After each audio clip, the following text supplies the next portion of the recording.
Marcus Rashford is known for doing a lot of good things on the football pitch. Hit it well! Oh, amazing! Oh, that's Ronaldo-esque! And off them. He received his MBE at Windsor Castle. But driving isn't one of them. This is the aftermath of a crash Marcus Rashford had as he was leaving the Man United training ground last night. I get it. Marcus Rashford is a petrol head just like myself, and he likes expensive cars. But there's one car in particular that I was mainly interested in. His Rolls Royce Wraith. Mansory conversion on base of the Rolls Royce Wraith. Whoever spec'd this car should win an award. I really like it. This is one of the most expensive cars Rashford owns. He bought it for £700,000. And I've just bought it. Only issue is, it looked far from what it did when it was new. 56 seconds, I'm still winning. Anna's gonna kill me. This is the most expensive car I would have ever bought if I win this. Oh my god. 30 seconds, I'm still winning. 5, 4, 3, 2. I won it! Reserve met. Oh my god! I just won Rashford's old Rolls Royce Wraith. Mansory edition as well. But as I mentioned, it looks far from this now. It looks more like this. But that's only part of the story. There's no way he's picking it up with a forklift. No way. Oh, it actually looks quite nice. I'm so excited to be back. Oh my god. Oh, it's actually well nice. That is sick. Here it is. What once was a beautiful piece of British engineering. But now, far from it. Look at the size of the key. That is cool. It's massive. How's it looking back here? It looks a bit like a banana. Oh my, it does. You couldn't see that on the photo. How many miles did it do? 1,000. 1,000? Yeah. Oh my god. No! No, what? You joking? Oh, he's kept them, innit? What's that? He took the umbrella. He took the umbrella. Oh, that's the biggest disaster. I bet that umbrella's not cheap. Oh my. Matt, the suspension's a mess. Let me see. Oh. Oh, it's going up. The damage was way worse than I first thought. Oh my, look at that. Oh, this is bad. Oh yeah. This is bad. It's like the M3 all over again. Oh no. This is bad here. Look at that. I think we might be losing a few nights' sleep over this one. I'd agree, yeah. This is the most expensive car I've ever bought. And when buying at an auction like this, you're buying blind. You can't go and see the car before. But that was the risk I was willing to take. This will probably be my only opportunity to ever own a Rolls Royce like this. And seeing it being picked up by a forklift, it's quite unnerving. Do you think we've bitten off too much now? More than we can chew? No, I think we can do this. It's just going to be very expensive. Yeah. Not out of my pocket today. But there's no turning back now. I've got to do this. We should strip this down. Can't believe it's carbon fibre. Carbon fibre bit's broke. Oh, perished. Now there are going to be little ways we can save money when rebuilding this car, and we can find that out by checking the part numbers. Oh, it's a BMW diffuser. BMW? What the hell? As most of you guys might know, BMW owns Rolls Royce, so a lot of the parts on this are from a BMW. BMW. It's so dirty. What is this as well? I don't... Texture, man. They painted it in. That's cool. That's painted. That's painted in.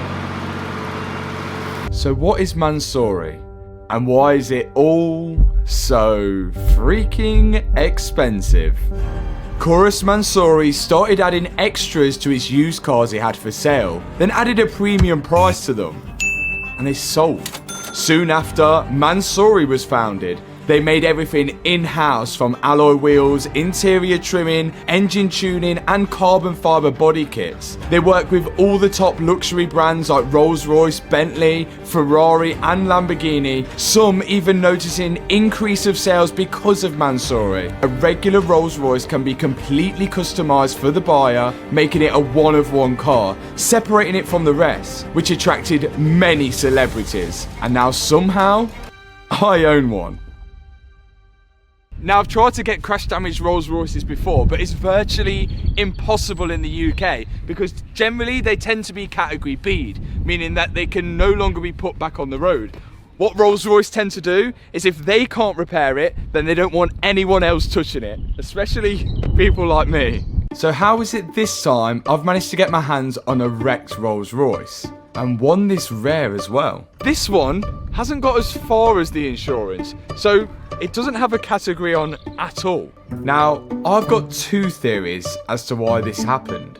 If you're an insurance company and you've insured a £700,000 Rolls Royce and it's had an accident this bad, you're going to try and do your best not to pay out. I certainly wouldn't want to pay out. Also, how old's Rashford? 26. Who's insuring a 26-year-old on a £700,000 Rolls Royce? Please let me know. Now here's a recreation I made on what it would look like if an insurance assessor came out to inspect the damages after the accident to see whether they were going to pay out or not. Now, after I inspected here, you can see some residue on the screen. Sticky residue. And also some sticky residue on that screen.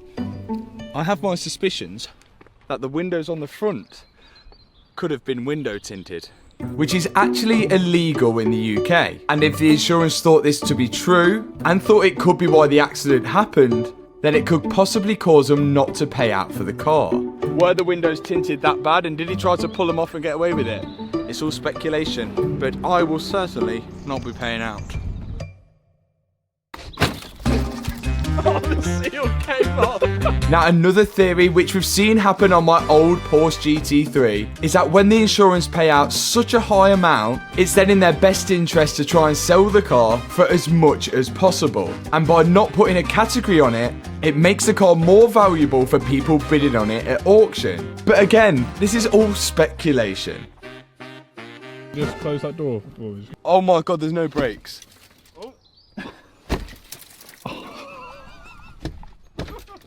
Stop! That's glass going in the interior. Do you know one thing that I can't work out? He plays for Man U, which is a red team, and the rival team is Man City, which is baby blue. Yeah. Outed Rashford there. Sorry, mate.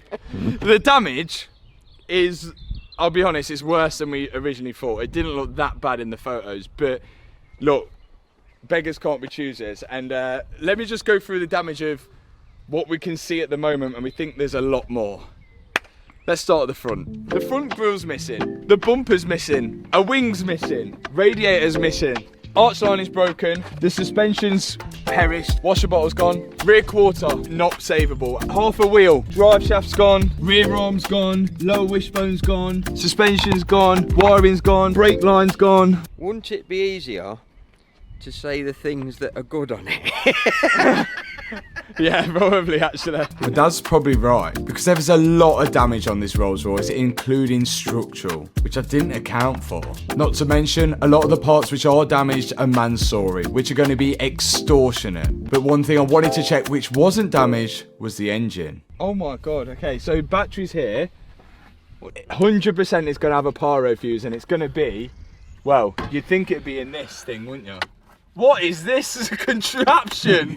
What is all of this? So if you've not watched one of my videos before, the pyro fuse is the fuse which breaks out when an airbag goes when you're in an accident, which cuts the power going directly to the engine from the battery, which no longer allows you to start it. The only way we can find out whether it's gone is to try and start it. So what my first step is going to be is just connect up the battery, then head in the car and check we've got power to everything.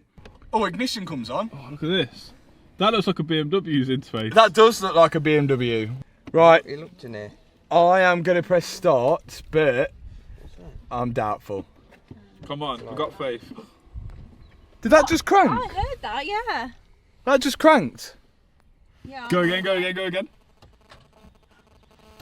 Oh no. I swear it just cranked. That's not good, is it? It cranked and then it didn't. Yeah, I it swear just it clicked. just cranked.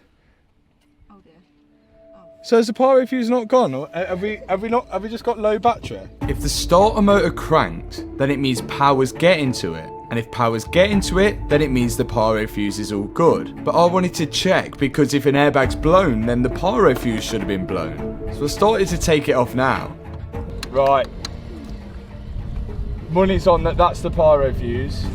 So a good news will be the pyro fuse is gone. Bad news, the pyro fuse hasn't gone. And there's something wrong with the engine and why it won't start. I'm going to pry this open. I wouldn't. Why? I think it's alright. Oh look, we can see, yeah. Look there, it's got a connection. We could see that the pyro fuse was okay. There wasn't any break in the connection. Oh no. Don't break up.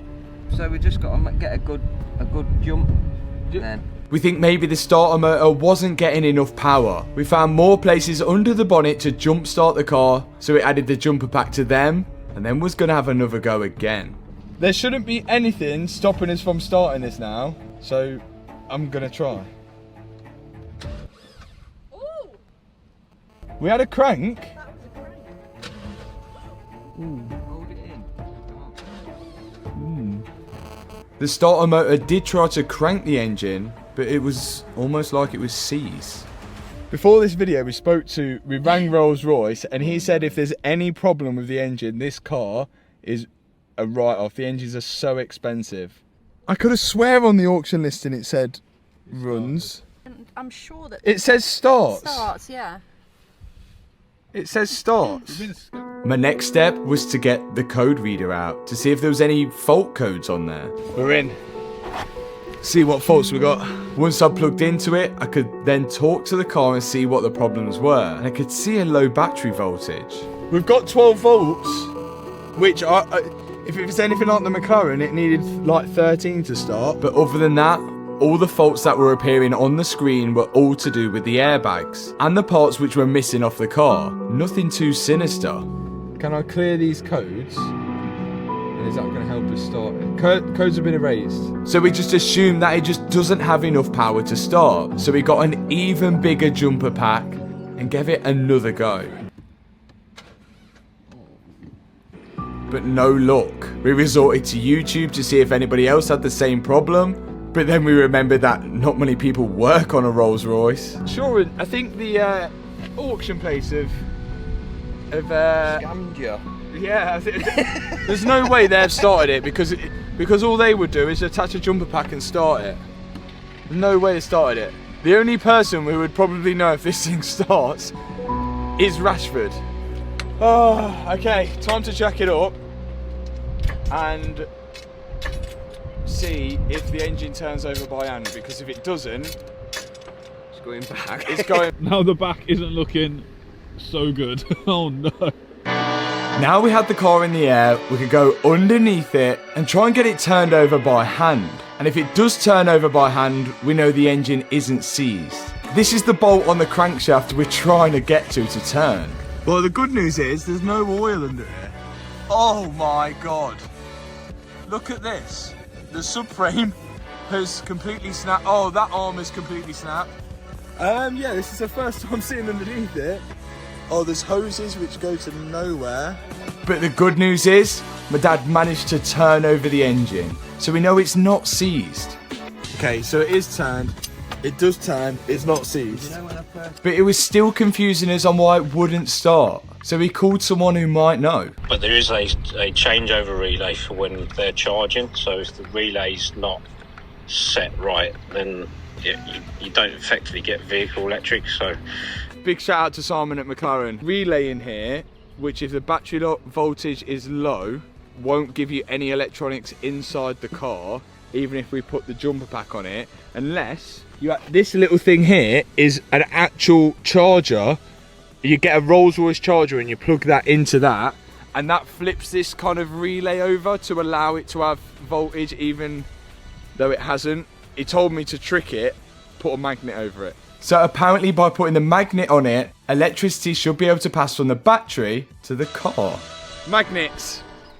Got 2. Oh, did you hear that? Listen, listen, listen.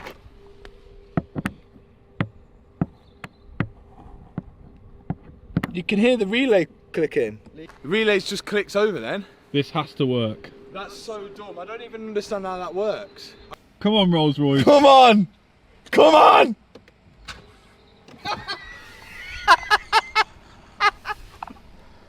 We might need a bigger magnet.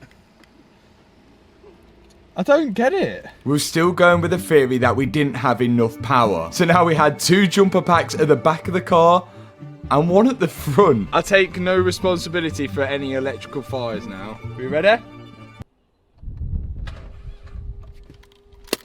But it still didn't work. We left the battery to charge overnight, come back when it was fully charged the next day and tried again. It did a bit more than it did a bit more this time than last. So my dad bought his Citroen with a diesel engine and we tried to jump start it with that. Nothing. Nothing. We wanted to see whether we could put power directly to the starter motor, but it was in such an obscure place we would never have got to it with the jump leads. We then went in the boot and checked all the fuses and they were all good. Something's stopping it.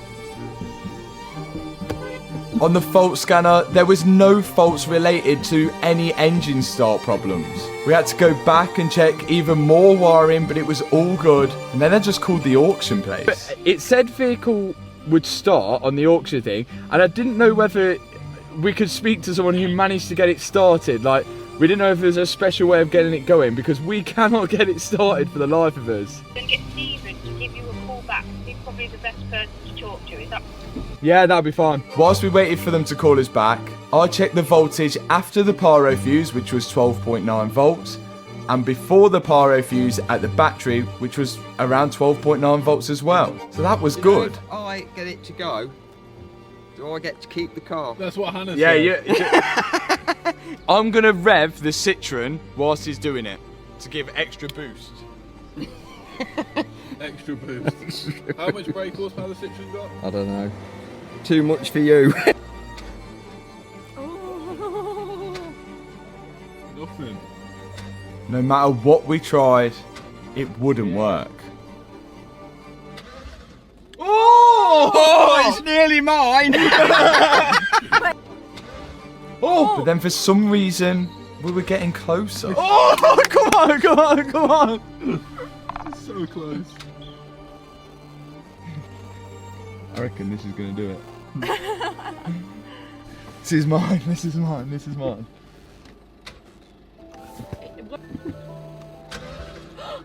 I know what it is. I know what it is. What is it? I know what it is. It's the brake. It's the brake. What do you mean? It's the brake. I pressed so hard on the brake then and it nearly went. It is the brake pressure. Go on then, slam it. Look. Oh, maybe it won't. Wait. Can we have more brake pressure, please? Yes!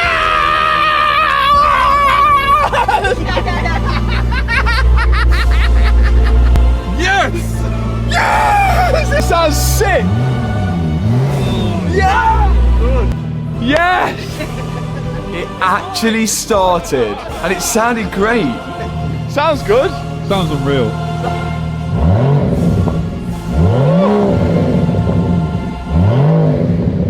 Of course, we had to test the Rolls Royce myth out on balancing a coin on the engine.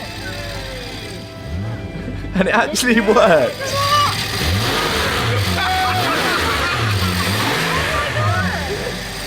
No way!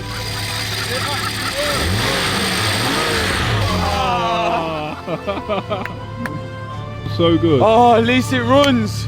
Now, I think the problem was caused with the brake pressure. You have to put your foot on the brake to start the car, but if the car doesn't have any brake pressure, then it won't start. The rear caliper had broken off, but we had mold gripped the line so we could still get brake pressure. But maybe it wasn't enough. But here you'll see why that maybe wasn't the case. Because it didn't go again. Oh.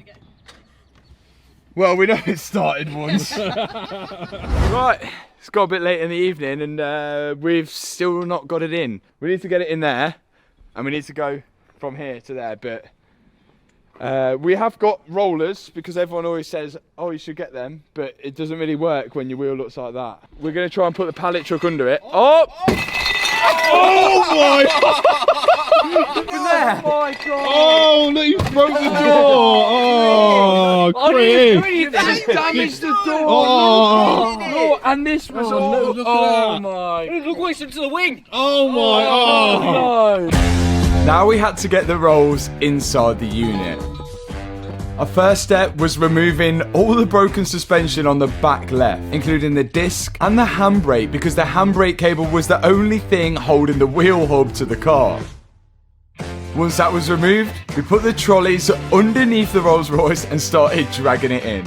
We actually had to use the Citroen again to pull it inside, and then we just had to improvise once we got in. This was a lot harder than it looked.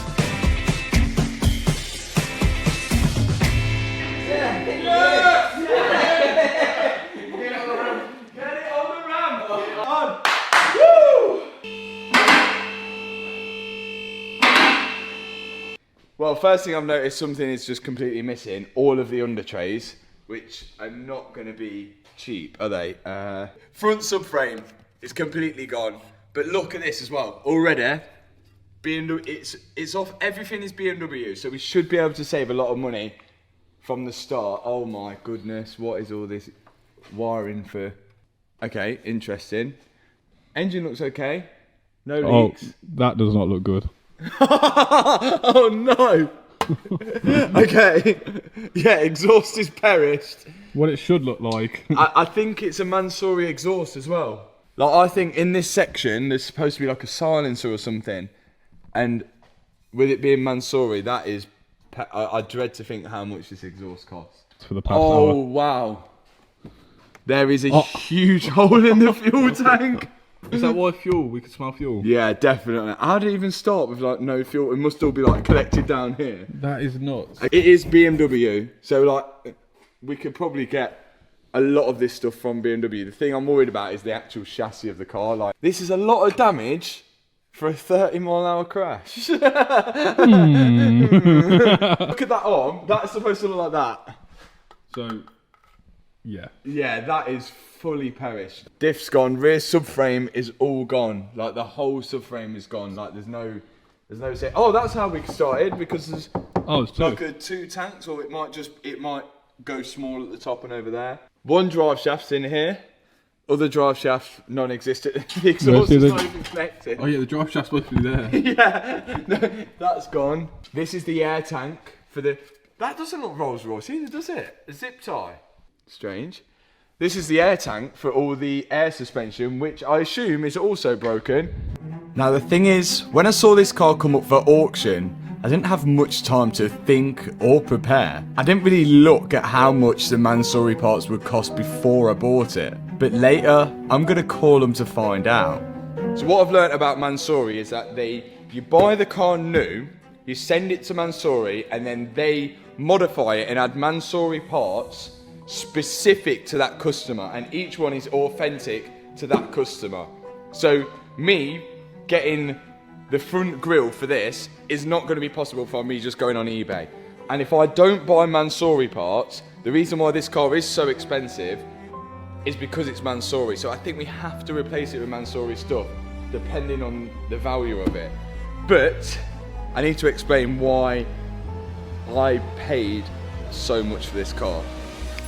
Before I decided how much I was going to pay for this car, I checked it out on Car Vertical, and if you actually check here, everything is all clear. Like, there's no mileage fraud, there's no outstanding finance, and it's not recorded as damage, which is the biggie on this car. But the good thing, it will still show me the photos of the damage on Car Vertical, which is kind of bad for me, but it's good for a buyer because they can see it wasn't an accident, but it was unrecorded. It can still see all the photos of the damage there.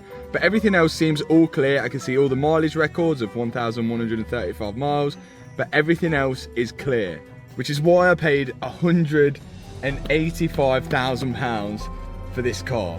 The most expensive car I've ever bought, and it is in this condition. Now, before you think I'm going crazy, if you go on Auto Trader and look for a Rolls Royce Wraith black badge, the newest you can find is a 2021, which is 2 years older, and they're still selling for over £220,000. But to top that, take a look at how much a Mansory one is selling for. €635,000. So I think providing we can get the parts, we could still be in the all clear with this build. After I won this car, the auction place was contacted by Mansory to say whoever won this car, get in contact with them. I guess we'll just ring it and we'll take it from here. We're doing it as we go. Hello. Hello, it's Matt Armstrong calling. The salvage auction that I bought a Mansory Wraith from. Matt, how are you? I'm good, thanks. I'm good. We might need a bit of help. What is the deal with buying the like-for-like parts on it? How much are they going to cost? And can we just buy them to fit them ourselves? And like, where do we even go from there? They're not stock parts, so they will need ordering. I reckon for 4 to 5 weeks, I reckon I can probably get you them. Yeah. Do you know, like, in a generic ballpark figure, do you have like any? Because like we honestly have no idea what this like it's gonna be. So like example before you bid on the auction. Yeah, I know. I mean, what I could do is I'll send you the price list. Yeah. So you can have a look at it. I'll be honest with you, I can't. The issue is with stuff with that car, like the forged carbon is extra. So I'm gonna have to. I mean, there's just nothing I can do around it really. But, yeah. I'll catch you in a bit. Right, PDF incoming. I don't even know where to guess. Like, it ain't gonna be 20 quid, is it? Here it is. Here it is. Get Hannah to reveal the price to you. This is a huge moment because honestly, we didn't know what to expect with these Mansory prices. Oh my god. How much is what? No, I was just looking at the little pieces. How much is a wing? You know, just the little like bit that goes around there. It's about that big. That forged carbon fibre bit. Yeah, £2,600.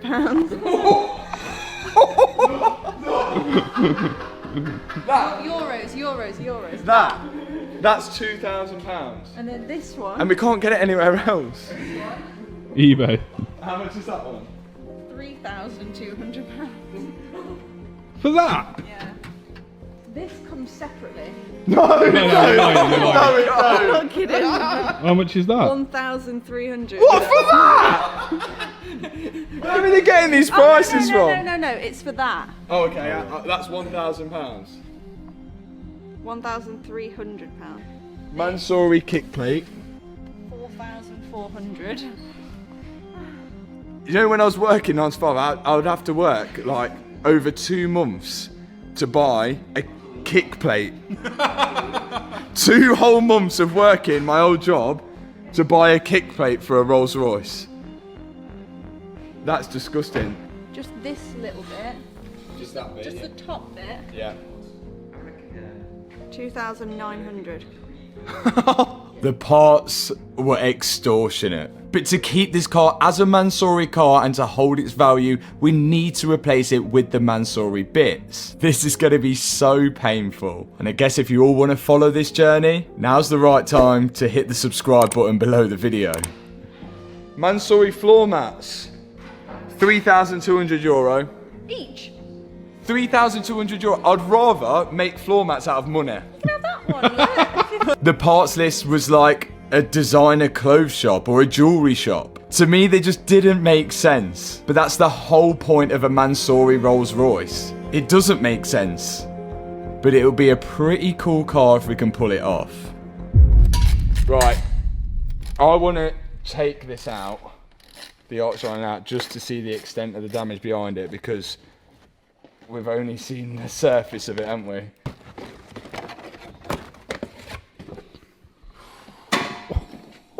Oh yeah.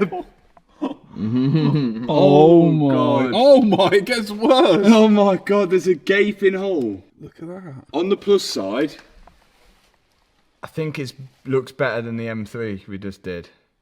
If this went as far as the insurance, it's 100% a category B. Again, because Rolls Royce will say, we don't fix it, we're not going to fix it, we don't want anyone else to fix it, especially people like me. But we're doing this. And I think if we manage to pull this off, it will be an unreal build. And genuinely, I think... We need Jack. Yeah. I have been shopping when I first got this car, because what we've seen is this says BMW Group, but if you put the part number in, it doesn't come up with anything, because I think they put Rolls Royce part numbers on it to stop you from doing this. But check this out. Inside this is an experiment. On eBay, this was £350 for the complete rear subframe, wheel hubs, suspension arms and everything like that. We took a gamble on it, thinking it would be the same. This rear subframe has come off a BMW 6 Series, if I'm right. This is going to be option number 1 on rebuilding it. We'll find a lot of BMW parts and cross-reference it. I do have another option, but we'll get onto that. Now I want to see whether this rear subframe and all the arms are the same as this Rolls Royce. The way it bolts up looks all the same. That rear arm looks like that, doesn't it?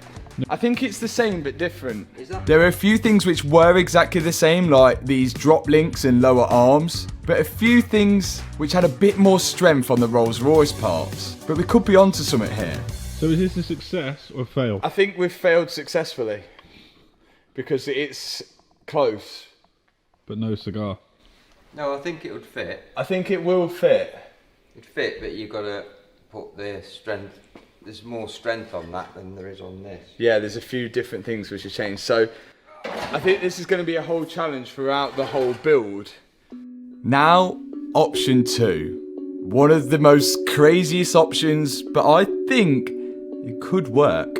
Instead of buying parts from the main dealer or trying to buy second-hand parts, which is going to take us a long time to rebuild this, check this out. On screen now are the older generation non-Mansory Rolls Royce Wraiths, which devalue like mental. They do. The pre-facelift is now going for, well, under £100,000, which is still expensive for a car, no doubt, but it's a lot better than £500,000. This is the older model. The only difference between the older model and the newer model is the facelifted headlights and bumpers, I believe. I could be wrong though. Would it not be worth it for me to buy the cheapest one in the country, around £90,000 to £94,000? We use that as a parts car to build that up. We will still have to buy the Mansory parts, and that will allow us to buy that and still be in profit.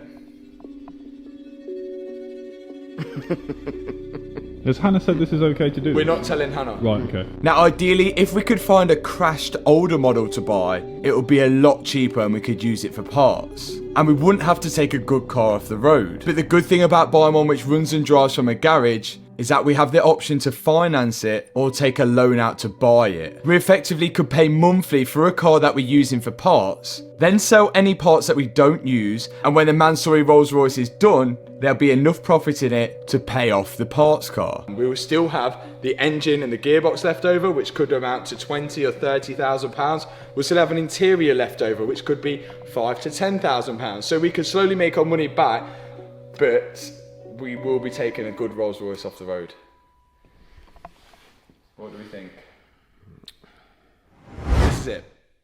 This is all we have left. At least we've got under trays. But one thing I never knew is that it's carbon fibre. Like all the parts of the car is made out of carbon fibre, and it's still 2.5 tonne. Rashford has watched the video, and then his team have reached out to me and they've given us some vital information. When I first picked up the car, we were really struggling to get it started. Come on, Rolls Royce. Come on! We tried everything over and over again. Something's stopping it. But then, I know what it is. we eventually got it started. Yeah! Now we thought the reason why it wouldn't start the first time was to do with the brake pressure. You have to push the brake down before you press the start button. And with the brake line ripped off at the back, we wasn't getting much brake pressure. But we clamped the brake line after getting it started the first time, and it still wouldn't start.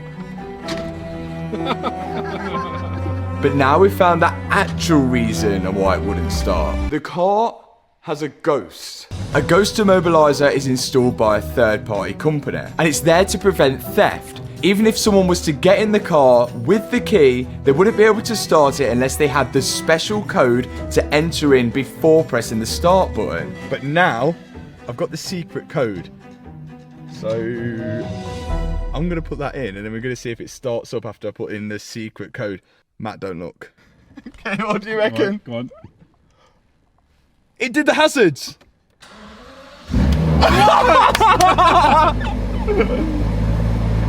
How did we start it last time without the ghost? Oh my days. We were out there for hours. Out there for hours trying that. Well, that's one problem solved. Anyway, now I think we've got a lot more to get on with. Well, that's one lot of weight off my shoulder. But let's not forget, this car is really badly damaged. And I worry there's even more damage that we can't see yet. I don't even know where to start. Like, this is going to be a whole new experience. I've never worked on a Rolls Royce before. Who has? I think we're going to learn a lot as well. But all of these damaged parts have got to come off because, well, they're not staying on. First bolt. We're going to start stripping off the bottom of the car, including the exhaust, which my dad's onto now. And then we're going to remove everything that's broken. And after we get all of that off, we should be able to measure the chassis points to see if everything is straight. Off comes the exhaust, which is a Mansory exhaust. £5,500 just for the rear part. And the front part is also damaged. Hey. I'm hoping we can get this repaired. And you know what? When he was a kid, he was a Man U supporter. I was as well. Is that true? Yeah. Glory support.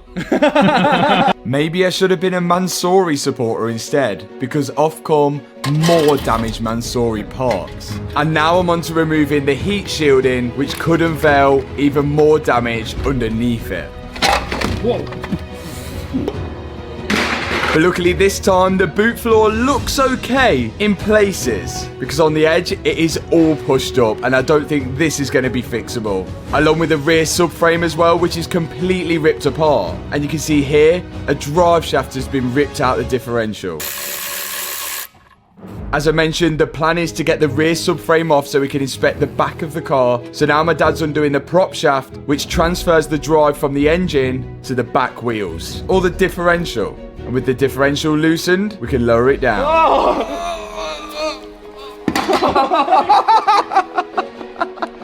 It is out and doesn't look like any damage underneath. Look at this, look at the fuel tank. It was, I think they call it a saddle because it looks like a horse saddle. No, it goes on a horse. I think that's what they call it. Any football puns for horses? For horses? Or saddles? Not really, no. I don't think so. No. Sadler, is that a... No. Adam Sadler, that he's Sadler, no. The fuel tank is another thing that's damaged. We can see a hole in it here. We're going to have to get back onto that later because now our concentration is onto the rear subframe. We've got to disconnect all the wiring which is connected to the subframe from the chassis of the car so we can lower it down without breaking any of it. Along with the wiring, we also need to disconnect the brake lines as well. And one thing I've never seen before are these hydraulic lines which go to the anti-roll bar. I assume these are there just to stiffen the suspension because the car is so heavy. But as these are attached to the chassis, we're going to have to take them off. There should now be only 4 bolts holding this subframe to the car. And this is what we're most worried about. Are these 4 bolts going to be still in line with each other? We're going to have to measure the distance between each of them once we get it down. But this one's worrying because that looks very... I mean, look, even look at this.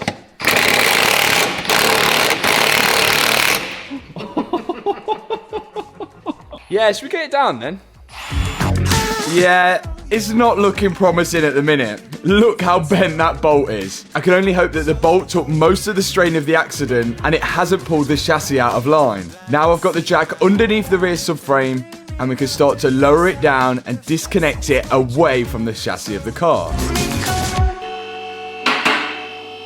Oh, right, this is what they use in the body shops. I'm going to go in it. I'm going to go across. We need to measure the points diagonally across where the subframe bolts to the chassis. And if we get the same measurement each side, we know the chassis hasn't moved. 89.6. And now we're going to go from the right to the back left. Come on, come on. And we didn't have to move the tool at all. Which means it's the exact measurement. What does it say? I've not adjusted it. I think that's good. We don't have to do anything there, which is good news. It's actually great news. None of these mounting points for the subframe have moved at all. And to be honest, I thought they would have with the amount of damage that's on the actual subframe. You can see here the broken parts which have pulled off it. But we still have that structural damage in the boot floor here to deal with, and the misshapen rear quarter. So we're going to be ringing Rolls Royce later to find a price. Do you know the exhaust is off? Yeah. I wouldn't be a YouTuber without starting it without the exhaust on. Yeah, I think we need. I just want to hear what it sounds like. That's what you used to do when you were 17 with the Fiesta, not a Rolls Royce. Yeah. Let's see what a straight pipe Rolls Royce sounds like, because this could be quite funny. Just doing the ghost. I don't know how loud this is going to be. Oh, it's not that loud. Sounds good.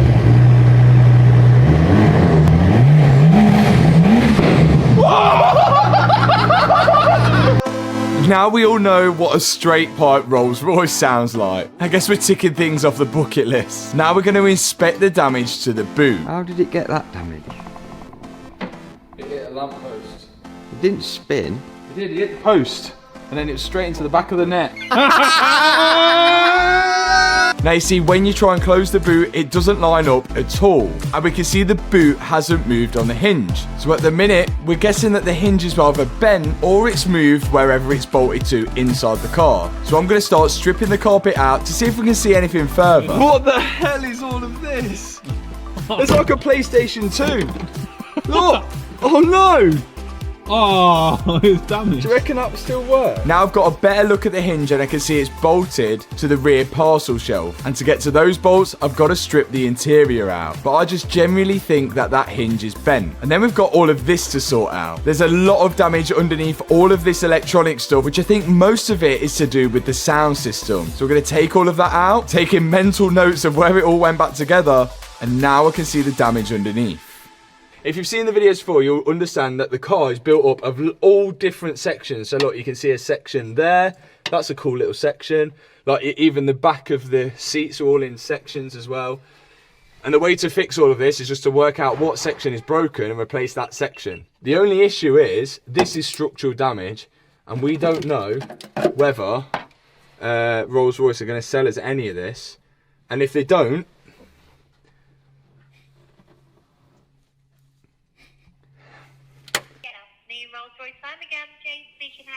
now what I'm doing here is trying to call Rolls Royce to try and order a rear quarter. Because sometimes manufacturers won't sell you structural parts unless you're a registered repairer, like Aston Martin and Porsche in the US. And I've got a funny feeling Rolls Royce is going to be the same. We're looking for a rear quarter for it. Is that something that you can sell to us? Yeah, I wouldn't see it being a problem. The quarter panel, it is shown available from Rolls Royce, so essentially when we order from Rolls Royce, we can get them in 2 working days. The price is $8,959.91 plus the VAT. Oh wow! 8,000 what? £100? A lot. 8,600 plus VAT. Plus VAT for just that. For just that.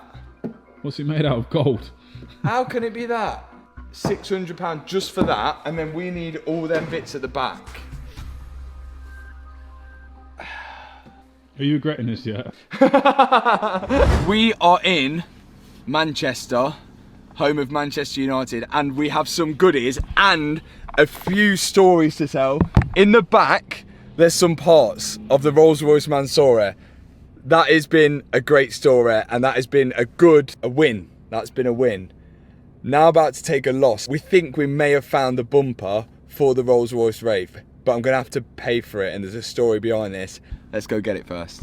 So after the first video went out, Rashford's team reached out to me to say they had some parts left over from the car in his lockup. Now apparently after the accident happened, the car got trailered there and a lot of parts were hanging off it, so they took them off to keep them safe. Some of which stayed safe, but one thing that didn't was the front bumper, and it ended up getting listed on eBay for cheap really. Bearing in mind this Mansory front bumper wouldn't go on any other Wraith, but someone still bought it, and I don't blame them. It was a bargain. But before we get back to that, let me show you what I got from Rashford's place. A Mansory bag. which included a Mansory car cover, worth €690. A flannels bag, which included Mansory floor mats, worth €1,500. A Mansory forged carbon fibre front grille surround, worth €4,900. A Mansory boot floor mat, worth €760. A Rolls Royce Wraith front grille with the Mansory inserts and badge, price unknown. A Mansory wheel cap, worth €129. The Black Spirit of Ecstasy, price unknown. Now I want to say thanks to Rashford's team for giving us all of this because they didn't have to, but this has saved us so much money. But they also gave us more information on the crash. The original, the actual bumper from the Rolls Royce. We're going to explain the story, but there is a, look, there's a crack there and a dent. It is slightly damaged, but all of this, we know how expensive all of this is. So we have saved a bit, but again, let me explain. So it turns out the guy who bought the bumper off eBay was also bidding on the car and wanted it just in case he won it, which obviously he didn't, so he then listed it on Facebook Marketplace for £3,000, which to be fair, is a fair price. This thing's worth £12,000 without the extra bits on it. So then I bought it. But in my opinion, someone's been a little naughty here and the bumper should have stayed with the car all along. And then your extra bits, like this carbon fibre bit on the side, €4,600. So it's €12,000, €4,600 for the pair of them. That front splitter is extra. I don't even know, it's probably going to be around £20,000 for this front bumper. On top of that, inside all of here, they are like daytime running light things. But one thing that we still don't have, the umbrellas. They didn't have them? We still don't have the umbrellas. Who's got them? Someone's got them. Someone's got the umbrellas. I will not stop until we get those umbrellas.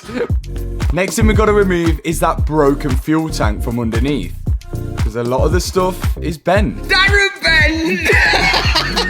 I then removed the filler pipes to the tank. Oh no! It says it had no fuel in. Well, it shouldn't have fuel in the filler.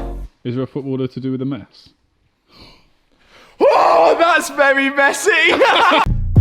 Okay, the football puns are getting worse by the minute. With the hoses off, we can now start to lower the tank down, remembering to disconnect the electrical connectors which go to the fuel pump which sit in the tank. Now, I mentioned earlier that Rashford has seen the video, and his team said he's a little upset because the crash wasn't his fault. And I believe him. The insurance actually paid out, and it wasn't his insurance that paid out for the damage. It was the 75-year-old lady that caused the accident. Let me explain how the accident happened. This was the road where the crash happened.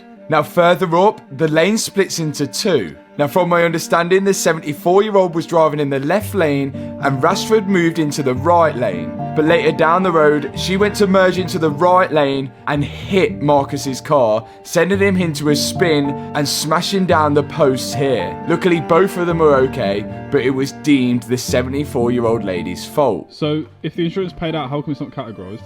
That is a whole different story in itself, and there's apparently a legal loophole. We found someone who can explain that for us.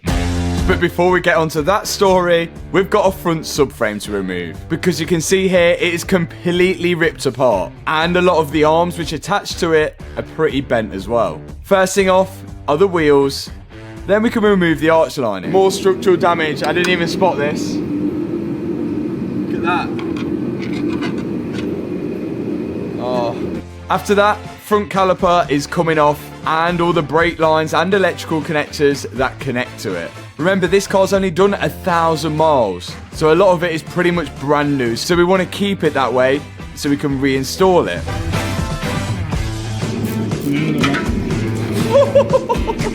Then I'm going to be taking the brake disc off, again, which is pretty much brand new. And my dad's undoing all of the hydraulic lines which go into this thing underneath the car, which we still haven't worked out what it is. And now I'm undoing the bolt which connects the steering rack to the steering column inside the car. So at the minute, the engine is resting on this subframe, And if we start lowering the subframe, the engine's going to come down with it. But the gearbox, which is attached to the engine, is mounted here to the chassis of the car. So it's still kind of all as one.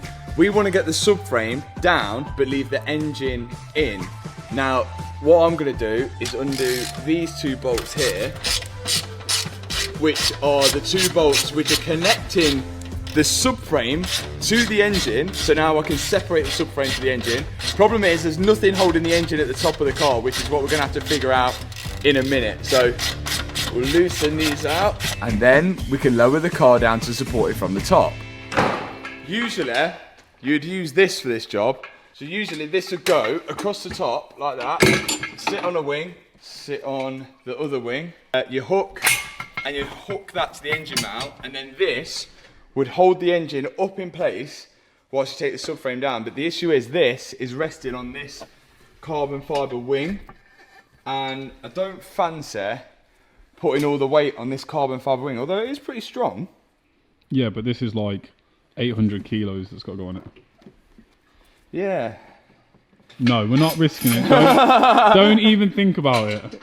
It's pretty strong. No, it's not. It's not. This is not going to take 800 kilos. Yeah, but it's not 800 kilos it's taken, is it? Really? What? 400. It's like it's distributed throughout the whole bar. So 400 that side and 400 this side. Well, not exactly, no, because then the gearbox is being held to the chassis, so it is distributed quite evenly. Safety at its finest is happening right now.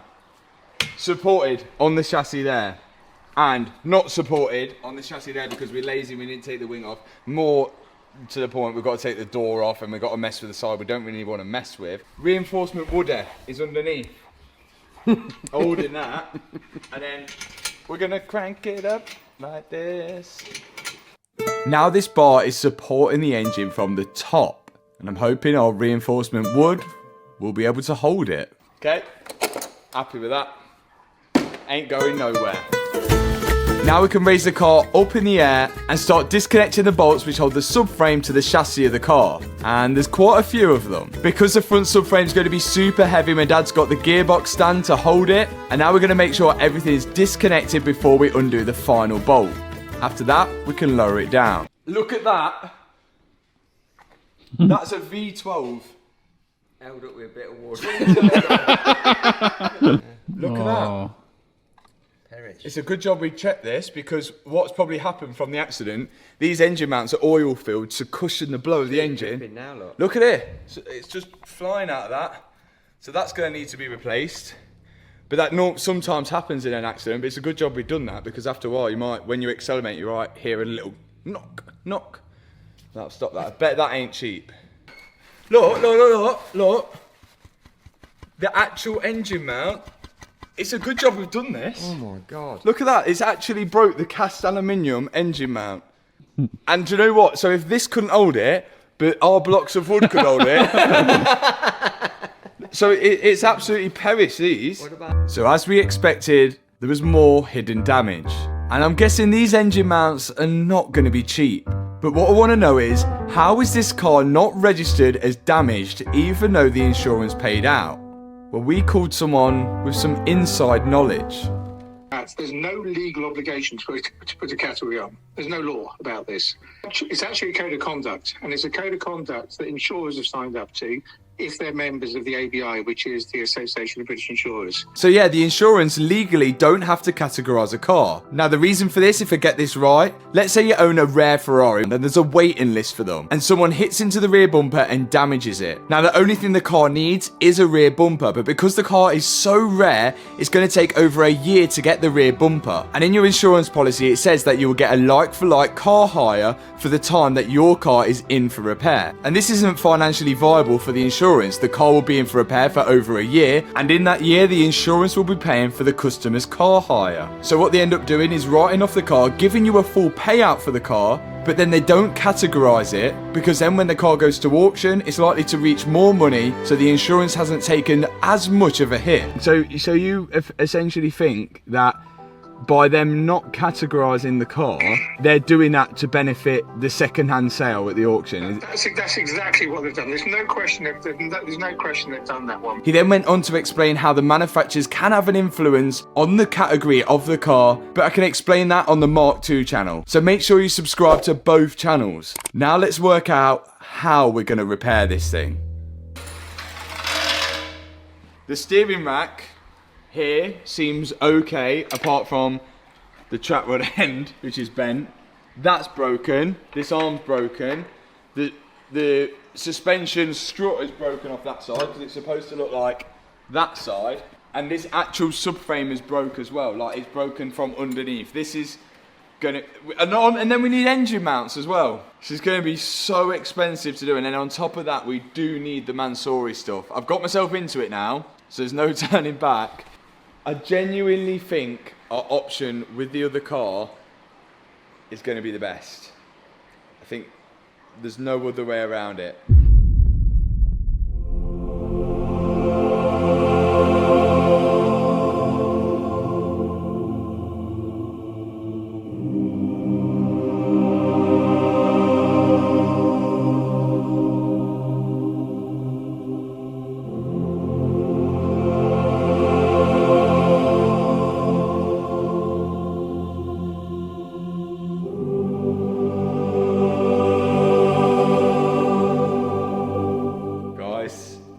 This is Sue. Sue. Right. I didn't want to have to do this, but we've got the all clear from Hannah. Because we haven't. This was the only thing we could do. This is a Range Rover, an older one. It's not a Range Rover. A Range Rover, yeah. A Rolls Royce.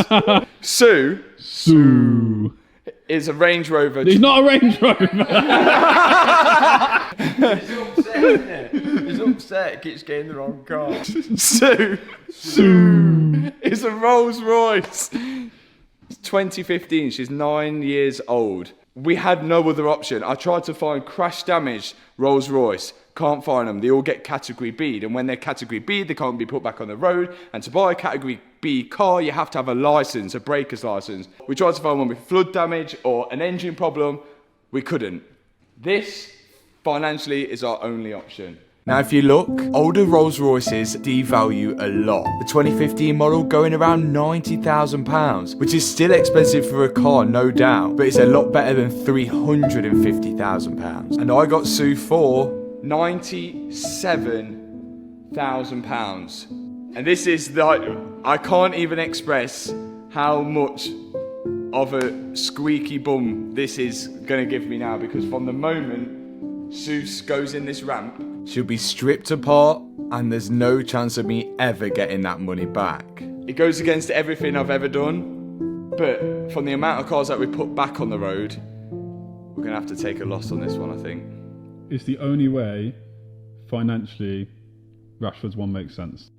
The thing is, it isn't all plain sailing from here. The reason Sue is cheaper is because she's the previous model. So you notice the headlights are the pre-facelift. So the front bumper's different, the headlights are different. There's a few things which are different, but generally, we're hoping the front subframe, all the suspension, the doors and the rear quarter are going to be the same, which are the parts we need. On top of that, the parts we don't use, we can sell, which is really high value stuff. We're just hoping people need them.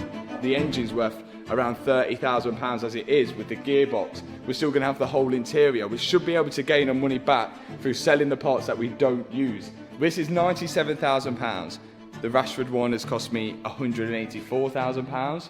We're yet to find out how much all the Mansory parts are going to cost. But previously, we did find out from Mansory. And now Sue looks like this. She's looking very sorry for herself.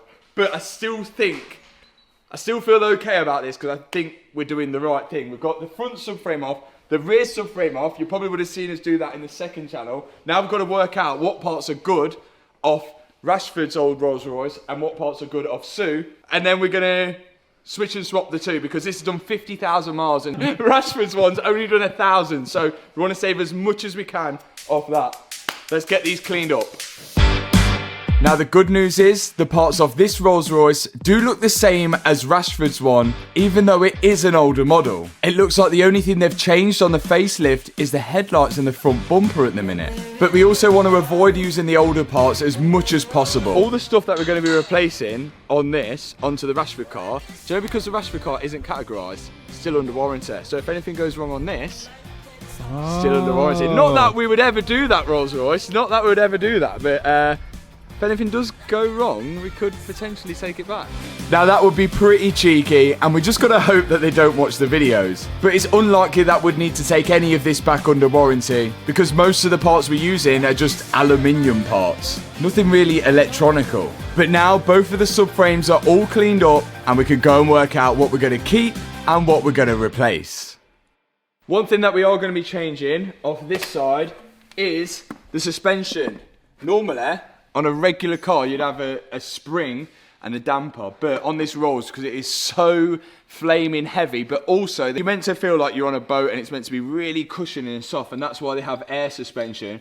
I think this is going to be perished. So from Rolls Royce is going to be extortionate. Sue is going to be sacrificed for that one.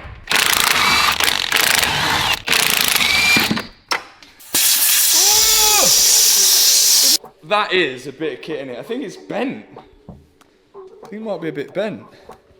Darren bent. We then got to work with taking off the stuff we didn't want on the Sue Rolls Royce, like the steering rack and the right side suspension, to make a bare front subframe ready to go on the Mansory Rolls Royce. Another thing that we found broken in the last video was the engine mount. So the engine mount normally sits up here, and this is literally the only thing that the engine is mounted to on the subframe. And look at this, this is all broken cast aluminium. We don't actually know whether this is done by the accident or this has just actually happened. But another thing, it's oil filled and it's leaking oil out everywhere. So that's another thing that we're going to change, because that is fully broken. And do I trust the other side? Absolutely not. It's actually the engine mount bracket that's broke. I've unbolted it here with the 4 bolts holding it on, and I'm going to replace the engine mount bracket along with the oil-filled engine mount of the old Rolls to put on the Mansory one. And being that the driver's side cast aluminium broke, I'm also going to be replacing the passenger side one as well. Now moving back to the subframe, we're replacing all of the hydraulic lines, making sure we maximise all of those parts which have only done 1,000 miles. Okay, we should now be able to lower the car down and marry the subframe up with the car and get the bolts in. Then we can concentrate on getting all the rest bolted up. Let's do it. Down comes the Rolls Royce onto the second-hand subframe. We've got to line the subframe up with the bolt holes, but before we do, there's a few electrical connectors to connect up first. Then we can start putting the bolts in. Once we've got 2 bolts in, we can start to lift the Rolls Royce up. Staying up. It's in. Ish. We've made progress. The good thing about that is because the subframe, which is straight, has now gone on to the Rashford car, we can tell that the frame is nice and straight because the subframe bolts up to it. If it was all bent, the subframe wouldn't have bolted up to it. So, one saviour done. It's the back we're a little bit worried about. So far, so good. The last 2 bolts for the subframe to connect it to the front. That goes. But after we put this bolt in, we found more damage. Is that all bent? Oh, this could be bent, you know. Look, this bit. Yeah, that's really bent. That's bent, that's not lining up. And then also, look, this is bent here. If you stand back a bit, Matt, that's bent. So this is why we got another car, because all of this would have just added up. It would have just been a fortune. But it's a good job now, we can just go to Sue and get all this. It looks like this lower crash bar's bent and the bar which connects that to the subframe. So we're going to need to replace that. But before we do, I'm going to put in the 3 bolts each side which hold the engine mounts to the subframe. And once I put them in, I can start to put in the anti-roll bar. This is the biggest anti-roll bar I've ever seen, and it has hydraulic fluid going through it. I assume just to stiffen the suspension up because it is so heavy. I've now mounted the anti-roll bar to the subframe. I've just got to connect up all the hydraulic lines to the anti-roll bar, and then to this point underneath the car where all of them meet. After that, I've got to make sure I put the bolt in which connects the steering rack to the steering column. Time to lower the car back down, and I can now take off this engine support bar because the engine's just being supported by the subframe now. With that off, I'm over onto the left hand side of the car, putting on the heat shield, connecting in electrical connections, not forgetting all the plastic guards as well. We need to make this car look as new as it actually is. I've got the second hand suspension strut off Sue, cleaned it up and put that into place, and then the wheel hub connects up to the top arm. After that, on goes the brake disc, and then the brake caliper. Making sure I remember to connect all the electrical connections, and of course, the brake line. But then I found something a little bit different. I've accidentally put on the disc from Sue onto this, and you can see the brake pad isn't quite all the way on the disc, and you can see the heat shield is sitting higher than the disc. So we think the disc is different, and then when we had a look at the actual Mansory disc, which is, well, it's actually a BMW disc, you can see there, the lip here is a lot shorter than the lip on here. So we're hoping that by just changing the disc it's fine and the wheel hub's not different, but I'm going to switch the discs over and hopefully that'll work. So did Rolls Royce change the discs on the new facelift model? Guess we're about to find out. Yeah, look at that for a measurement. Look, that's way bigger. So they've upgraded the discs, but that's actually longer, innit? So they have upgraded the discs, but now I'm worried that the wheel hub is going to be different as well. So I'm putting on the original disc onto the second-hand wheel hub now. Yeah, that's better.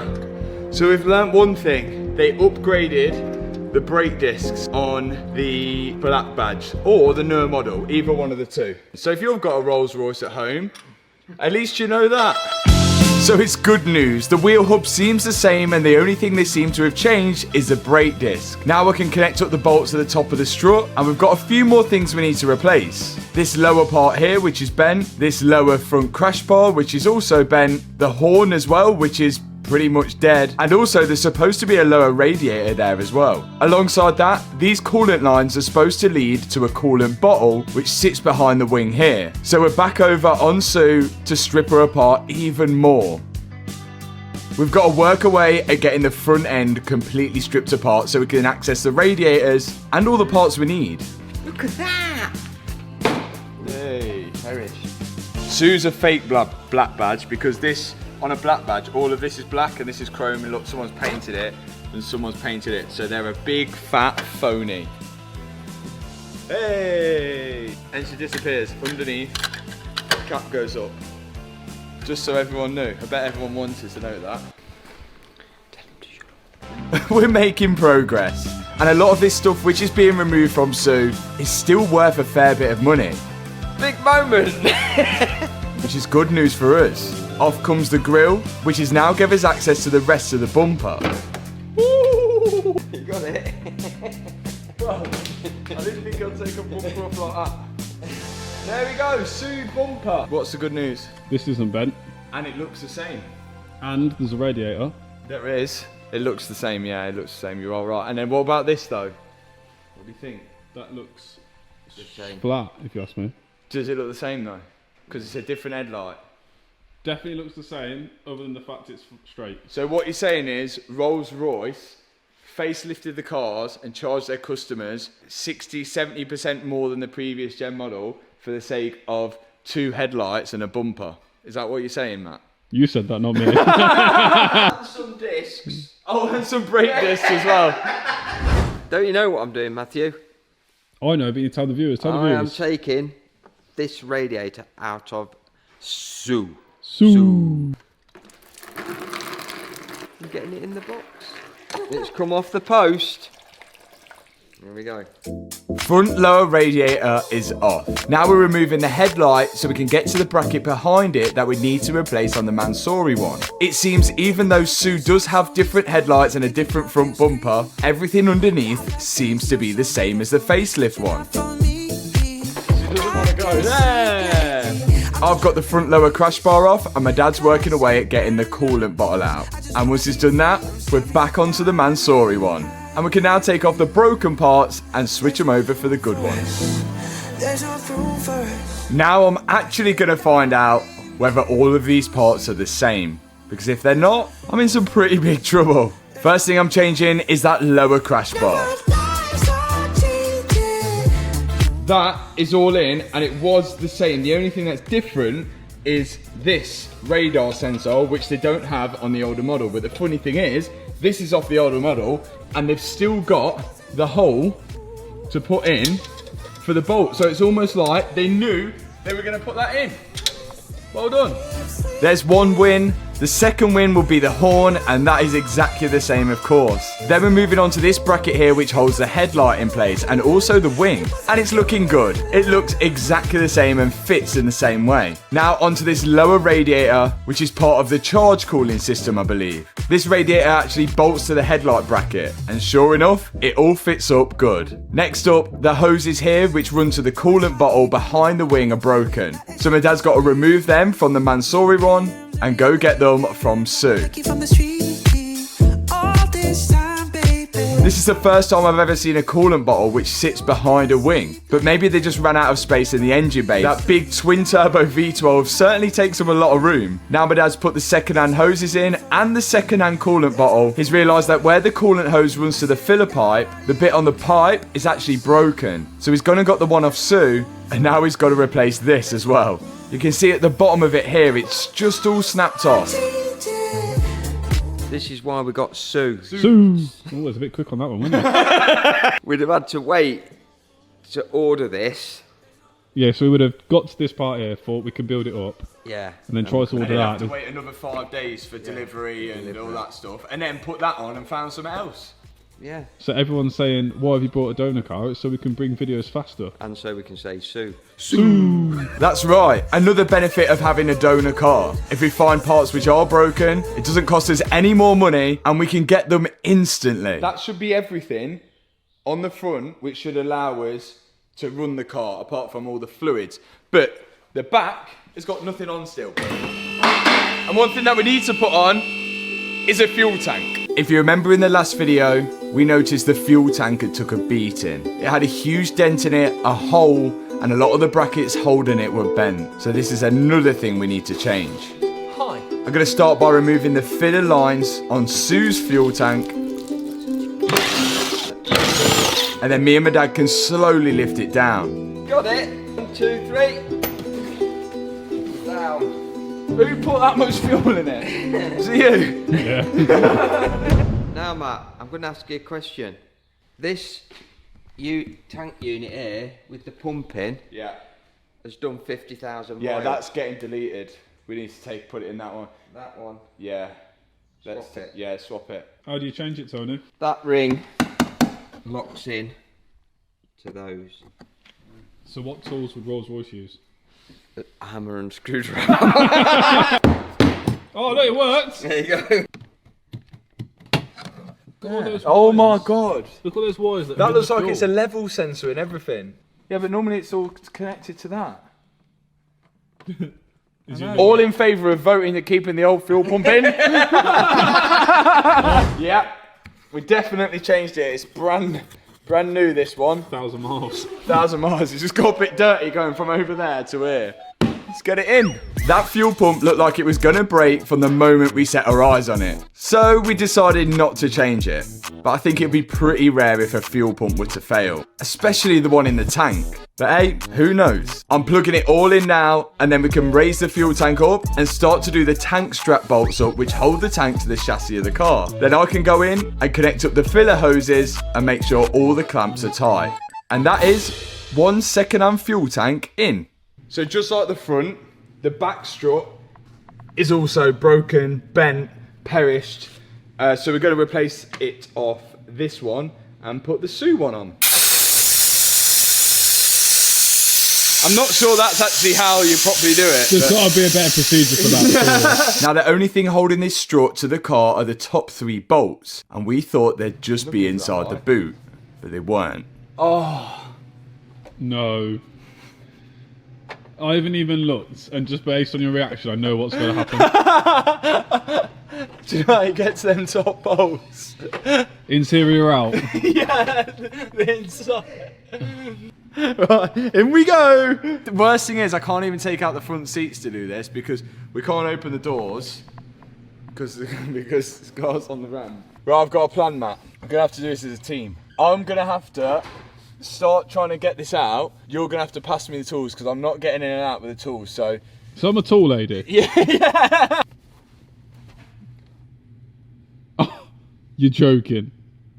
How do you get them out? So it looks like to get to the nuts which hold the shock absorber in, we've got to remove the rear parcel shelf. And to remove the rear parcel shelf, it looks like we've got to remove the rear seats. But when you go in the boot, there is literally no nuts and bolts holding the rear seats in. So surely everything must be done from inside the car. T30. One says 30. This is what he needs. I found one T30 which was holding the bottom part of the seat in, but then I think the whole rear bench was a complete unit. Oh, secret door. Oh, secret. That's it, it's these two bolts and these two, and I think we might be out. Now, whilst we're trying to figure it out on the Mansory one, my dad's trying to figure it out on Sue. You don't have to take this out. You don't? No. Ah, okay. You have to take all the back seats out, parcel shelf off. What? So, should we shut this? Yeah. It seems they figured out the exact same thing that we figured out. Another secret door. Everything has to be done from inside. How are we gonna get this out? The rear bench was complete, and the only way for us to get it out now is through the windows. It's lucky that the Rolls Royce has pillarless windows. Smashed it! Next stage is, I think these will just hand twist off. This is all for one suspension strut. You imagine the hours labour Rolls Royce would charge us to change this suspension strut. I feel like this is gonna be blocking it. Well, it's got to take the headliner out as well. Now it seems that the B pillar trim is blocking the rear parcel shelf coming out. So there's another thing we've got to remove. Funny guy. Oh! Wow. Okay. All this for a strut. I can't believe it. And back over at Sue, there's progress. Oh yeah, that's it. And now I've figured out that I've got to remove the rear door card to get this parcel shelf off because that's also blocking it in. This is an insane amount of work just to get to 3 bolts holding the strut on. Hey! Can you see them? No. Oh. What are you celebrating for? Now, even though I've got the rear parcel shelf off, I still can't access the nuts. They're all under this sound deadening. Back to the tool chest, ladies and gentlemen. I'm on it. One banged it. They're right here all along. Finally, I got to them. Yeah! Strut out, look at that. And back over at Sue, it seems they were struggling. You having a good day, Tony? Great day. What's the hold up over here? Hey! Come. Yeah. There we go. Needs a bit of a clean up and she can go on. What a job that was. Just for 3 bolts, which could have been the other way up. Why didn't they just make this bigger and then have the bolts facing downwards? Why? They obviously don't want to people working on the car, do they? Now we have the brand new second-hand suspension strut. Now my dad's going to guide into place on the Mansory rolls and I'm going to put the nuts on the top. And speaking of brand new second-hand, that's a nice t-shirt you can get for yourself with a link in the description. With that strut in, we can turn our attention to the rear subframe. We're going to try and use the original differential because it's only done 1,000 miles and anything original of the Mansory car because it's almost brand new. So me and my dad are taking off the differential of the second-hand subframe and taking the brake discs off, along with all the handbrake mechanism as well, and replacing it with the Mansory one. It's a good job we took this one apart because look, it's also cast aluminium which is broke again. What's that, bro? Oh my God. What, this ain't even the side that was on the accident. Do you reckon old Rashy boy's been doing some handbrake turns? In the rollie? Yeah, do you know, to impress the girls? Right, that's been moved That's been tried to move with a handbrake on.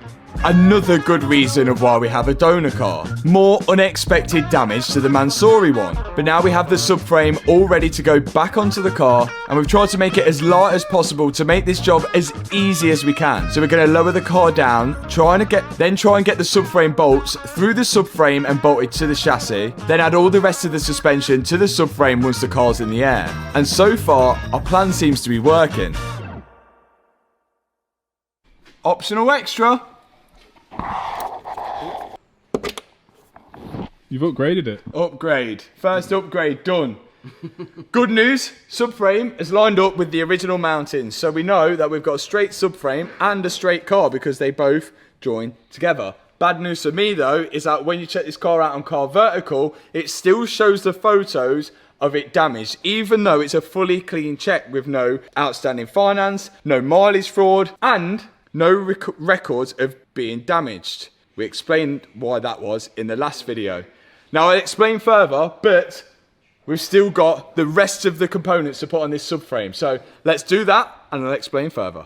Next up is that huge anti-roll bar with the hydraulic lines which go to it. We put the anti-roll bar on the subframe and now I'm connecting up the lines. Again, we've used the roll bar of the original car. Next up is the differential, again of the original car. We've got it on a gearbox stand and we're going to push it into place and then tighten up all the bolts on the subframe, which kind of went to plan.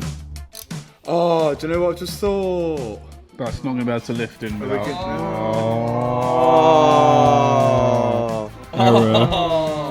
Take your bolt back out.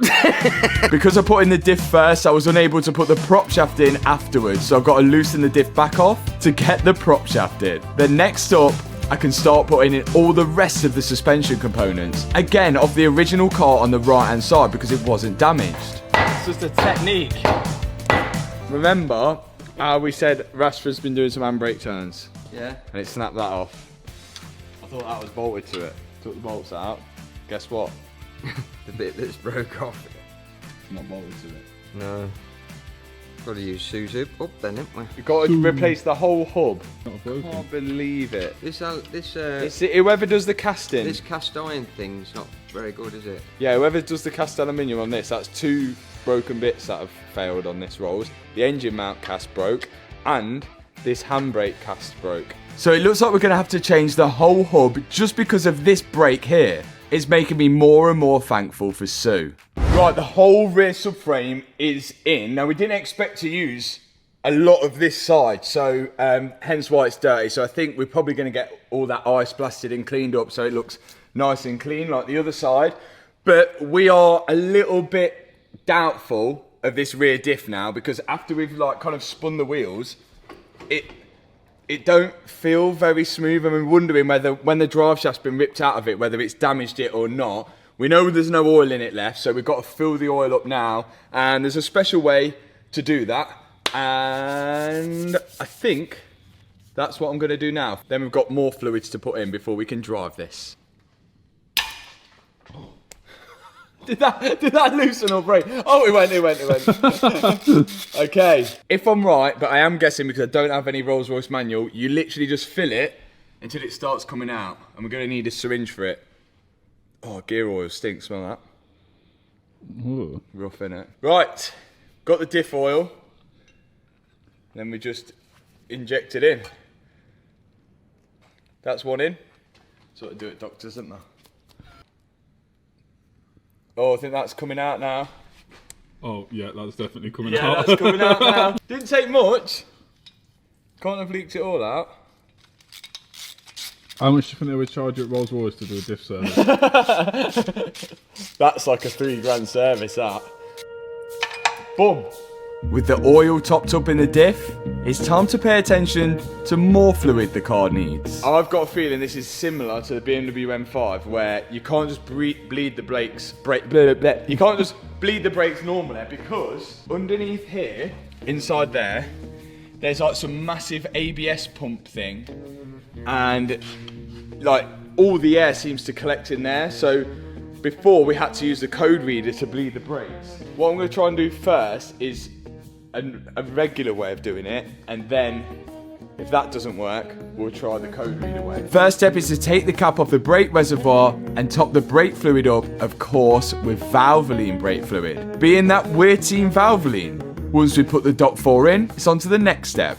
Easy bleed, aka Mr. Push. Now Mr. Push, as I like to call it, is going to screw onto the brake reservoir, and you can see a pipe coming off that cap into the Mr. Push bottle, and then another pipe coming off that which goes down and connects to the valve on a tyre, and it's going to use the air from that tyre to pressurise the brake system. There we go. Oh look, it's already pushed a load of fluid through.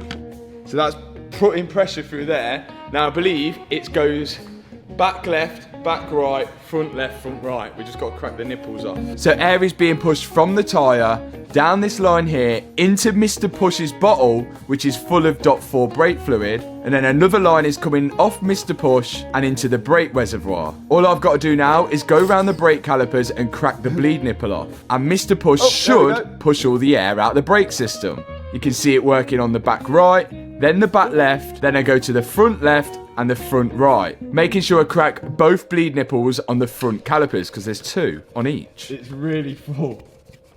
Should we go and test it? Be nice to us. This interior needs a right clean.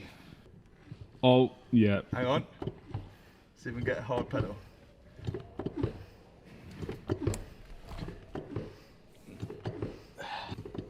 Yeah, we're going to have to plug it in. Or we just do it. We'll plug it in and then we'll see. I think it's going to be the same as the M5, where we had to plug it in and go through some special procedure, but could be wrong. But yeah, like all brake fluid was coming out every corner. We've seen it, but still air in the system, and I think the air is in that ABS box. So the next step was to plug in my diagnostic tool and see if we can bleed the brakes electronically. I think maintenance, condition-based service. But it looks like my diagnostic tool doesn't have the option to bleed the brakes electronically, unlike what it did when we had the M5. I even tried scanning it as a BMW to see if I could trick it to thinking it was a BMW, and then seeing if it would bleed that way, but it didn't work. So my only option now was just to keep going through and doing a bleed procedure myself over and over again. Yeah, it's just like... But it just wouldn't work. It's like there's no brake pads in it. It seems there was no air in any of the brake calipers anymore, but I think the air was getting trapped in this ABS pump, and I couldn't think of any other way to try and get it out. The only other option was to try and start the car, then bleed the brakes with it on, but for me to be able to start it, I need to add the coolant in it so it don't overheat. Next up, coolant. Again, not a simple task of just pouring it in.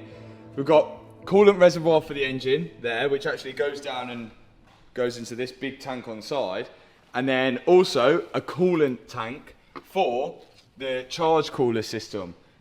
On the BMW M3, we only had to vacuum fill this side of the coolant, the engine side, and we just poured it into that, and that actually works. So I'm going to go with that theory.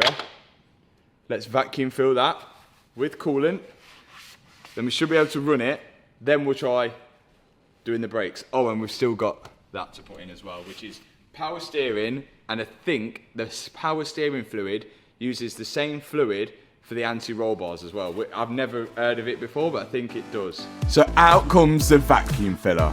We've used this endless amount of times on the channel, and if you don't know what this does by now, I would suggest just subscribing to the channel, because we use this on a regular. Also, if you subscribe, it'll keep you up to date on this full build. Anyway, the good news is, it looks like the whole cooling system is holding a vacuum, which means we have no leaks in it. Now we're taking our Valvoline coolant, making sure we get no air in the line, and we're going to connect that up to the vacuum that's been pulled from the cooling system, and now it's going to suck all the coolant into the cooling system, which will make sure we won't get any airlocks. And with no airlocks, it means the car won't overheat. So far, it's looking good. We're then going to take the vacuum filler off and top the rest of the coolant up, and then pour in the coolant to the charge cooling side. This cooling system is just for cooling down the 2 turbos which are on this car, and I don't think this needs to be vacuum filled. Then after that, we just need to add the hydraulic fluid for the steering rack and the anti-roll bars. Right, so we'll start it, see if it runs to temperature, bleed the brakes. Yeah, if it runs to temperature, we'll bleed the brakes. If we can bleed the brakes, we can put the wheels on and we can roll it out and then start attacking that door. I think we've got a bit of brake pressure, yeah. So enough to start? I think so. So is it ignition on?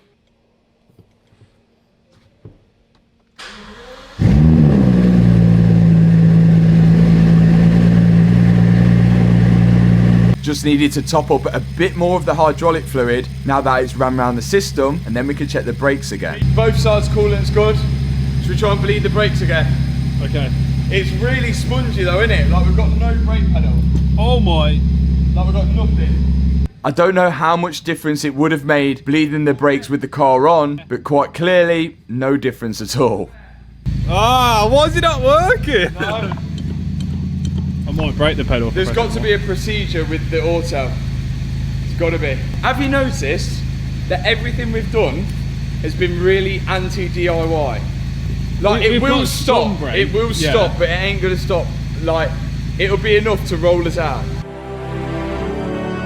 So even though we haven't managed to get the brakes bled properly, I still wanted to attempt to move and drive this car. Being that now we've got the front subframe, the rear subframe, and the differential on, and the new fuel tank, it should technically drive.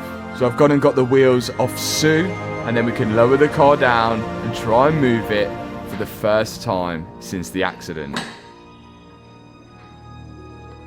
Why is the back that high? The thing is as well, we haven't plugged in any of the rear suspension, so it has no idea what it's doing with the ride height. Time to roll it forward for the first time since the accident. It's working! And so far, so good. It's driving, but the back end of the car is so high. Is that going up? It was a second ago. This side's gone up, that front's gone up. Look at that. Oh yeah. Oh look, it's like levelling itself. Yeah, oh no, it's slammed at the back now, look. Yeah, it's gone. It's doing a wheelie. Yeah. It's gone from literally like that to like that. I don't think you're supposed to drive Rolls Royces without that thing plugged in. No, I don't think so. I also think you're meant to have airbags in. You're also meant to have brakes. And also, what's going to be an issue, if we drive, this is just going to sling open. So, all in favour of taking it off. Aye.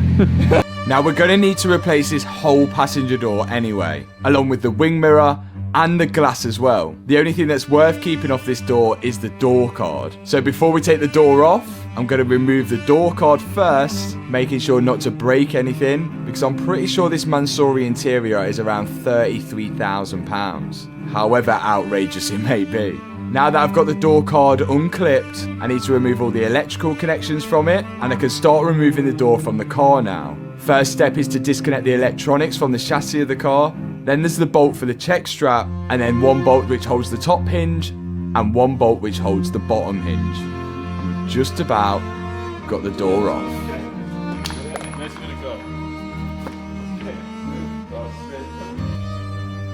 And now, she's ready for the first drive.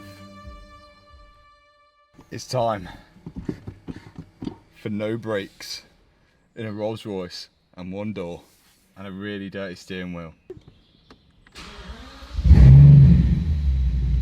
It's moving. It feels massive. This is the first time you drove a Rolls Royce Wraith. Yeah, it feels massive. It's ridiculous, isn't it? You don't know where the rest of the car is. It's out the unit. Look, it's actually made it out. Yeah! Yes! This was it. I was actually driving Rashford's old Rolls Royce for the first time since the accident. What a car! I've got no brakes. Every warning light on the dashboard is a joke. But we're cruising in Rashford's old Rolls Royce. Yeah! Now it does look a mess, I'll agree with you there. But what an achievement so far. To actually get this thing moving. We're one step closer now. Nice. It's good.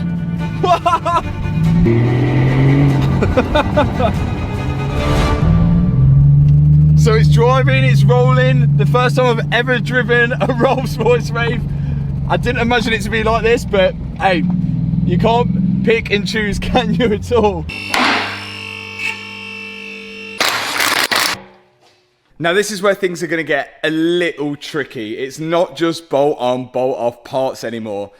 This time it's structural work, and we need to make sure this is spot on, well, because it's a Rolls Royce. I think I'm going to work from the front backwards, but the first part of structural damage is this sort of little frame here, and you can see it's been pushed, I think, by the wheel, and well, it's bent all of this in, and the bracket which holds the wing as well. I assume if I put the wing on it, it wouldn't line upright. Now, the issue is with this, it comes in 3 sections. You've got like a bottom section, a middle section, and a top section there. And all of that was £850, which it is expensive, but I feel like it's probably worth it to buy those parts than cut them off Sue. So for now, I've got to try and get this off without causing any more damage. And this is the first time I've kind of tackled structural parts alone. So wish me luck.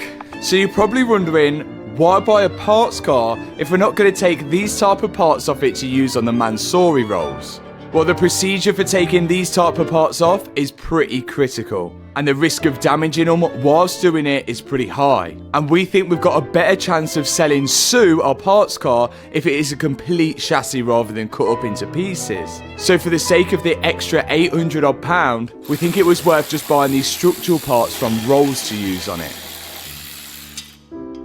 Now I've got everything away from the structural panel that we will be changing. We can see how this thing is put together. All these little circles you can see are spot welds, and that's what's joining each panel to one another. So we're going to have to drill these out. This piece on top is in the right position, so I'm going to try and keep this here and not actually move this anywhere. And all of these spot welds here, I'm going to try and well, I don't want to ruin this top piece. I want to get this bottom piece off without causing any damage to this, which I think is going to be difficult. This part is steel. This bit here is aluminium. This is all cast aluminium. It's really strong, and you can see how the spot welds go from spot welds to, when they get here, into rivets, because you can't weld steel to aluminium. So instead they use rivets and bonding. So I'm hoping I don't have to re-rivet it all. I'm hoping it's just literally I get away with just taking out the spot welds and replacing underneath. But I guess we'll see how it goes. First off, let's try and remove this whilst keeping this in place.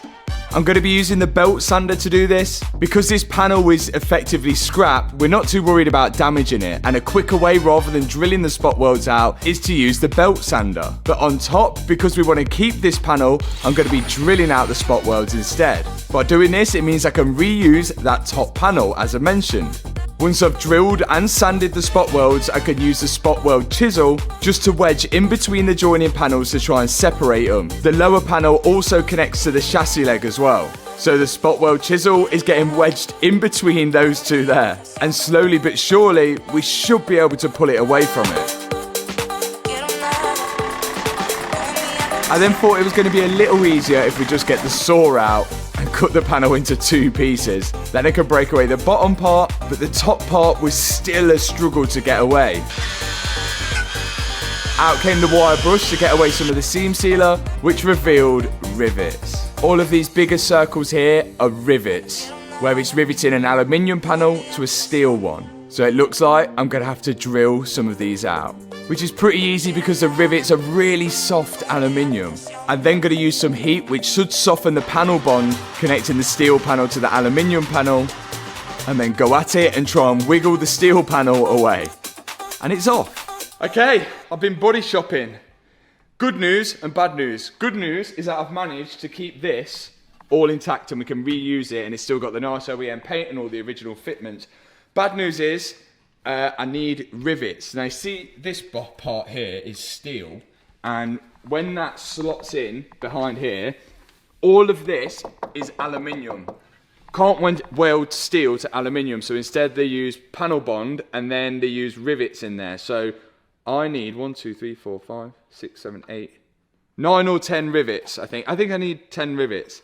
And the rivets are exactly the same as the BMW ones. If we order them from Rolls Royce, 1, they're more expensive, and 2, they take longer to come. So I've ordered them from BMW, and they should be here today, which means we can start refitting the new one into there, and that should be a pretty fast job. We just need to get this paint. I think that's where we're going to struggle. Rivets. They've come already? Way! How much are they? How much? £13 for 10. What? £13 for 10, that's good. Now we can continue building that front up. Body shop. So I'm hoping to leave this panel in place, and now that the rivets have arrived from BMW, I've started to clean away the parts where we're going to be welding and drilling holes in the new parts we got from Rolls. These are holes for the rivets. These are holes which we're going to use to plug weld one of the panels to the other panel. Hopefully that makes sense. Anywhere where we're welding, we're going to make sure it's nice and clean from paint. Weld through primer so it doesn't rust from the inside out, guys. Of course, the weld through primer comes out, and then Freddie flew over to make sure I was using the right PPE.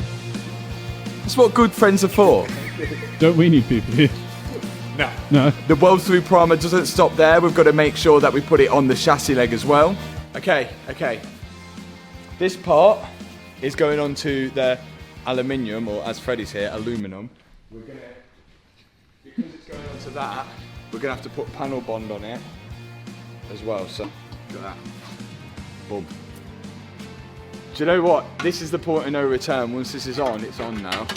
So on goes the panel bond in kind of messy fashion, but we got the all clear from Freddy. Once we got that on, we made sure it covered most of the panel where it's going to be joined into the aluminium part using the brush, and then we can slide it into place. Clamping it down with the mold grips and making sure all the holes line up with the ones that we've drilled. I'm now knocking the aluminium part so it's snug against the steel part. Then it's time for the rivet gun to come out. Been powerful enough.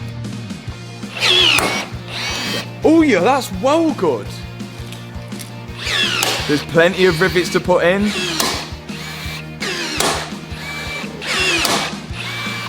That's so easy, I could do it. Go on then. What, you want me to do? Go on then. Go on then. Cameraman reckons he can do it. Yeah. Right. Maybe it's not that easy. Boom. And that should be all the rivets in place. They're not the same rivets used in the factory, but these are the exact rivets Rolls or BMW use to repair panels. Which I think actually are stronger. Come here. Sounded good. Oh. Can I just FaceTime Jack right now? Dude, that's good. That's good. Right, that's it. Mic drop and I'm out. So now I'm going to be plug welding the new panel onto the old panel. And as we did a lot of this on the BMW M3, I'm starting to get a lot better at it. It's good that we've kept this top panel in place because I can be pretty confident that everything stayed in the right place when we're welding the new one on. I've then just got to spend the rest of my day welding up all of these panels. And it's looking pretty good. Once I've done all the plug welds, we've then got to start cleaning them up. Just sanding down the top of the weld to make sure it's nice and smooth and flat. Almost like OEM. Well, as OEM as I can make it look. After that, we're going to mask up the area because we don't want to get any paint on the engine or anything around the engine. Get out the etch primer, which is used for the bare metal. This should prevent the welds from rusting in the future. And once I've primed the area, I can start using the seam sealer. This is applied between two panels to seal the gap, to stop any water or dirt getting in between the two. And I'm trying to make it look as OEM as possible. But the key here is just to make it do its job. Yeah, it looks alright to be fair. Looks good. Decent. Yeah, I think that once that's got a bit of paint on, OEM. There's also some sealing to do at the bottom. I'm just putting this sealant anywhere it was before I took the panels off. And once the sealant is dry, I'm going to run around it with the paint that I got mixed at the body shop, which is a pretty good match. And finally, wax oil. This is going to be sprayed inside the panels to stop it from rusting from the inside out. I'm buzzing with that. Like, that is the first thing I've done with, like, not any other help. I think you've done a good job, to be honest. Thanks, Matt. That looks OEM. Look, that's not... Just don't look too close, and it's alright, innit? Just it's close, but the thing is, it's covered up by a wing. But the job's done, it's sealed up, it's painted. I'm well happy with that. And the only thing as well, it's only up from here. Imagine in 5 years' time my repairs. If that is, Year 1. Okay. Now, we need to pay our attention to the rear quarter. Originally, I was looking at replacing this, and we know some parts will need to be replaced, like this structural part at the back here, but we think the rear quarter may be savable, and we're about to find out. If we're gonna have to replace it, it's one, ridiculously expensive. We know it's around £10,000. If these guys can get this quarter looking flat, it's gonna save a lot of money, a lot of time as well, and then we've just gotta do the structural stuff in there. Let's do it. So the guys have come down from Allied Automotive where I get my cars painted, and they're gonna see if they can work their magic on the rear quarter. But before they get to it, they've got to put on a boot which lines up straight with the panels, and at the minute, the original one doesn't. So off comes this boot, then they've got the boot off Sue to install next. I'm gonna tighten this up and see if it all lines up. But it didn't. Okay. As we suspected, really. That's why we got this. And it's quite odd actually, because it doesn't look bent to look at it, does it? It seems that one of the hinges has bent as well, which is not surprising. It's took a pretty big hit. So we're going to remove that hinge and then install one of the hinges off Sue, our parts car. And hopefully now, once we install this, we should get it all aligned. And this is really going to help when they're trying to repair that rear quarter. Back on goes the boot, and there's actually shims between the boot and the hinge, which I was shocked to see on a Rolls Royce. But once they've got them in place and the bolts in, we can lower it down and see now if it lines up. Instantly fits so much better than the bent hinge. Bit of alignment to do. I think we'll be good. So this thing is a... What did you call this tool again? A profile tool. And what the lads did, they put it on there and they get like the exact profile of the car. Well, he said not exact, didn't he? He said ish. And then they go on the other side and try and get it close to as possible. You can see how far out it is ish. That way, what? That should be like that. Yeah, it's not horrendous, is it? No. This is what the good side looks like, and the bad side, well, it's far from it. But the guys are going to see if they can do any bending, pushing and pulling now to see if we can get it somewhere near, and then we can make a decision on whether we think this rear quarter is repairable.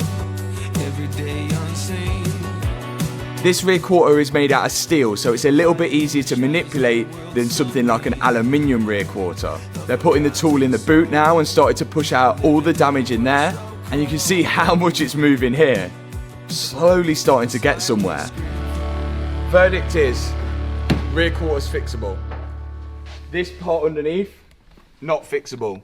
But we can get that from Rolls Royce. I can't remember the price on that specific part, but we buy that structural part underneath, drill it all off, replace that, and with that off, this should be able to get this rear quarter back into shape and match it up.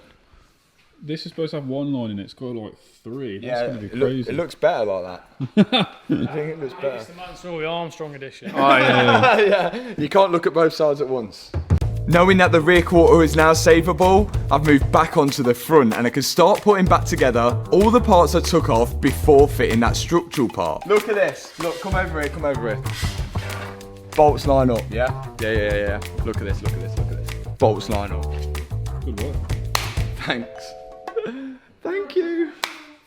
Professional. Right, let's bolt it all together, let's carry on. Maybe I should stick to fixing, not driving. Yeah, 100%. You ran out of talent there, didn't you? So it's good news that the strut braces lined up to the original positions. The plan is to start building up everything on the front of the car now, so we can start to add the front grille, the bumper, and all of the other stuff on there. And so far, so good. Thanks to Rashford's team, we've got the grille and we've noticed something inside the grille as well. Look at that. LED strip which lights this up. I don't know what that's going to look like. The one thing that is different off suit to this is that you've got some kind of like sensor. I think it's for the adaptive cruise control or something. But that's got to go in the back of the grille, like here. This sensor is for the adaptive cruise control, and I kind of like the way Rolls Royce sort of hide it away in the grille. Once I've bolted it in, just sits in the top right hand corner of it. Unlike BMWs where they're just plastered right in the centre of the grille and look pretty ugly. All I've got to do now is bolt it to the car. This is on. Looks like it's really far in front, doesn't it? Yes, guess it has that surround on it, doesn't it? And it's to make room for. Oh, and then the Spirit of Ecstasy goes in there. But I want to see if these lights work. It looks like there's more. Look. I reckon there's more. I reckon. Oh, it's going to be in the lower part of the grille as well, isn't there? Can we see if these work? I'm going to press the button. Big reveal. Ready? Yeah. Yeah. What? That looks sick. Are they on? Yeah. Let me see. Yeah, that's fine. Whoa, that's actually sick. Yeah, with that I blue didn't think paint. I was going to like it, but look, when you see the blue, you can see the blue tint as you go round. No, that is actually wicked. Well done, Rashford. How much do you think that was from Mansory? We seen, didn't we? I swear it was like $5 grand. It was worth it, to be fair. You look at that. It's the little extra things Mansory do to make their cars stand out, and it is pretty cool, even though it is a little expensive. Okay, here's the Spirit of Ecstasy, and also Rashford's team gave us this as well, which is the cap, which goes, look at that, forged carbon fibre to cover up when it's at the top. So, okay. Not only have I got to fit this Spirit of Ecstasy, I've also got to make sure it's in the right position and lined up with the grille surround. Otherwise, when she comes out, she could hit it. Next up, the Mansory forged carbon fibre front grille, which does have a very, very small nick in it here. That'll polish up. The hardest thing about this is that we've got to get the grille on and then line up the Spirit of Ecstasy so she don't hit her head on the way out.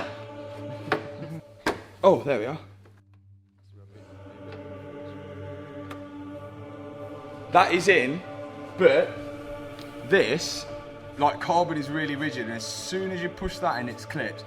It starts trying to come out, but what we noticed, there was a bit of targa seal on the back of the clip. So I think to permanently fit it, what they've done is put targa seal on the back of the little trim bits here, which you can see.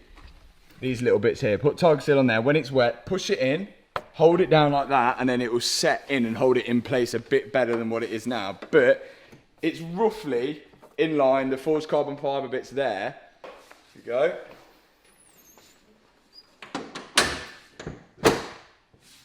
Hey, that's not too bad actually. I think the bonnet's loose. The bonnet is loose. Look at that, it's looking better already. Made a mistake.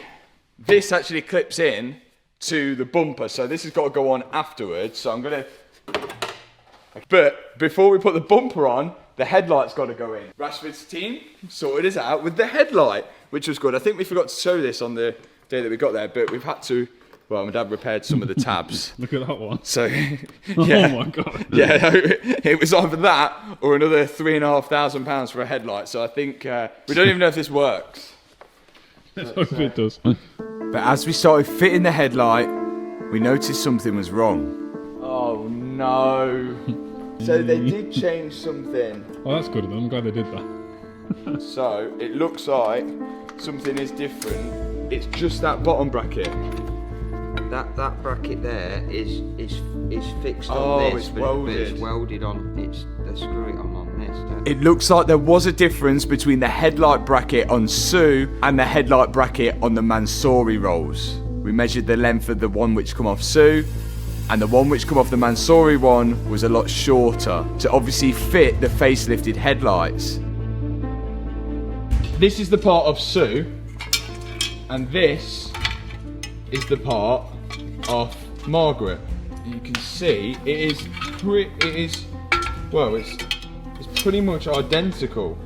So it must just be this bit coming off it, which is a bolt-on bit on Margaret, whereas this is all welded on Sue. So that must be like, look, that's all welded on there, but this one can bolt off. So I'm going to put this one on, and then my dad's doing a bit of bending over there, and we can go back and see how we can get on. So back on goes the original piece which was on the car in the first place, and then was going to have to try and bend back the headlight bracket which was bent in the accident. Round 2. We've got this back into place. A little bit of bending, twisting and manipulating back in. We've left it quite loose so we can move it around, and now we're going to go for attempt 2 to put the headlight in. Here we go. Second time looker. Oh, we don't have that bracket on yet. Attempt 3. Big moment. Headlights on. We want to see if Rashford scammed us with a bad headlight. Oh, okay. That's the side light. Yeah, side light's on. Grab headlight.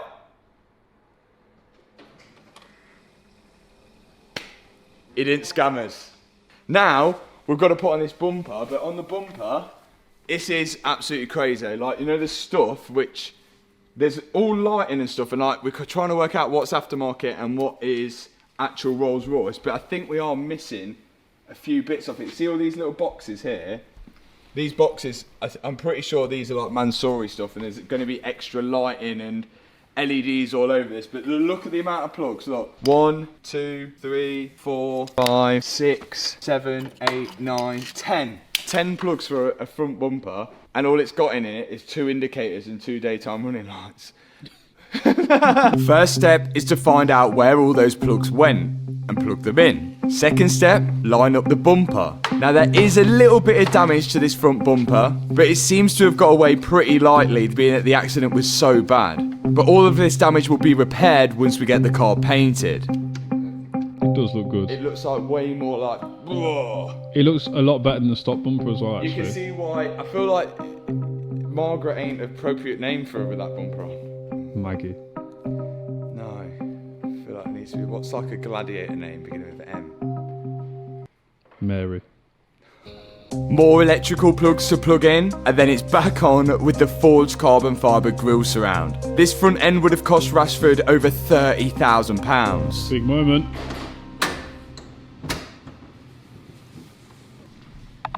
That looks good, doesn't it? Looks wicked, doesn't it? What a car. Look at her. Can't we see if Margaret comes out the front? Should we see if it comes out? Yeah. We're about to see if Margaret comes out. Right, here we go. I think it'll come out or break the grill. Here we go.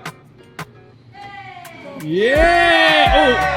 Yeah, sort of. It's out. It's like... Well, what's up with that? Just it doesn't... There we go! Hey! That's perfect. The wipers have come on as well. Yeah, look at Margaret chilling there. Oh, look! Yeah, it's the same. Lights are on the bottom. Yeah. I don't know why the wipers have come on. See if she goes back down, okay? Oh, what? Oh, oh no, stop. What? Where's that coming from? Yeah. Oh, that was good. Yeah, that worked. Yeah, it's not perfect. It just needs going back a bit, back into this. It's got character though, because you get out. Side here is one for the grille lights, and inside here is one for the daytime running lights. So if I click both of them, this is just like an extra flex if you've got a Mansory Rolls. Boom, boom, boom. Look at that. How can you not see you coming now? All of these lights are on at the bottom. There's like daytime running lights here, daytime running lights here, and then there's just every light imaginable underneath. Oh my days. It's Mansory, isn't it? It's just meant to be absolutely wild. Next step, let's get this door on so then the guys can sort the rear quarter out, and also we'll do the airbags. But to get the door on, we've got to move it off the ramp. To get it off the ramp, we want brakes. Now, Matt went to Rolls Royce and got a bit of an insight on how we can do the brakes without using the diagnostic tool. Now, even though in the last video we got the car running, we couldn't get a brake pedal. We bled the brakes multiple times to try and get all air out of the brake system, but no matter how many times we did it, we still had a soft, spongy pedal. Yeah. Hang on. Now when you push a brake pedal in a car, it pushes a piston inside the master cylinder, which then pushes hydraulic fluid along the brake lines, down into the brake caliper, which then pushes a piston, which pushes the brake pads onto the brake disc. Problem is, if there's any air in that system, then the brakes become spongy. Best way to picture it is that you can squish a football with air in it. But if you try and squish a cylinder full of hydraulic fluid, it won't squish. It is rock solid, and that's how we want our brakes to feel. Now, because the Rolls Royce braking system is so complex, it has an ABS system stored underneath the car which we think is collecting the air. And usually to bleed the brakes on a Rolls Royce, you'd have to have a special computer which will self-bleed the brakes. But when Matt went to Rolls Royce to pick up parts, they told us a secret way to get past it. You want a brake leader that will generate a minimum of 2 bar pressure. Right, okay. So Mr. Push isn't good enough, is that what you're saying? Yeah, Mr. Push might be a bit weak on right. This one. So, and then if you can, a diagnostic machine that will run a bleed sequence, so it buzzes the valves inside the EC unit. So it might have to come here, is what you're telling us? Possibly, but if you've got a pressure bleeder that do 2 bar, then if you do it enough times, you should be able to get it through. Okay. So now we need at least 2 bar of pressure on Mr. Push. My dad's put 3.5 bar of pressure in this tyre here. It is rock hard. That tyre is rock hard. So could we just blow all the pipes off the box? yeah. So now I think we're going to use Mr. Push off this tyre with 3.5 bar of pressure and push all through the brake system. What could possibly go wrong? Brake fluid all over the car. So we've got to remove the reservoir cap, and then we're going to fit Mr. Push to that cap, which is full of brake fluid, then attach Mr. Push to a tyre with 3.5 bar in it. Yeah, this is going to be a lot of pressure now. A lot of pressure from this pushed into Mr. Push, which is pushing it into the brake system. Okay, that's all. Now we've got to hope we have enough pressure to bypass doing it electronically. Right, any air going to come out? There's a bit of a bubble. I think we did. Me and Matt did this multiple times. And it didn't work. Yeah, it didn't work. So why are we doing it again? This car's still under warranty. So worst case, if we fix it, take it back to Rolls Royce and say the brake pedal's gone, they might fix it under warranty. Yeah, that's a good theory. They wouldn't always dream. It's absolutely nothing. Look, it's perfect. We're failing. There it comes. Oh yeah, there's a little bit. See it coming out there? Yeah, but you think it'd be like There's a a lot. massive big bubble. Oh! Whoa! Whoa! It's all coming out! It's all coming out! Look at it! It looks like we're actually starting to push out the air that was in the brake system. So my dad's gone round to bleed up each corner just to make sure, and then we're going to test the pedal one more time. Okay.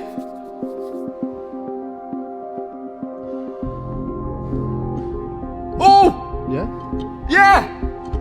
Yeah, go on! Yeah, look at that! Go on. Solid, look.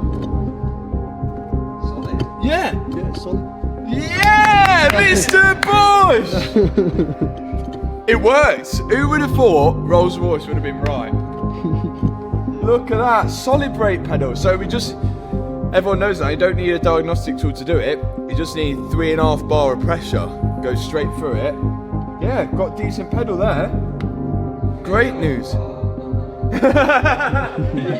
You seen your tub? It's all swollen at the bottom. It don't stand up anymore. Okay, wheels on. Let's get this forward and we'll do the airbags inside.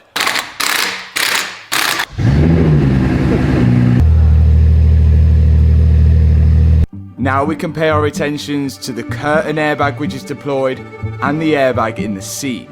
To take out the curtain airbag, first we've got to remove the A-pillar trim. This is held in with clips and also 2 tethers as well, to stop it from flying in your face when the airbag blows. Once that's out, the curtain airbag is connected to the car with loads of T30 bolts, and there's a lot of them. This airbag deploys with a lot of pressure, and the last thing you want when it deploys is it completely detaching from the car. Then it wouldn't do its job. Yes! Yes! We're out. One airbag out.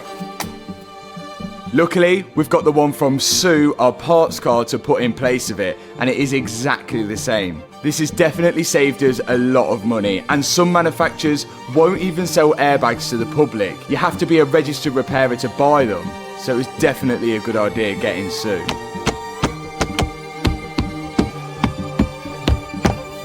And that's one curtain airbag installed. Okay, seat airbag. Now we think, unlike some airbags where they damage the actual fabric of the seat, I think you can still just unbolt this, put a new airbag in, and then save this part of the trim.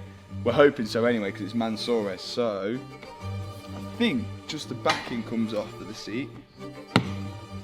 Oh, that was a good yank. Lovely yanking. Clip that. Here's the back.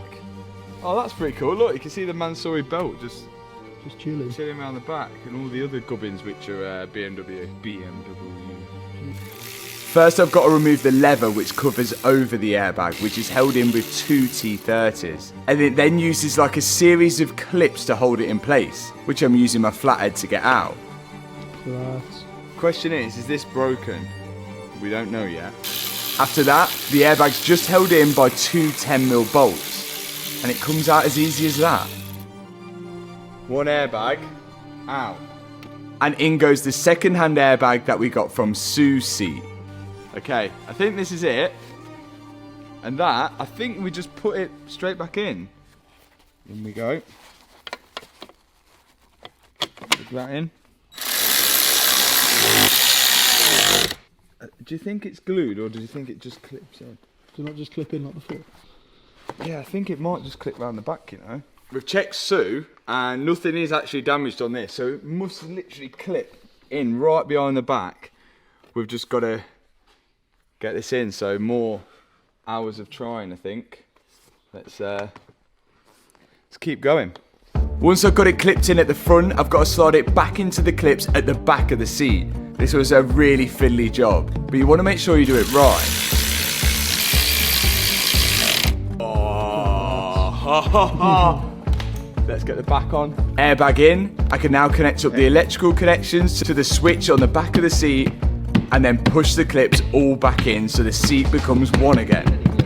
There we go. Hopefully we don't have any faults in the seat belts, but they haven't locked out. Okay. Next up, it's the door. This is the one that we've took off Sue, and it's extremely heavy. We've got to line it up with the hinges, and then there's one big bolt at the top hinge, and then another bolt on the bottom hinge we've got to slide in. Good. All tightened up, then the electrical connector goes in place.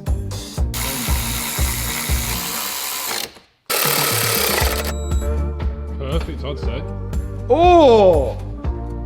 Look at that! Oh, look at the colour! Looks like the in-betweeners car. Yeah, it does. And this bit's chrome as well. Now we're going to pull the rolls outside so we can get a nice inspection on its new look, and maybe take it for a little spin now that we have brakes.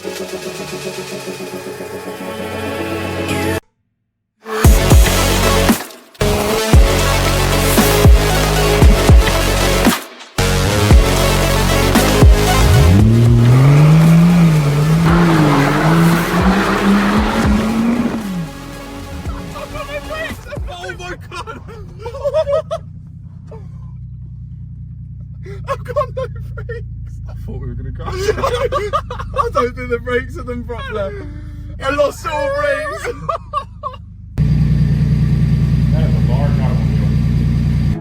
For a while now, we've been trying to get a solid brake pedal in the Rolls Royce by getting all the air out of the brake system. On a regular car, it would just be the case of bleeding the brakes by cracking off the brake nipples on each corner of the brake system. But on the Rolls Royce, it's much more complex. Let's see the brake lines here. Before they go back up, they go into that, and I think the air's in that. There's got to be a way we can turn that on. And Rolls Royce actually told us we need a special tool to do it. We need your help as always. But there was a chance that we might be able to do it without that tool. And in the last video, we thought we'd done it. Oh! Oh! Yeah? Yeah! Yeah, go on! Until we took it for a drive and we lost all brakes again. I've got no brakes! Oh my god! I've completely lost it. Okay, this is what we're gonna have to do. We're going for the same as last time, but this time we've got a secret recipe. Florin. In this bag is going to be the secret of getting the brakes on this car. Everything we've learned on Rolls Royce is really anti-DIY mechanic, even down to bleeding the brakes. So this computer needs to be plugged in to the car to tell the ABS pump to open up all the valves to let out all the air of the system. It's a complicated procedure, but hopefully we get the last remaining bits of air out of the brakes. Were you driving it around with no brakes? Yep. That's really dangerous. You don't need brakes where I'm going. That's true. Into a lamppost. First step is to attach Mr. Push, which uses air from the tyre to push brake fluid around the system. Are we using Valvoline brake fluid? We only use Valvoline brake fluid. We do. Because it's the best. Now there's pressure being put through all of the brake system. We can start to remove each wheel on every corner. But unlike last time, now we've got the Rolls Royce diagnostic tool. This can now tell the ABS pump to open and close the valves, which hopefully is going to release all of that air out of the system. And whilst it's doing that, we've got to go to each brake caliper and crack the bleed nipple off to let all the air out of the braking system. And we do that till there's none left. Do you want to hear the news? Let's hear the news. Brake pedal is solid. rock hard. Rock hard. Oh. Wow. There's now no air in the system, so when it's pushing the brake pedal down, we're not compressing air anymore, we're compressing fluid. Well, we're compressing hydraulic fluid, to be precise, which you can't compress, it's like that. When you compress air, it's more like this. Now we finally have a brake pedal. We're almost looking like Rolls Royce techs now. But now that that job's out of the way, we've got another one to get onto. I had a bit of a boo-boo because we had the rear glass out and then I left the car outside and it rained. So all of this, oh my, is now wet. So I want to put the full interior back in today, which means I've got to do two things to do so. One, replace all of this now because it's soaking and my rear glass would just fog up all the time if I left this in. So this is going to be replaced, but also check this out.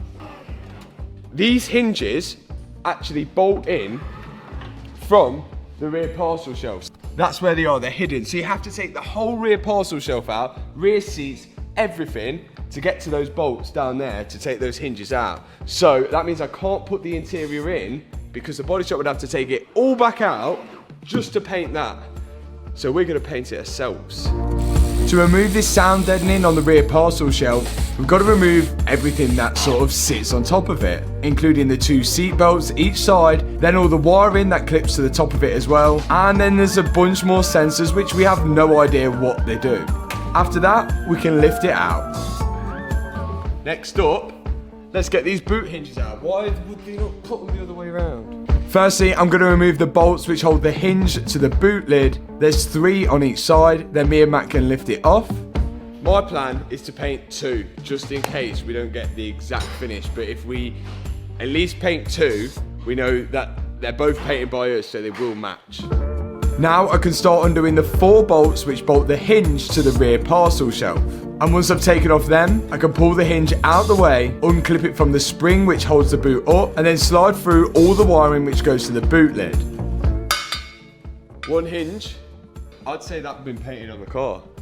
I reckon they've put that in like that because, look, that's not been painted. So this has all been bolted in, and they've painted the whole car with these in. So we're making it better? We are actually improving it, or we are making it heavier. And of course, I've got to do the same for the other side. Remember, we've only replaced one hinge because that left hinge was bent, causing the boot lid not to align properly. And then to paint it, I'm going to rough them up with a bit of Scotch pad, which will give it this matte look finish. Then I can apply the paint. Welcome to my paint booth. This is where we paint Rolls Royce hinges. Here's the paint. Off we go. The body shop mixed up the paint for me, and I was just going to do my best to make it as OEM as possible. And once I've applied the paint, my dad can go over it with some lacquer. Welcome to my body shop.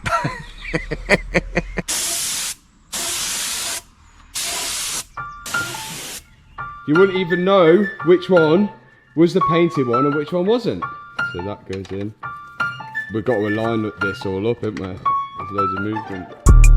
With both hinges now painted, we can refit them back to the car and then fit the boot lid on top, remembering to fit all the little shims which go between the hinges and the boot lid as well. Then we've just got to line it all up. Okay, now we've got to line it up to make sure it is absolutely sensational, because as soon as we put the interior in, there's no turning back. Mine's spot on. Yeah, I think that is 10-10. good. I think that is good. 10-10 mine is. In your opinion, it is. And then with a bit of adjustment, I also got mine 10 out of 10 as well. That's another job ticked off the list. I just want to stop it right here. This is a message to Marcus Rashford. I know that you spec this car, okay? I do really like it. But one thing that I can't get my head around is, Marcus, you've made a blue dashboard on the top here, which gets a lot of glare from the windscreen, so it's quite hard to see out. But you've failed to do a blue parcel shelf. I don't know whether that was you or whether that was Mansory, but why would you do one and not the other? You'll see exactly what I mean in a minute. I've just got to refit the new sound deadening, which we took off Sue, which is nice and dry. Then I can reinstall the seat belts, all the wiring, and then finally the black parcel shelf. Remembering to connect up the connections for the speakers on the back. But I just feel that everything else is blue in the car, why not do the rear parcel shelf as well? Next up, the door card. Well, it's not a door card, it's a rear quarter card. It's really tricky working in the back of this car as there's not too much space. And again, I want to be really careful not to damage any of this, because this is fully custom Mansory interior. And if anything does get damaged, I can bet my life on it, it's super expensive. Wow. Aquarium. That's one side in. Now we've got to move to the other side. The exact same process. Next thing, it's the seats. £33,000, I think it was, this interior is. And look at it. Some would argue that it is not very nice. Some would argue that it is very nice.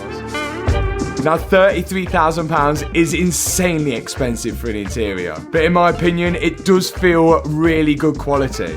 Bentley only uses leather from balls for upholstery because they don't get stretch marks. Same with Rolls Royce. Oh, really? Only balls from cold climates to avoid insect bite marks, and no American balls to avoid barbed wire cuts. That's crazy. So this is only made from ball leather. But this is Mansory, not Oh Rolls yeah, Royce. that could be like proper bougie balls though, couldn't it? Bougie balls? Yeah. If you guys could smell this leather, then you'd probably agree it's pretty good quality. Everything feels brand new. But I guess the car has only done around 1,000 miles. I'm nearly there now, just putting in the final piece of the rear bench. And that is job done with the seats. This is the door off Sue. So we're going to put on the door card as well, so we've got a complete interior. Now, the body shop will have to take this back off. Well, actually, I'm going to be painting this as well with the body shop, so I will have to take it back off because we're going to paint the inside of the door to it all match. But we might as well put this on so it's nice and complete and we know where everything is and it's not lying around the workshop until paint. It's quite easy to do that. You don't say words like that, do you? Come on then. What, easy? You say after you fitted it. That was quite easy, not before you fit it. So this is the wiring loom which is attached to Sue's door, and we've kept it. And this is the wiring loom attached to the Rashford door. But we've noticed one difference, which is these electrical connections for the Mansory puddle light. So we're going to have to change it. Look, see how they're different coloured, red, blue, yellow. Red for red. You get blue connectors and yellow connectors. Yes. I didn't know that. Did you not know that? No. Some people will be like, why are you not soldering it? F1 teams don't solder because solder gets brittle and breaks, whereas the crimping things are way more reliable.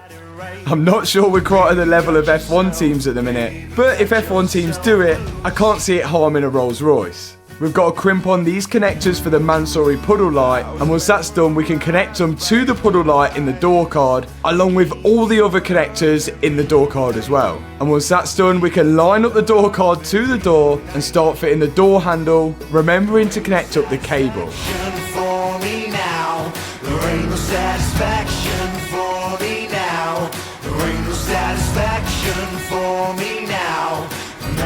And as things go on the Rolls Royce, the door card is probably one of the easier jobs. Last little bit to fit, the armrest, which just clips into place. And that is that done.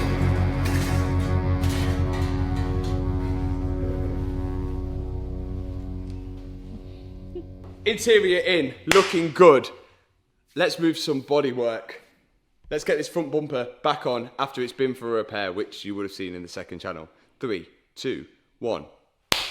Front bumper is on with the grille. It's not the final fit. We've still got some alignment to do. And we're going to finally get to fit the Mansory full carbon fibre wing later in the video when we unbox all the Mansory stuff. But come to the back, come to the back. There's a few things left to do. One, including the rear screen. But two, we haven't actually taken off this rear bumper yet. And I just want to see whether there is any damage behind it because we've got the Mansory bumper as well. This thing is full. I want to say it's carbon fibre, but let's get this stripped off. And if it's all good, we will be able to see what we're doing next. We're a bit in a weird situation right now. It's a bit between finished and unfinished. We don't know what we need to put on to take off. We're not sure. We're trying to get as far as we can. Let's get it in the ramp. Let's get its bumper off, assess the damages. But before I got onto the rear bumper, Screensaver come and took the glass out of Sue. But I wanted to remove the tint from it, which seemed harder than first thought. It was leaving a lot of adhesive on the screen. So I had to call Jimmy in with his steamer so we could peel the tint off without leaving that residue on the screen. And so far it was working. You look like a minion, where you had that from? It was a gift. Now the rear screen has no tint. For me, I just think if someone spent £33,000 on an interior, you've got to show it off. Now the guys at Screensaver have come, laying down the adhesive for the screen, and we can line it all in place and send it to its home. After that, I've got to get in the car and plug in the aerial, because the aerial for the radio is actually inside the rear screen. It's coming together. Now the car can go in the air, so we can start taking off that rear bumper and check the damage which is underneath it. I've got to remove part of the arch lining so we can access the bolts for the rear bumper, and finally we can get it off. Do you know what's a bit mad? How much is this bumper? 20 grand. It's like 20 grand. You can't even use the towing arm because what? It's glued in. Sorry, I take that back. It's double-sided sticky taped on. Mansory edition. No words. Well, the good news is, looks a bit of a mess. I can see where the lamppost hit. And it only looks like it's damaged the crash bar, but we can only be sure once we remove it. Off. And it looks... Oh, I think there's damage to this. There was damage to this. And this is the air tank used to store the air for the air suspension. And it stores a lot of air at high pressure, so we don't want to risk keeping this on the car. So it looks like this is the tank, which holds the air, and this is a compressor behind it, which compresses the air, and this is where the air comes from. The question is there going to be air in this? Well, we're about to find out, because I'm loosening the line. Whoa! Wow! Whoa! That's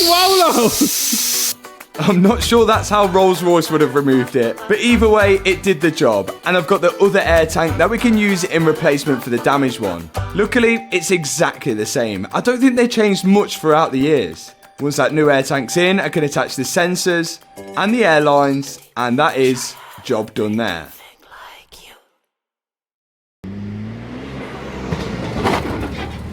This BMW cost me £30,000, and these Mansory parts cost me £40,000. But without these Mansory parts, we can't call it a Mansory Rolls Royce. So I had no choice. All of this stuff is one of one. It's built to order. You can see here a full carbon fibre wing, which was €9,900. Let's start off with the front, and then it'll finally look kind of like complete. So, front wing. Here's the new front wing, and here's the one that come off the car. there was no doubt that it needed replacing. But we do have to do a few things first, like taking the door handle light off Sue's old wing. Oh, mechanic! We've then got to fit all of this stuff onto the new Mansory wing, which we realised needed some modification to fit. We've now got to drill holes in this €9,000 wing so we can fit riv nuts in there, which will allow us to thread in the bolts which hold the door handle light onto it. This is like buying an £80,000 Rolex and then having to build it yourself. Anything that I mess up now could be crucial. The last thing I want to do is damage one of these one-of-one wings. So I'm double and triple checking whatever holes that I drill line up perfectly. And once I've fitted the bracket, my dad can then line up the LED light and the chrome trim which goes around it to the wing. But that's not all. There's no hole here, but on Sue's wing, there's a huge hole. So now I've got to use my Dremel to cut out a big hole to allow the side repeater to actually clip into place on this wing. More drilling and cutting.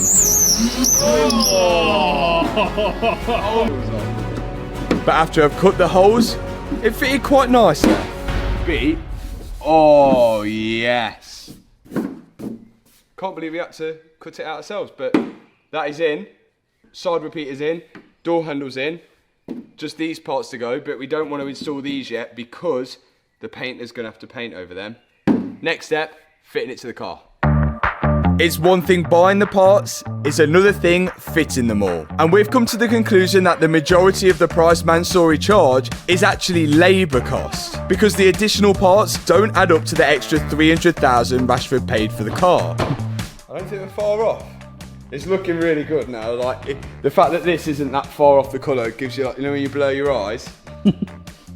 Not far off. It's not far off. Rashford paid £700,000 for the Rolls Royce, which without the Mansory parts would be worth around £350,000. But we think there's just over £100,000 worth of Mansory parts on there, which would mean the rest is all labour costs. Maybe I'm wrong. It's on. It's not a final fit, and there is a few adjustments to make. If it was, say, a Lamborghini, I'd be pretty happy right now, but because it's a Rolls Royce, it's got to be absolutely spot on. There's a few little lines and everything I've got to move. I'd like this to be smaller. I'd like this gap in the bumper just to be a little bit more flush. I'd like there to be no gap around there. But I've fitted worse body kits, and like with the lights on, that looks absolutely crazy. But as you would have seen, I've fit in here the umbrella slot, and as we all know, Rashford has stole our umbrella. He's still got it somewhere, allegedly. But check this out, it's a big moment. Yeah, we got 2 umbrellas, and guess what, they're from a subscriber who's I think long-term borrowing them from Rolls Royce. Mansory don't actually do umbrellas. So like, I thought the reason why these umbrellas have been stolen, they would have been Mansory umbrellas, which would have been worth like 20 grand or something. But they don't do their own umbrellas. So what are you doing, Mansory?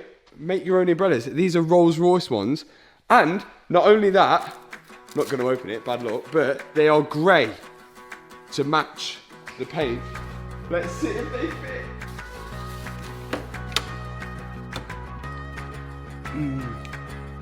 Oh, yes!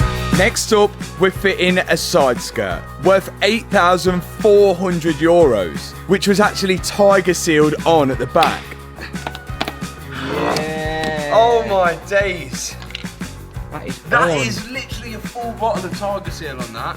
So we know how to fit it now though. Tiger seal. Yeah. Lots of it. As usual, some of the Mansory parts needed a little bit of modification for it to fit just right, but we're almost getting there now. Oh, that's better, isn't it? It's in. That's better. Oh, it's a lovely fitment right there. Perfect. Oh, then there's a hole to drill here, wasn't there? One final hole to drill in the €8,000 side skirt, and that should just about do it. Show them. We're in. And the hole lines up perfectly for a bolt. Now, on top of the side skirt costing €8,400, the extra forged carbon fibre piece which sticks over the top of it costs €2,900. You can see how all these parts add up. But again, going back to the car vertical check, we can see that this car's only done just over 1,000 miles. So effectively, at the end, we'll have pretty much a brand new Rolls Royce with all of the Mansory parts on it as well. So I think it should hold some pretty good value. Last thing to go on is the door latch, and that's job done. I think it needs to close a... Oh no. Oh, it's about on. It ain't far off. I think the wing could probably come out a bit at the top. It's not far off. It is not far off for a first go. Side skirt's looking good. Oh yes. She's coming along now. It's not... Get in there. It's not bad. That is on, apart from our aero bits and everything that have got to go on the bottom, and then also the little grill that goes in there. And the fitment, the first fit isn't actually too bad. It's good enough to paint, and then we can we'll do all the adjustment afterwards. But we've drilled all the holes that we need to, which is good news. On to the back.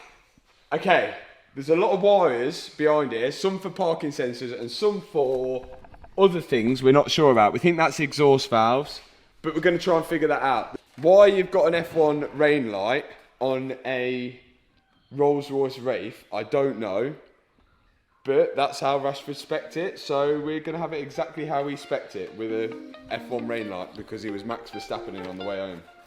Before we fit anything, we want to make sure that that rain light actually works. So my dad's repairing the wires which go to it, which is now done. Then he's got to replace the electrical plug which goes to the F1 light as well.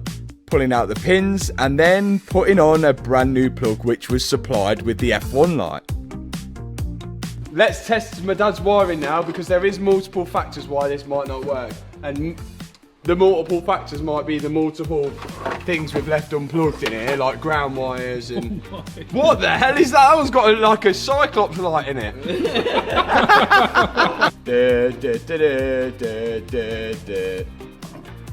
Press the brakes.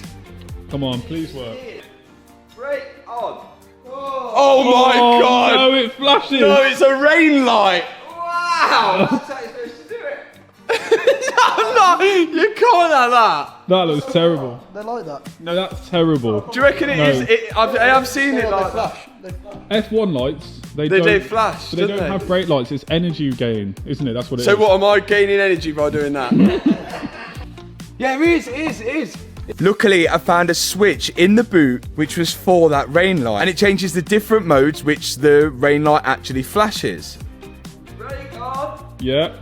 Yeah. Oh, that was slow flash. Slow flash. I think that's it. Let your foot off the brake. Yes! Foot on. Yes! No more fix.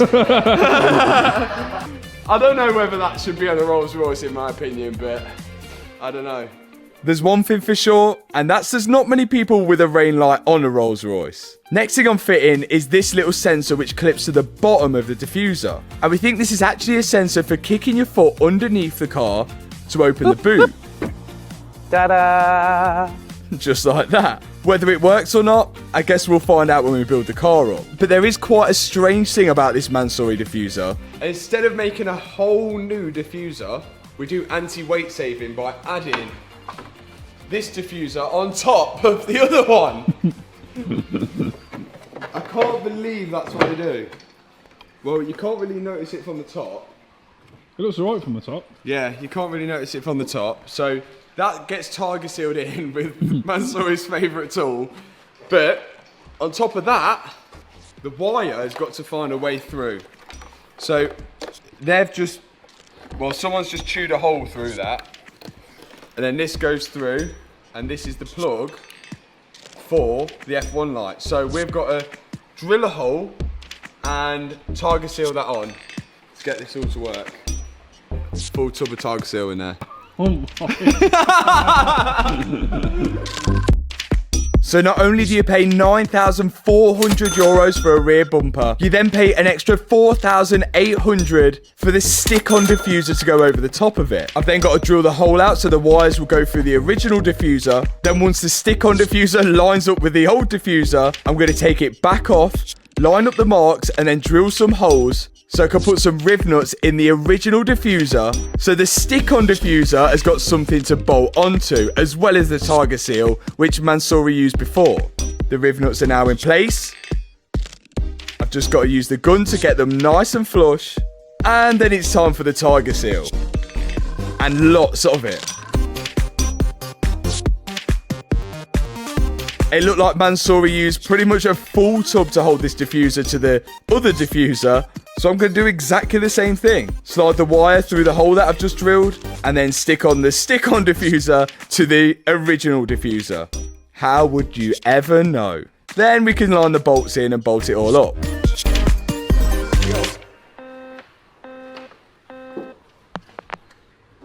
What does this fit like?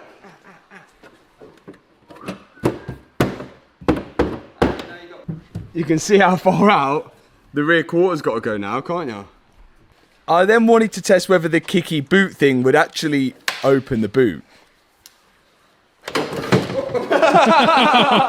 That fits well good. Do you know what? It fits actually alright. That looks so It fits actually really nice. That looks sick. Yeah, it looks actually alright, doesn't it? Yeah, that looks well good. Oh my god, I'm just playing with them now, yeah. Oh my god, what she saying, say it loud, yeah. I can't respect it, I'm in the gym, but I am not flexing. Look at that. What a weapon. It's looking pretty much nearly complete. The final few touches, including one last thing which we've not really addressed. Rear quarter. We've now got to fix that. Let's get it inside. Shooting like Luke, I told him I'm next, just I got a ball, I told him I'm here, I'm not waiting for y'all. They hit my phone, but I ignored the call. Now we know that the rear quarter is repairable, but what isn't repairable is the boot floor. You can see this here. So I've bought one from Rolls Royce themselves. But to fit this, it gets a little complicated. I've got to use my wire wheel to scrape off all of the seam sealer, and beneath that seam sealer, we can see where the panels are joined on. So you can see now all of the little spot welds here that we've actually got to drill out to separate this back panel from this panel. And I think this goes all the way. Oh, look, it goes all the way inside there. And we've got to drill out every single spot weld before we can get that here. So we've got a lot of work to get on with. This rear quarter, believe it or not, can be repaired and shaped back to the original state, which saves us a huge job. So a lot of people would think, why don't you just replace the whole rear quarter? Well, the way it's joined up here, you can see it is very, very, very, very, very tricky. And then we've got to line it all up, make sure the panel gaps are all okay. So if we can avoid that, we're winning.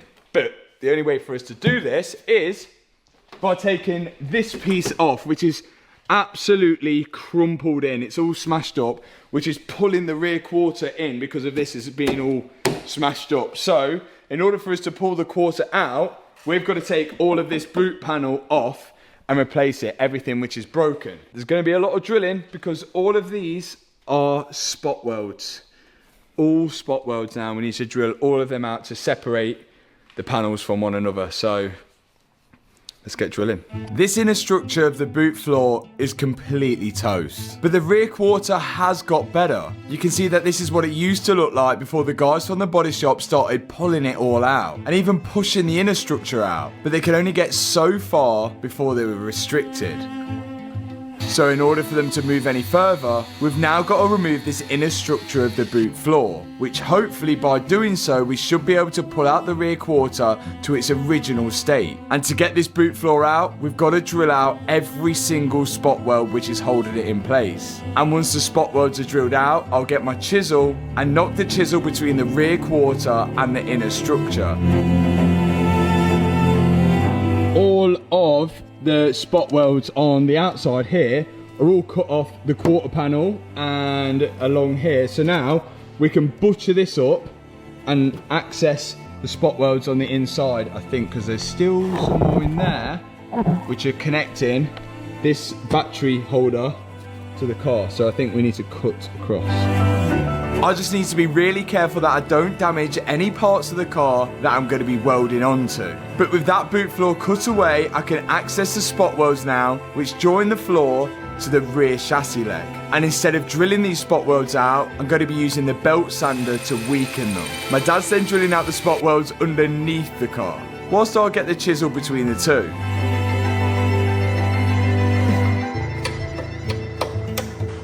Come on. Yeah! Okay, that's one part. That, yeah, is a hollow chassis leg.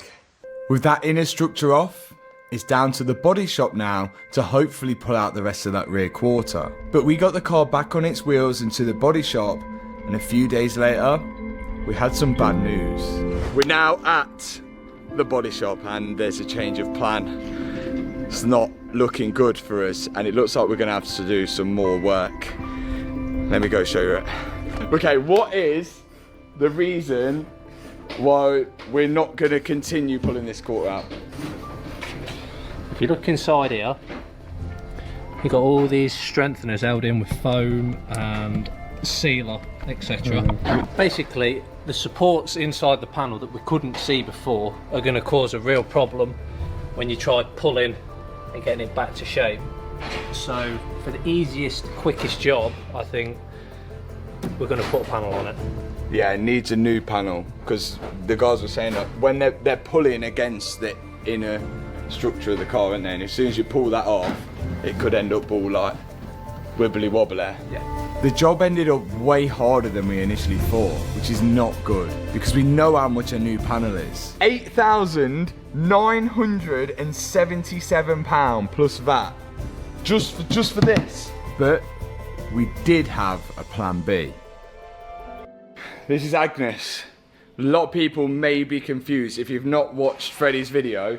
Freddie had to buy another Rolls Royce to fix Sue the Sacrifice. It's a long story, but there's a link in the top right hand corner.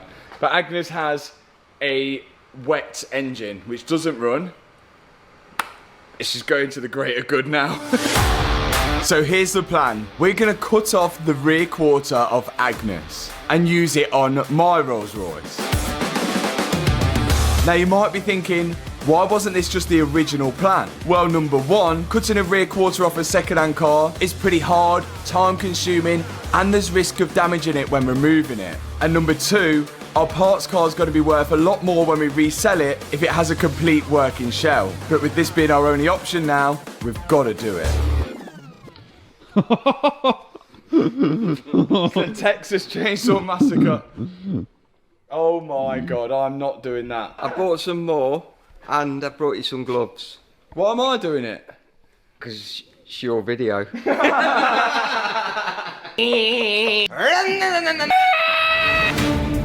So this is it. We've now got to cut off the quarter. It's getting serious. This is going to be pretty brutal. They suit you. They look cool. Tool of choice, the steel saw. This should do it the quickest way.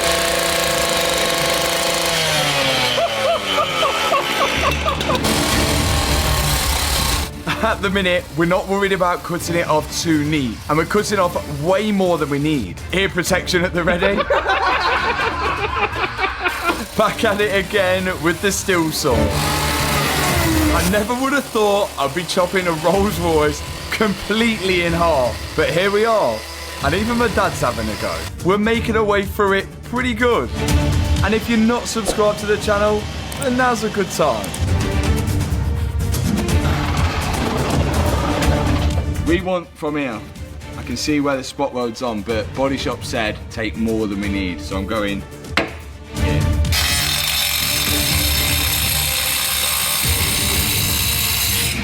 I tell you what, that is some tough metal.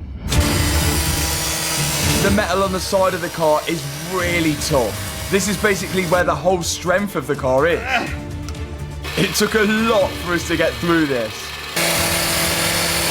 I'm hiding behind here. And then finally, cutting the back pillar.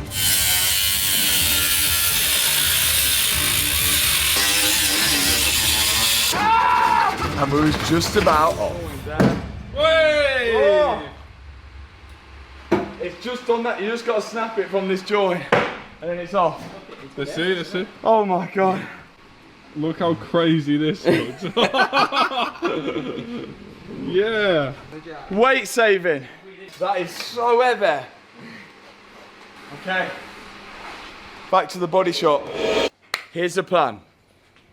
So when you buy one of these quarters from Rolls Royce on factory, it sort of underlaps the roof panel. So it's going to be really hard to take it off the same way it's put on. But we need to have a look actually how it's joined. So our best way of doing it is literally cutting a hole in this, because this is no good, it's damaged. So if we cut a hole in this, then we can have a look inside, see where it's joined, and then make a plan how we're going to join the one off Agnes onto this one. Yeah, let's start cutting a £700,000 Rolls Royce up. This is not the original plan, but here we are, drilling into what once was Marcus Rashford's pride and joy. The first thing I'm doing is drilling a big hole, and then I can get the air saw into it to start cutting off that outer panel. The car's come a long way since it left the Mansory factory like this. And remember, it's only done 1,000 miles, so cutting it like this is really painful.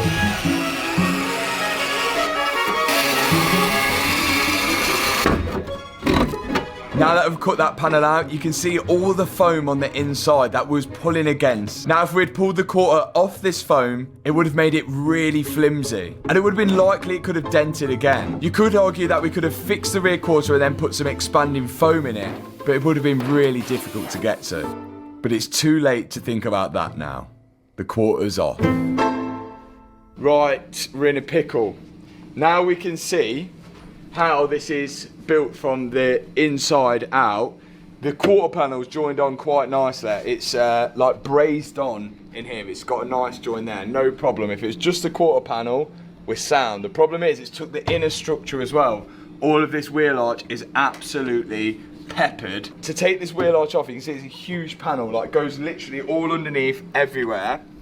To drill it off Agnes, it's a lot of work, it's a lot of labour. So we're thinking if we get a quote from Rolls Royce for the wheel arch and see how much the wheel arch is, because it'd be nice if we bought a brand new wheel arch along with that and put the new inner structure in and then use Agnes's rear quarter, because we know the rear quarter is £10,000.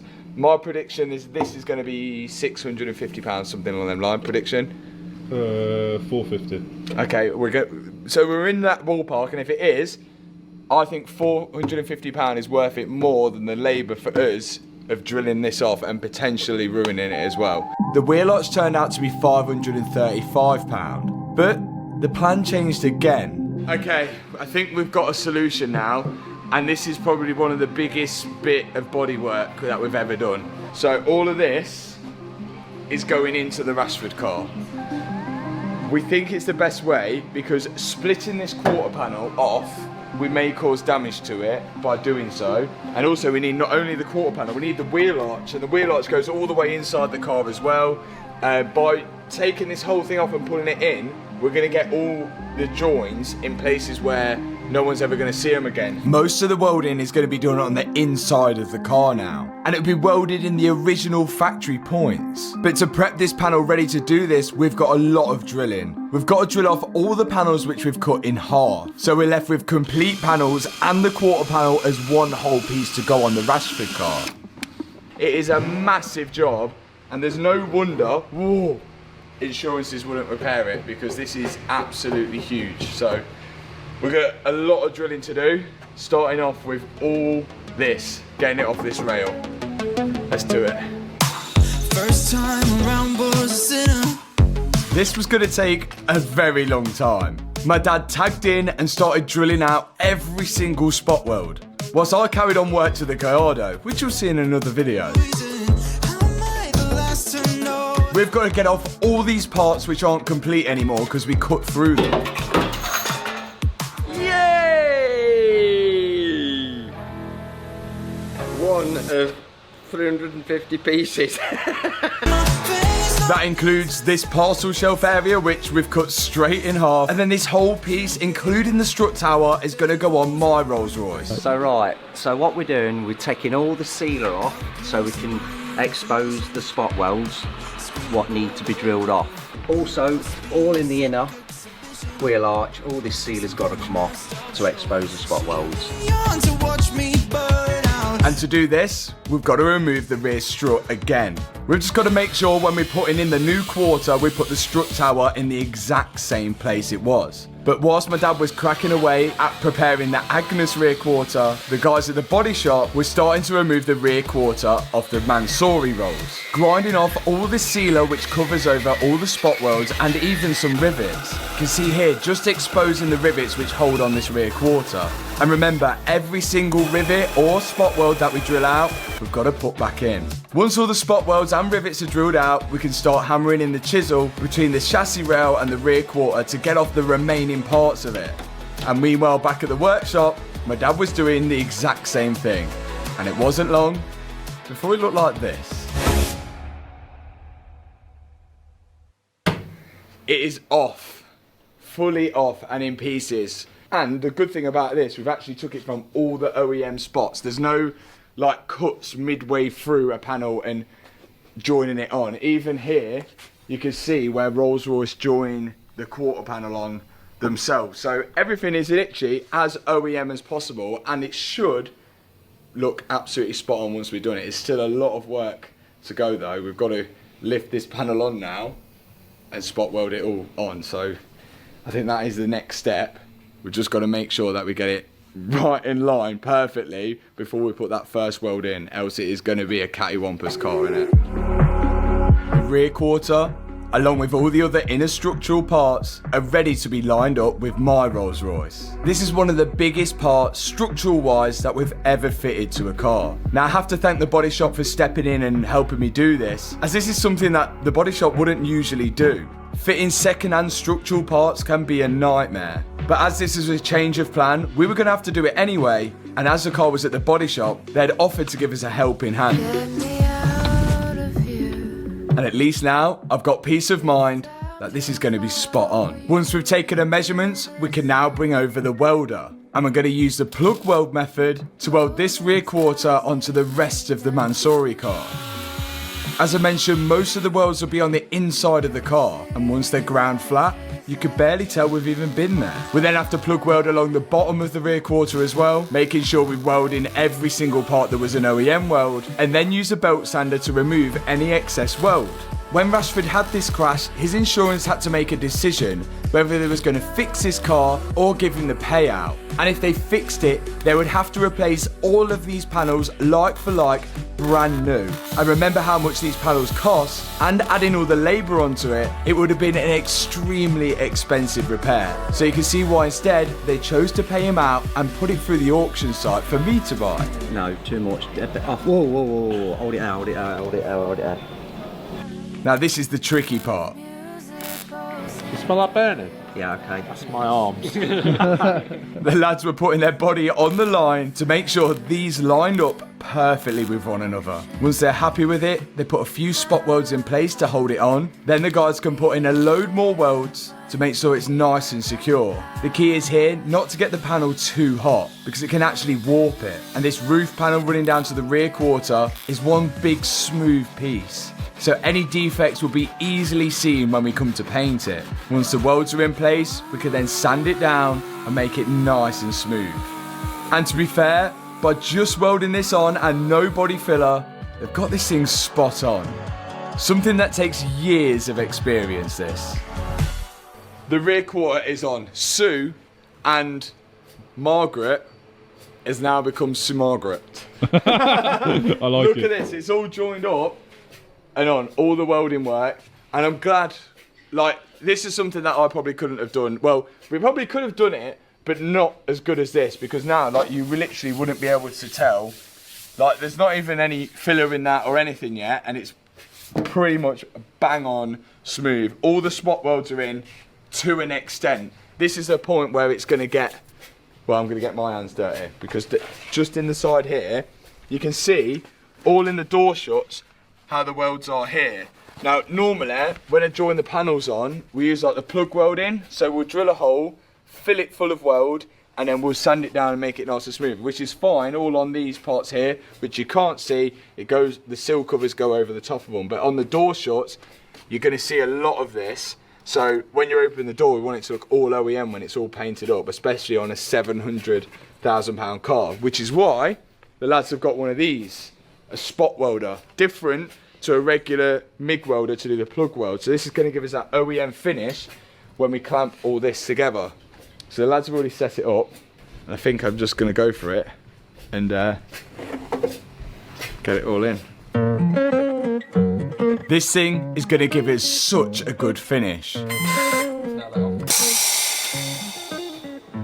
Crazy, look at that! You know, on the 24-hour challenge, I would have smashed it if I had this. Look at that! I can't believe how good that is. You can't even tell. When they're building the car at the factory, they use these spot welders to join the panels together. It gives the nicest finish.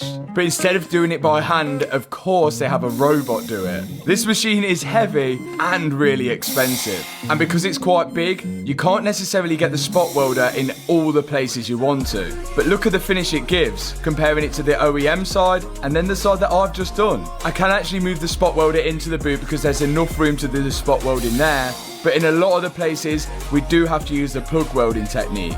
But luckily for us, the places that you can see are going to be spot welded. Definitely thinking about getting one of these for myself.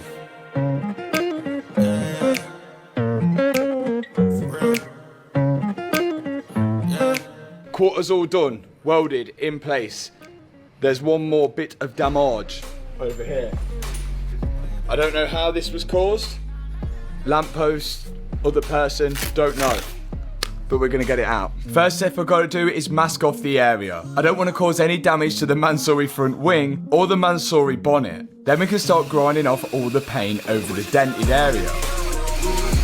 Now after all this, the car should look brand new, OEM. But if you don't want to end up buying a car that's had all this work done to it like this, then you can use a tool called Car Vertical, which if you put in any registration plate or VIN number, you can find the full history of the car out.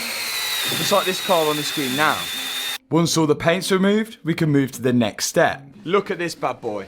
Sucks to the floor. You can't use it in my unit because it would have pulled up the floor tiles. But here it was sucked to the concrete floor, so we've got like a base. An airline goes to this, and then we should be able to start pulling out this A-pillar by using this, so right. And then got to weld into place loads of these forks into the deepest part of the dent. Now moving back to this dent pulling tool, we put the metal through the forks now, and the tool is sucked to the floor, and the forks will hook onto this piece of metal, and I will start cranking it back, pulling the dent away from the car. And you can see how far it's pulling it here. And then we just keep going until we're happy with where the dent is.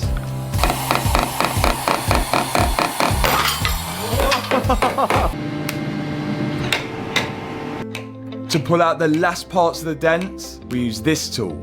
It welds into the deepest part of the dent, then we sort of pull hammer it back until you end up with this. And to get rid of all of this mess, we just need to grind down all of the high spots. And eventually, look at that! The dent is all pulled out. Easy as that. This next step, I've never seen done ever before. Now instead of using body filler to fill the gap between the old panel and the new panel, we're using lead. This is an old school technique, but in my opinion, it's a lot better. Filler can sink over time and can sometimes give you that sort of wavy effect. But instead of filling the low point with filler, we're filling it with lead, actual metal. So there's no chance of it sinking in the future. And it's going to give us that proper OEM finish. They use this technique on a lot of the old classic cars. And to be honest, there's not really many people which do it now. And that is looking really good. Rear quarter finally on and done. But now, because we've actually moved this strut tower up here, it's time to put it all on and make sure everything all does line up and put the wheel on and the strut back in. So let's get this fitted and hopefully we've had a successful day. The vital moment now of putting back in the rear shock absorber. Hoping that everything does all line up to the original spots. I'm now putting in the nuts which hold it to the top of the car. Then I've got to go back underneath and put the bolt through which holds it to the wheel hub. And so far, so good. Next up is the wheel, and we can lower it all down and check it's all good. Okay. It's going to be decked because there's no air in it, but we want to see that. We want to see the deckness. The slam bus. Oh Jesus. Oh wow. It's been a lot of work, but finally we have a straight rear quarter and most of the bodywork done on the car. It's on from Agnes. Part of Agnes is now on Margaret, and that is all smoothed in and ready for the next step, which is paint. We finally did it. First step, we've got to put this £35,000 worth of interior, love it or hate it, it's Mansory. It's got to go back in the Rolls Royce. Everything, including the roof liner with all the stars in the top. Let's go. Crazy times, can't you feel it? First thing to go in is the rear parcel shelf. Then everything else can follow. Next up, roof lining. The roof lining is huge and we've got to slide it through the side of the car, making sure we don't forget to plug in the electrical connections for the lights in the roof and the star lights. Then we can screw it in place. Yeah, boy! Okay, let's bolt it all up. Once we put the bolts in the back of the roof lining, the sun visors and the big interior light and controls hold the rest of the front up. And once that's in, I can work away at putting the B pillars and the A pillar trims back in place. On the front left, I've got to install the little triangle window first, which just bolts into place, and after that, I can install all the trims over the top of it, covering up all the airbags that we previously replaced. Then I'm hopping into the back of the car to connect up this little speaker, which is disguised as like a mirror with a few LEDs in there, but it's really delicate. And once that's in, I can start installing the rear door card, which clips into place and is held in with 3 bolts. What do you rate the seats out of 10? 10, extra comfy. What about looks? The interior does stand out, and it's not to everyone's taste. Next step, the seats. But that's what makes Mansory Mansory. It's supposed to stand out from the rest and be customised to your own liking. And this is the spec that Rashford chose. And it just so happens to be the one that I'm kind of stuck with. But it's growing on there. Hey! We're getting there. Now that the rear seats are in, I can just slide in the cushions, which literally just clip into place. If you've ever worked on a BMW, then you can pretty much say you've worked on a Rolls Royce, because everything fits kind of the same way. Look at it, it's blue. Finally. I have left off this trim here, just because there is a bolt, which I need to get to for the window trim, which goes around the top. And once we have that, we can screw it all in and finish the very back of this interior. So I am thinking now to put the front seat in and sort of get everything done by that. Yeah? Whilst I was doing the interior, my dad was building up the passenger side door from scratch because the body shop completely stripped it to paint the inside and the outside of it. This is a 2-park lock, look. She's only on this side of the car, and that should fit in there somehow. There's loads of little bits to this door, and they only go in a certain way. Once you put one thing in, you might have to take it back out again to put something else back in. Dad's still building up that door. Whilst he builds up that door, I wanted to de-Rashford this car. Not that I don't like Rashford, but I haven't got as much clout as Rashford, so I don't need full 100% window tints to protect me from all the fans. So this should just peel off. And also, like, do you know, if you spent 35 grand on an interior, just gonna flex it. That's what Mansory's about, isn't it? Just flexing. Let me know if you agree. I think if you've got an interior as bold and brave as this, you kind of want to show it off, not cover it up. So off comes the window tint. Yeah, now everyone can see me. Off the back and off the front. Luckily, this car's only done 1,000 miles and the window tint only recently got put on, I assume, because it came off really easily. Just gives it a nice cleaner look. Now I can put in the front seat. That's like 30 kilograms. at least. I've got to connect up the big electrical connector underneath, slide the seat back down, tighten up the 2 bolts on the one side of the rear, the other 2 bolts on the other side of the rear, slide it back, and then I can access the bolts at the front of the rail. These seats are super heavy, but it's all about comfort in a Rolls Royce, and I'm super excited to try and drive this for the first time as well, as I've never experienced one before. But that is most of the interior in. The majority of the interior is in, bar that little bit up there, which we got to wait for the trim to come back to fit in. But it's looking all good. The boot's looking a mess, so let's go and check out the boot whilst my dad's still doing the door. How are you getting on? I feel like I'm on a production line, and this is like my 8th one now. Welcome to my office for the next 4 hours. 3 hours? That's optimistic, I reckon. Look at the state of that. Yeah. 4 hours. Where do I start? Let's go. Although when you open a Rolls Royce boot, it looks like there's not much in there. But actually the carpet covers a lot. On the back left hand side, it's home to a load of amplifiers, GPS computers, and loads of other electrical components, a lot of which were damaged in the accident. And luckily I took a photo on my phone so I know exactly where they went. Once I put all the electrical parts in the actual boot, I've then got to put more electrical parts on the boot lid. And I can't forget to put the metal shims in between the metal boot hinge and the fiberglass boot. And meanwhile, my dad's still on the door, this time putting the window regulator in place. And once he's got the window regulator in place, it can finally slide the window down. How are you getting on? Absolutely fantastic! How are you getting on? You do realise that the sun's setting and you're still on this door. Yeah, but there's a lot to it. Yeah. But there's a lot to the interior.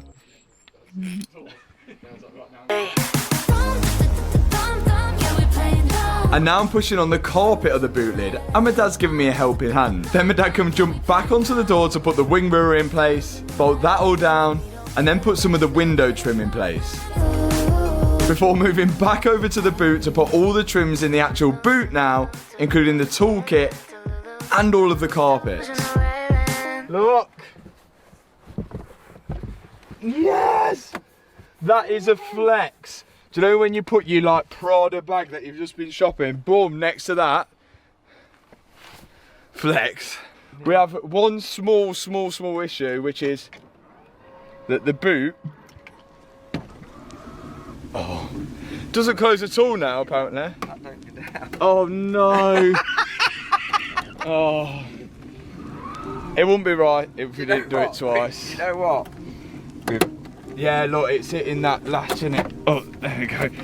Might have to pull it off a bit. Okay, let's go again. Should we go again? Might have been too close onto this.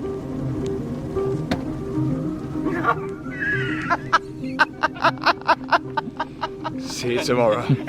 Seems we have some issue with the boot lining up, which is bound to happen when you completely strip a car down to pieces, chop half of it apart and then try and build it back up again. It looks like some of the trim is catching on the latch, so I think it just needed some gentle adjustment.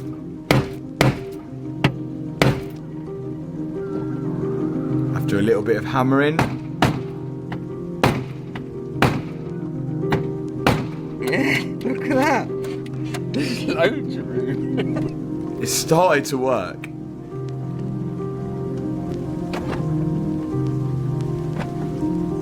It worked. Ish. These have arrived from the body shop. Now, this is the original one, which is black, but some stuff was chrome. We've had to take it because it turns out it's only black on the black badge Rolls Royce, and the black badge Wraith is discontinued, which makes it harder to get all the black stuff now, so you have to paint it black.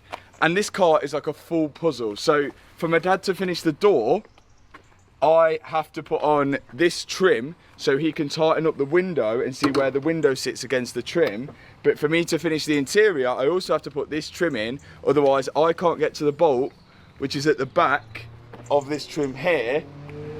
So it's an effect which is affected by whatever you do the step before you affect something. First, on goes the smaller window trim. Once that's in place, I can slide on the big window trim. And pat it all down into its clips. Then another window trim slides into place of that one. Life hack, stick the bottom with super glue. I'm going to say goodbye to this T30 now because it's probably going to stay in the door. The big trim bolts in from the inside of the car, but I don't want to drop the bolt down between the door cards. Right, my dad can finish putting the door together and I can finish putting the interior in. Finally, all the window trims are in place on the left-hand side, and it's slowly coming together now. It's only my dad now who's got to finish off building this door once and for all. Then I can put the door card on and finally finish it all off on the inside, which is what we're doing now.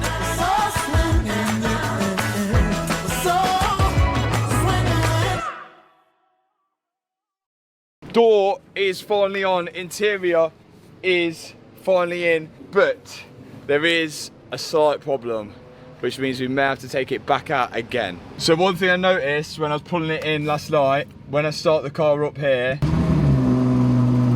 I still have the airbag light on the dashboard. Yeah, you see, driver restraint system, passenger restraint system, and really we shouldn't have any of these driver faults now because we replaced the airbags in the roof lining, the airbags in that roof lining, and then we also replaced the airbag in that passenger seat, which went off as well, but we still got the airbag light on. So I thought I would just need to cancel the codes off, but there's a deeper problem. Watch this. So when we scan the airbag system for fault codes, we get these come up. Seatbelt tensioner on the driver's side, head restraint fault both passenger and driver's side, and a seatbelt retractor fault on the driver's side as well. Normally in an accident, when you have a crash, your seatbelts would lock out, so you can't go forward and the airbag would hit you in the face, so you're not like this when the airbag deploys, and then it will stay locked out. But none of these seatbelts are locked out, so we didn't think anything of it. But turns out they have got a fault. The seatbelt contains an explosive, and when you're in a crash, the explosive deploys and then retracts back the seatbelt and locks it into place. And even though our seatbelts aren't locked out, it looks like there is a fault with it.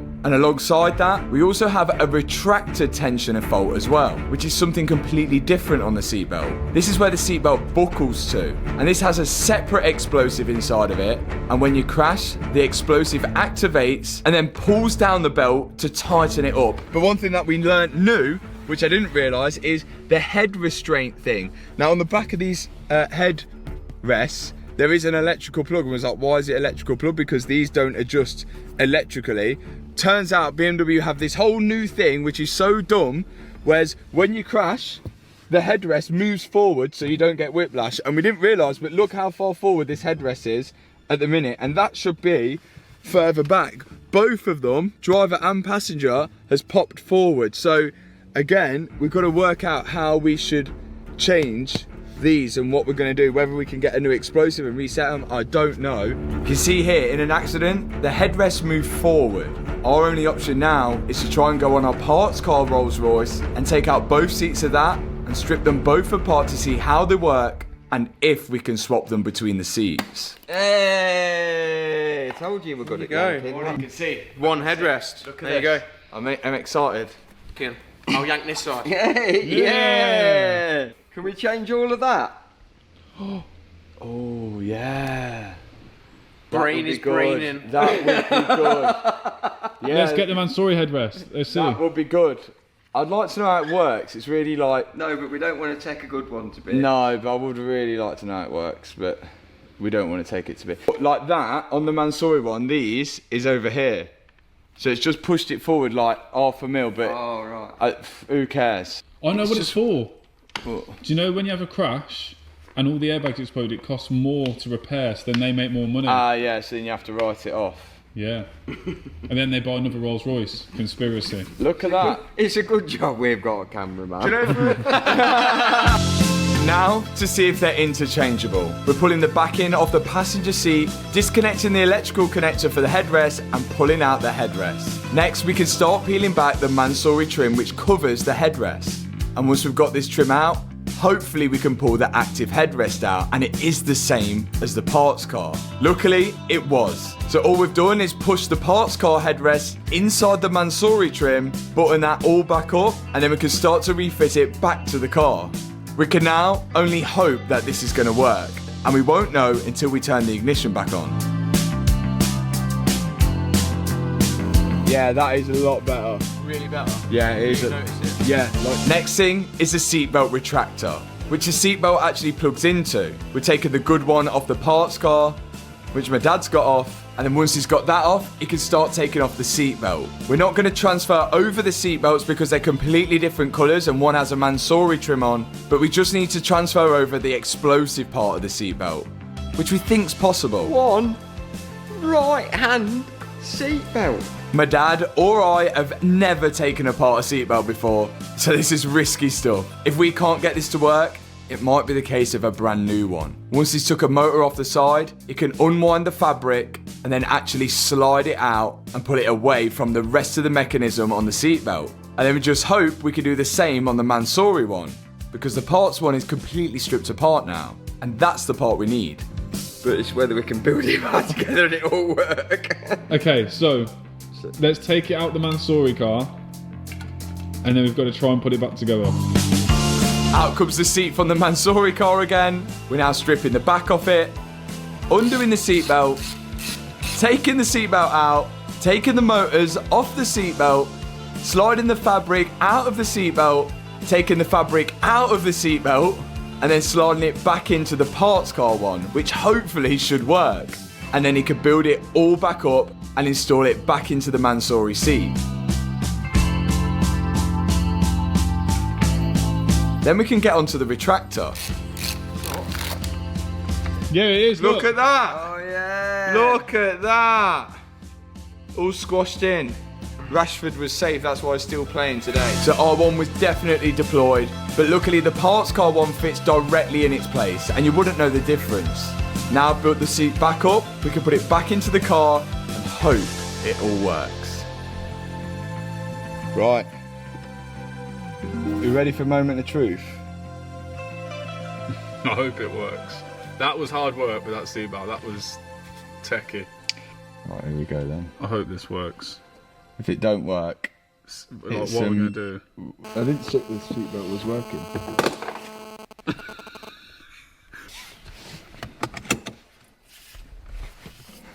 It seems the seatbelt wasn't retracted into place. I think we might have to take it apart again, don't we? But did it take the airbag light off the dash? Good news! No airbag light. Bad news! Seatbelt like this. It's going in slowly there. So the seat is going to have to wait until my dad gets back, because I have no idea what's going on with that seatbelt. But for now, there is a lot of exterior panels to go on for the first time as well, since paint. One of them being the side skirt. I think we should start at the side skirt and then work our way around. Then this is the final fit, so it's got to be perfect. Here is the side skirt, which was €8,400. But there's more. There's this forged carbon fibre, which sits kind of over the top like that. You don't get that with the side skirt. That's extra. €2,900 extra. Bargain. That's 10 grand a side skirt.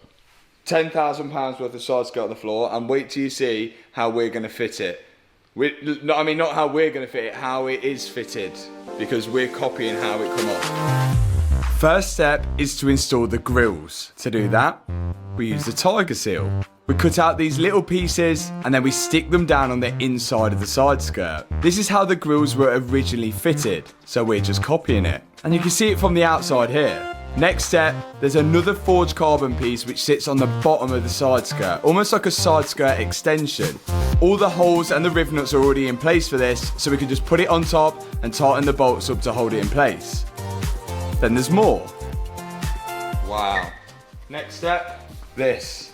You're target sealing this on or using... What's that? Mansory What's tape. that? Mansory glue. You put Mansory glue on. Yeah. Or you're using Mansory tape. What do you think? Do you trust Mansory tape? No. No. Let's use Mansory glue as well. Why do you trust Mansory? Okay. The only thing stronger than Mansory tape is Mansory glue. I like your thinking. We actually ended up using the Mansory tape because it held pretty well, but it did need a few adjustments for that perfect fitment. So I had to get the Dremel out and the file just to get it nice and smooth on the edge. Then any gaps were filled with Tiger Seal, just like the other side. Done, ready, painted, on. Looks quite nice actually, it does look really nice. I'm not sure what this grill is doing because there is no air going that way, but it looks like it's going fast and that's all that matters. Now, this is where it gets controversial. So normally, on here, there'd be a clip which is bolted in here, and if you see when we removed the original one, which was all broken up, we found out what it was held in with. Yeah. Oh my days. Of course, Mansory glue, aka Tiger Seal. So we're doing the exact same thing to fit this side skirt to the Rolls Royce, and it needs a lot of it. It doesn't look the greatest, but I'm sure it'll fit well. We now can line it up to the car, clip it into the front wing, and to the trim on the inner door, and then push the Tiger Seal part onto the rear quarter. And once we're happy where it sits, we just put a little tape down to hold it, and that's job done. Now, to be fair, the Tiger Seal has worked a treat. Look at this. That is fully on now. Side skirt is on. It's done a fairly decent job, but there is a few things that we need to do to sort of finish it off. Now, there's this light here, which is actually for a Mansory side skirt thing. So I think we should fit that next. Here it is, the Mansory side skirt trim. Carbon fibre with the Mansory logo in the middle, which lights up. €4,400. Nice. Now this, like most of the other stuff on the Rolls Royce, can only be fitted in after fitting some more parts. So once I clipped in the bulb for it, I then got to slide in the umbrella into the front wing, tighten up the bolts for that. Then there's another trim which slides over the top of the umbrella section and the door shut, and once that's in, then we can put the Mansory side skirt cover in place, which just uses the standard clips. And that is now all in place. And we're on to the next job.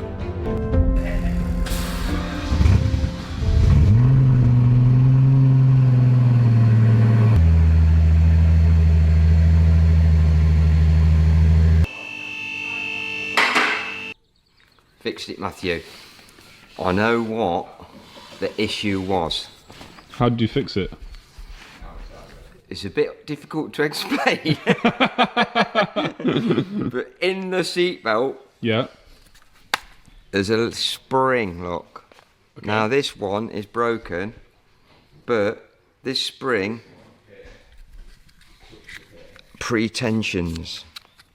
So the tighter it is, faster the seatbelt's faster going to come back. It retracts in. That makes sense. So what I did was, I took it all to pieces again.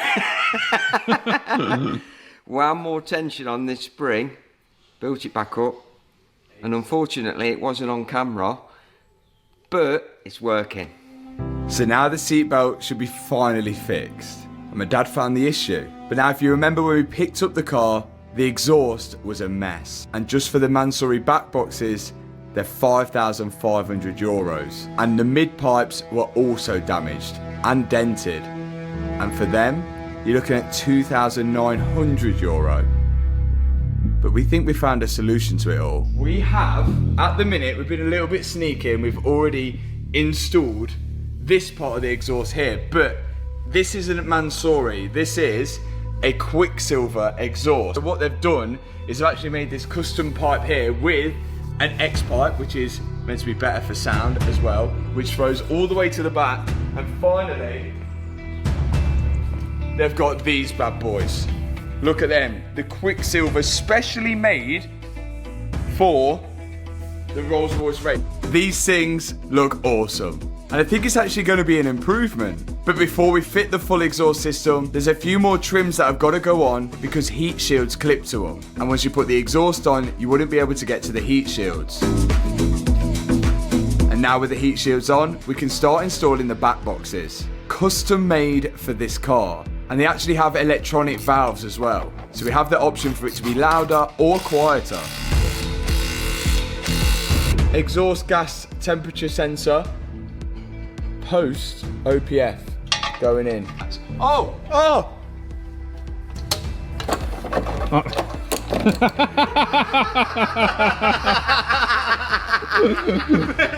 Oh my! I've been wondering where that torch got to, but does it still work? Will it work? Yeah! It's the little wins. But now I can continue fitting up the exhaust system, bolting it to the car, and then putting on the braces underneath as well. There's another brace at the back of the exhaust, which stops it all from wobbling round. We need to tighten that into place, and that should be job done for that. Which moves us on to the rear end. There's more plastic trims which need to be bolted to the back of the car for a specific reason, which we're about to see in a minute. The exhaust is on, but just like most new cars, they don't just finish like that. They've got fake exhaust tips. These fake exhaust tips are designer. 9,400 euros. What? Black exhaust blinds. With the diffuser. With the rear diffuser, No, that's so it's the a rear bargain. bumper and with black exhaust. That's the whole bumper. Oh, that's a bargain then. So with the bumper, that's it. Okay, yeah, I understand. So rear bumper, if you want chrome exhaust, it's 8,700. If you want them painting black, it's an extra. What's the math there? Because I can't work it out. 700 euros. 700 euros if you want them painting black. Here they are. Whoa. Mansory. Now these exhaust tips actually bolt to the rear crash bar. So now that all the trims are in place, we can install the rear crash bar as well. That bolts to the chassis, and now the exhaust tips can line up to it and bolt into place. Exhaust is on, but if you look just down here, you can see the valves are closed. To open the valves, they're electronically controlled as opposed to Rolls Royce vacuum controlled. So what I did when I was putting in the boots, I slid this box up already. So one of these goes to one valve, one goes to the other valve, and then this one will go to power. So what they do, you have a power cable which goes in, but then this goes into a cigarette lighter, which was okay on the Urus because we had a cigarette lighter in the boot. But in this one, you don't have any cigarette lighter. You only have the trickle charge point here, which is a 12 volt. That's all you have. But underneath this is a fuse board right there. So we think we can take 12 volt from there, drill a hole in this, and then make this in here like a cigarette lighter kind of thing. So that is what the plan is. I think we'll take some 12 volt off there. So let's do that, and then we can slide this in, and we have an extra cigarette lighter in the back. Let's go. Now what we need is an ignition live, something that only has power when the car's on. So I'm looking at the diagram here, and I'm going to attach it to the heated seats, which you can't turn on when the car's off. Then I'm going to drill a little hole in the plastic trim and slide in our cigarette lighter, which only has two wires going to it, a power and an earth. And that looks pretty smart and hidden away in the boot there. For the power cable, we're going to use a Scotch lock, which attaches to the cable. You then slide in the positive for the cigarette lighter and squash down this clamp, which squishes the cable together. And then for the ground wire, we're just going to steal it off the brake light at the back. And hopefully that should work. Okay, so we are now got a positive and a negative on here with the ignition live. I think the ignition is off, so this shouldn't work now. It will. It does work now, okay. Oh, I think we broke something.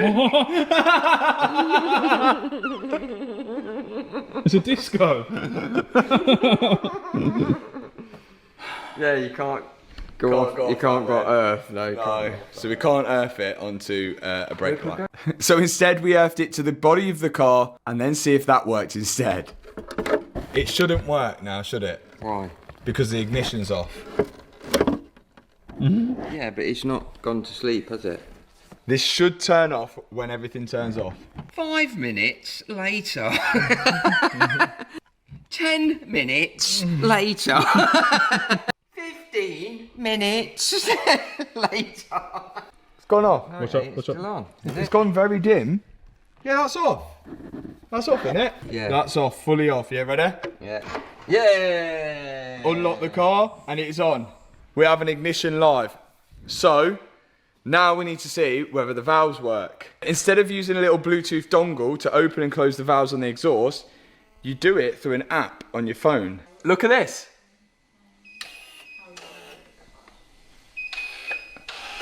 They work. Now to see what it sounds like. We're kind of hoping for not loud, but just a nice tone. Let's start with the valves closed. That's okay. Little rev.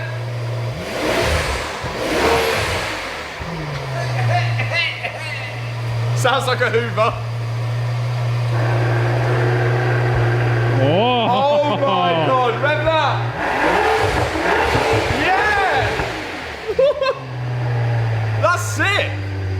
That sounds like a V12. Hoover. That's got a proper tone to it, innit? Exhaust done. Now my dad can put back in the seat with the seatbelt that is just fixed. It's all coming together now. I can't believe I'm actually going to be driving a Rolls Royce. But not just yet. We're on to the next step, the rear bumper. And on each side, it's missing the grills. So my dad's made some and he's just cutting them down so we can fit them the same way Mansory fitted them. They made little tabs here which fold over, and then out comes the tiger seal again. This is going to hold it to the back of the bumper when it dries, and yep, this is the old bumper. This is how Mansory did it, so we're just copying the exact way it was fitted. Rear bumper. One thing missing. The cap. How do you fit that? With I'll what? show you. It's the old one. Stuck on. Oh right, Mansory tape. If it's good enough for Mansory, then it's good enough for us. So we're applying double-sided sticky tape to the rear towing eye cover of a rear bumper worth around £20,000. And that is all in place. Now I can start to fit it, sliding in all the parking sensors and the rest of the electrical connections on the rear bumper, and then me and my dad can push the bumper into its clips. And once we're happy where it's fitted, we can start bolting it to the car.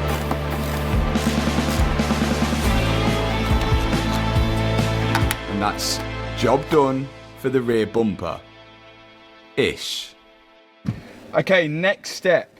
Anything electronical that we've plugged into this car which hasn't come from this car needs code into the car, because that's just what new cars do. And you might notice that the car is sitting catty-wampus at the minute, all on one side, all over the place, because it's on air suspension, and the air suspension works electronically with a sensor which was taken off another car, and that tells the car where it's level to the ground. So then it adds air to one side of the suspension or loses air to the other side depending on where it sits. But the whole car is fully confused at the minute. So I've plugged in the laptop into the OBD port, and we've got Kyle from Define Coding who's got the software for all BMW stuff, which means he can actually access Rolls Royce stuff as well. And hopefully he's going to code anything to the car which needs code into the car. We only have one issue with this, is that sometimes electronical stuff can be locked to a singular VIN number, and if that's so on some of this stuff, that means we may need to replace it, which we're hoping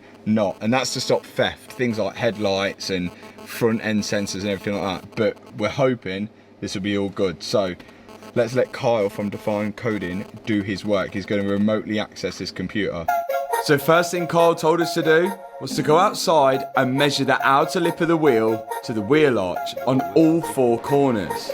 73. Then he can get an idea of how off the suspension is. After that, we spent ages deflating the bags and pressurizing them to try and get each corner the exact same ride height.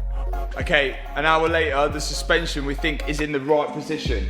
The problem is, we're going to be changing these wheels because these are just stock wheels. We're going to be changing these wheels later in the video, so we're going to see how that's going to actually affect it later. We may be back on the phone to Carl from Define Coding later, but so far, so good. Now, for the rest of the car.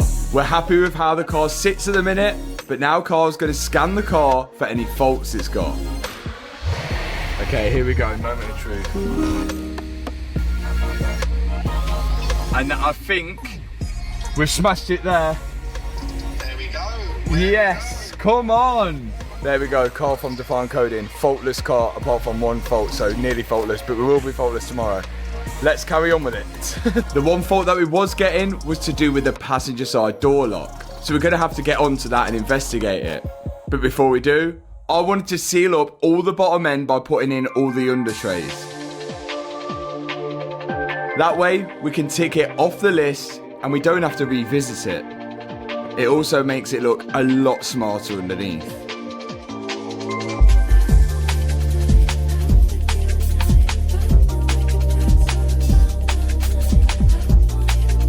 Now onto the door.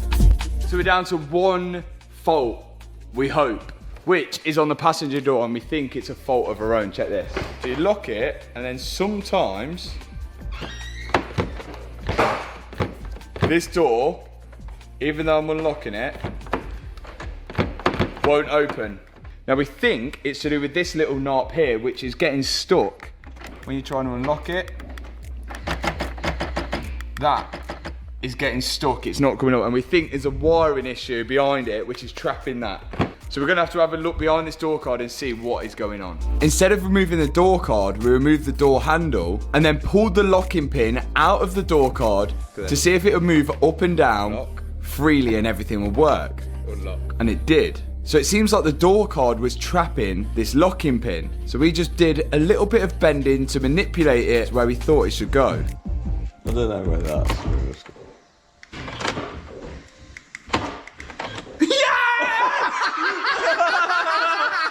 It just needed a little bit of bending and manipulating, and now Diglett can slide down and up. No rat-ta-ta-ta. That can go straight back in. Tighten the bolts, put the door card on. Come on. We are nearly there now. Onto the front end of the car. First thing that's going on is this forged carbon fibre grille surround from Mansory. We've firstly got to make sure that it lines up with the bonnet. Okay, we've got a starting point, which is close here and miles away here. We then spent a lot of time adjusting and readjusting it to try and get the perfect body line. And we just about got it right, which means it's now time for the front bumper. This has got to go on, but we just realised that this goes on first. And then the grille clips over the top. So us trying to line that up was a complete waste of time. I could have told him that, but he didn't ask. So back off comes the forged carbon fibre grille surround. So then we've got space to fit the front bumper. Now there's a lot of electrical connections on this. 2 OEM ones, and then about 4 Mansory aftermarket LED lights in it. There's also 2 cameras on the front bumper as well, 1 each side. Once they're all plugged in, we can slide it into its clips and then bolt the bumper to the front grille. Then there's a few more bolts on the inside of the wheel arch. And now we can fit the grille surround on the front. Before I commit to putting everything on, does Margaret exit and enter safely?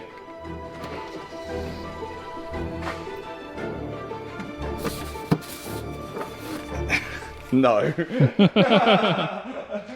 So some more adjustment was needed so that Margaret could come out and the blanking plate would fit correctly.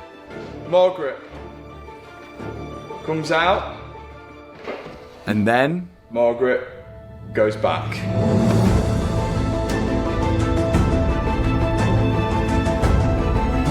The front bumper was complete. It's not perfect, the lines aren't perfect. I'm still not happy with the way this is quite big here and it's quite small here. So it's just constantly moving around, doing things, but we've got time to finesse that afterwards. Now, arch lining's in and the rest of the Mansory parts. Let's go.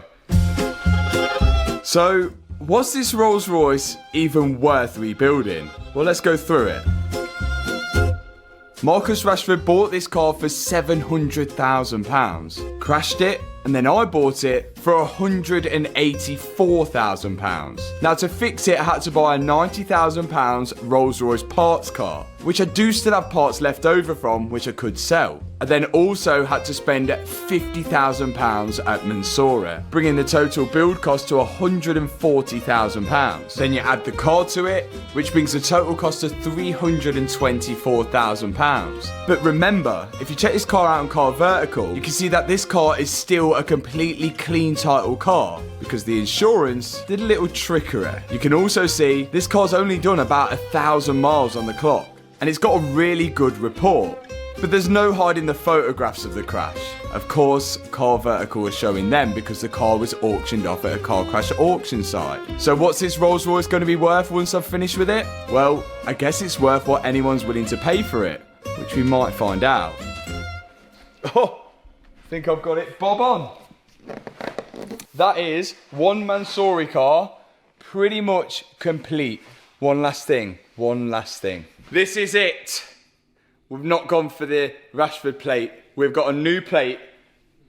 Roll BMX. It wouldn't be my car without a BMX plate. Thank you to Car Reg for sorting this out. And for you guys as well, they've even sorted out with code MATBMX, you will get a free number plate with any registration that you buy.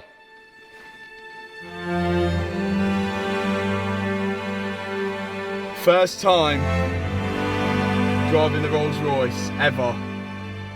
Okay, I'm excited for this.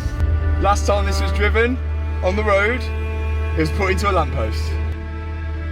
Oh, look at the ceiling. Wow! It looks nuts. The car is so long.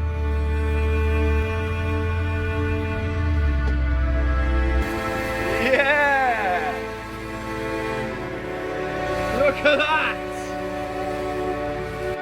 The car looks so good already, and that's without the wheels.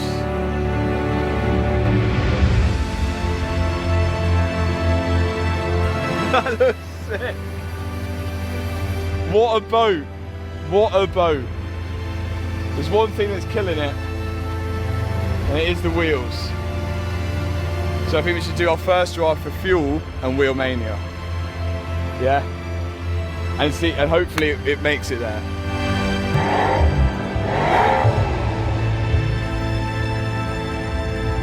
How quiet is that? That's ridiculous. That's with valves open as well. Yeah. We've got a V12 and we're just cruising. This is mad. 4 years ago, I was rebuilding an Audi TT in a restaurant car park. Fast forward, I've just rebuilt a Rolls Royce Mansory. And it's mine. Nothing like I've ever driven before. Oh my god. As a kid, we literally would have dreamed of driving a car like this. And it's nuts. The first stop was to the petrol station, another £120 in the pot. And after that, we take a trip to Wheel Mania, where we can finally finish the build.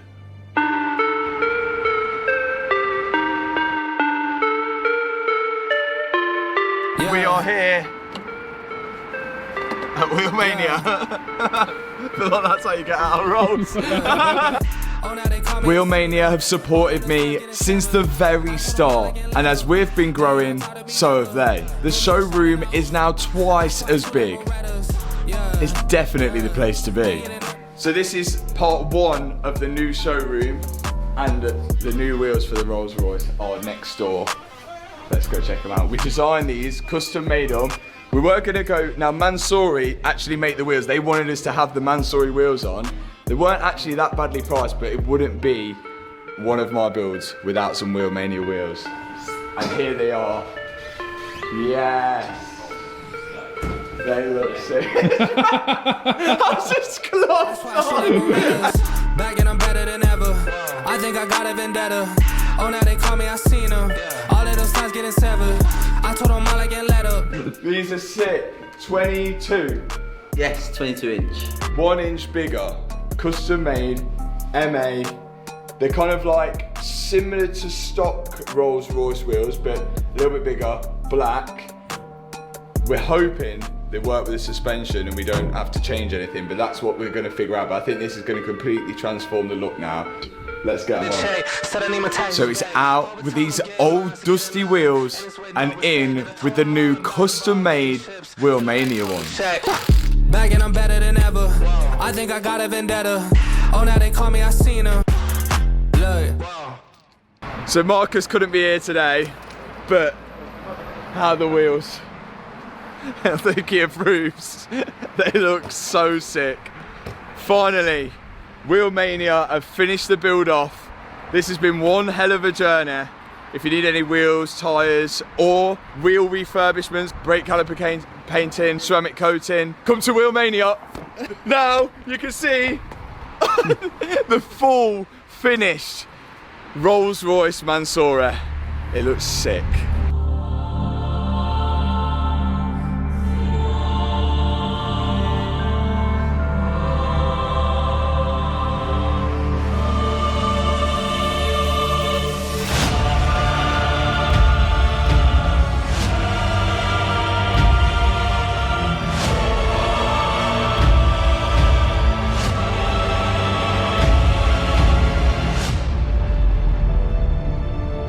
Here it is, we finally did it. A lot of hard work, a whole lot of money. We actually have a Rolls Royce Wraith, Mansory edition as well, with only 1,000 miles on the clock, clean title. What a good looking car this is. I can't believe it's got to this stage now where we've got a Rolls Royce. But this isn't the end. A few of you may have noticed a few things that we've missed off. And if you haven't, I suggest you go back and have a look at what's actually missing. 3, 2, 1, go! Our first stop, Circuit Navarra. Located in the north of Spain. Not quite the place for a Rolls Royce, but who's gonna stop me? This is not the car for the racetrack. I do not know what is going on here. Oh my God, it's a boat! And inevitably, it wasn't long until my boat got its first problem. Broke it already. Oh my, it's literally slammed. Yeah, it's something went bang. I don't think the Rolls Royce is built for the racetrack. No. The Rolls Royce uses air suspension, and on each corner of the suspension are these sensors, which tell the ECU what ride height each corner is. So then the car knows how much pressure to put in each airbag on each corner to keep the car level. But it seems like the ones on the Rolls Royce have completely lost the plot. So I think we need to recalibrate this suspension on this. It obviously doesn't like it. But that didn't stop my dad enjoying his Ferrari and Jack enjoying his Aston Martin. The goal here is to not crash my new car and beat Tony at the same time. 2, 1, go! Oh, that was a jump start. Is he cheating already? Jump started. 1, go! Meanwhile, yeah, electronic ride height.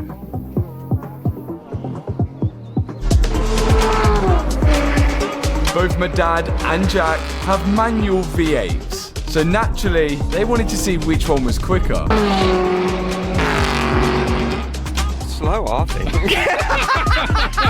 Going by the sensors, 736, 737.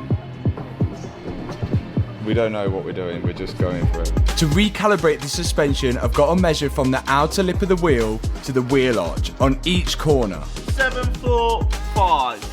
Then input that into my computer. That way the sensors will know exactly what ride height the car's sitting. Once the car knows that, it can adjust the pressure in the airbags to make the car sit level.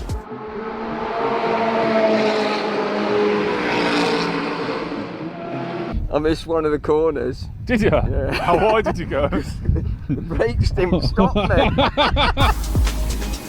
That is mental. But now it's time to find out which one of the manual V8s was fast around the track. The number one time, 2 minutes 34, 58.33, and the second time was 2 minutes 34.65. No way. So a 3 tenths difference. No way. Yes. The winner is Tony.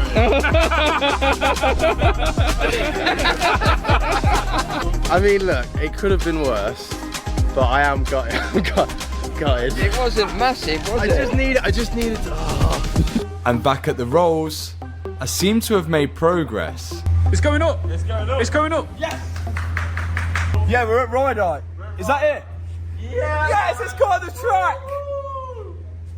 Is it too late? It was too late. But at least now I have a working Rolls Royce for the rest of the road trip. Hopefully. So maybe it was a bit ambitious taking a Rolls Royce to a racetrack, but we're working now and everything is moving. Now we're heading to Monaco. This is going to be one hell of a road trip, and a different type of road trip for me as well, because normally we're in these crazy sports cars, which the guys behind are, but we're in a Rolls Royce, and it's going to be probably one of the most relaxing road trips ever. But the next stop is probably going to be more Rolls Royce suited than the other two. Let's see. So the next location we'll be heading for is Monaco, which is around 658 miles away, which gave me an idea. I have a V12 twin turbo. My dad has a naturally aspirated V8, and Jack has a naturally aspirated V8 as well. We're all going to fill up now and then fill up when we get to Monaco. Whatever the fuel cost is, has to be gambled on red or black at the Monte Carlo Casino. I did not agree. Alright. So now it's down to who's going to do the better miles per gallon. But this could be a free trip if we win. I've got cruise control. And yeah, it could be free. It could be a free trip. Let's go with a positive mindset. It could be twice as expensive. It could be twice as expensive. Have you got cruise control? No. With all of us now having a full tank, we're made our way to Monaco.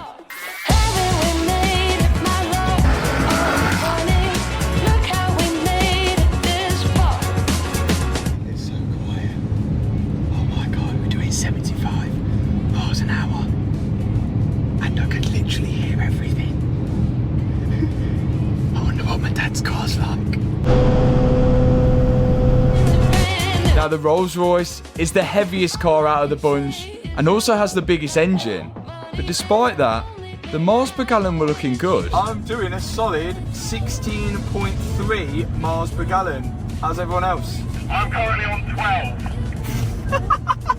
And my dad, have you got the facilities to be able to check that? We've got 1 bar down on the fuel gauge.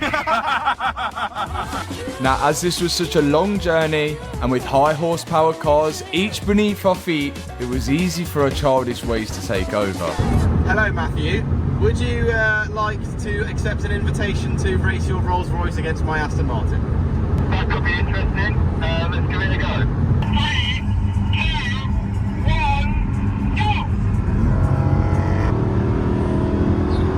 Oh no, go! Oh, he's getting capped. You've been smoked.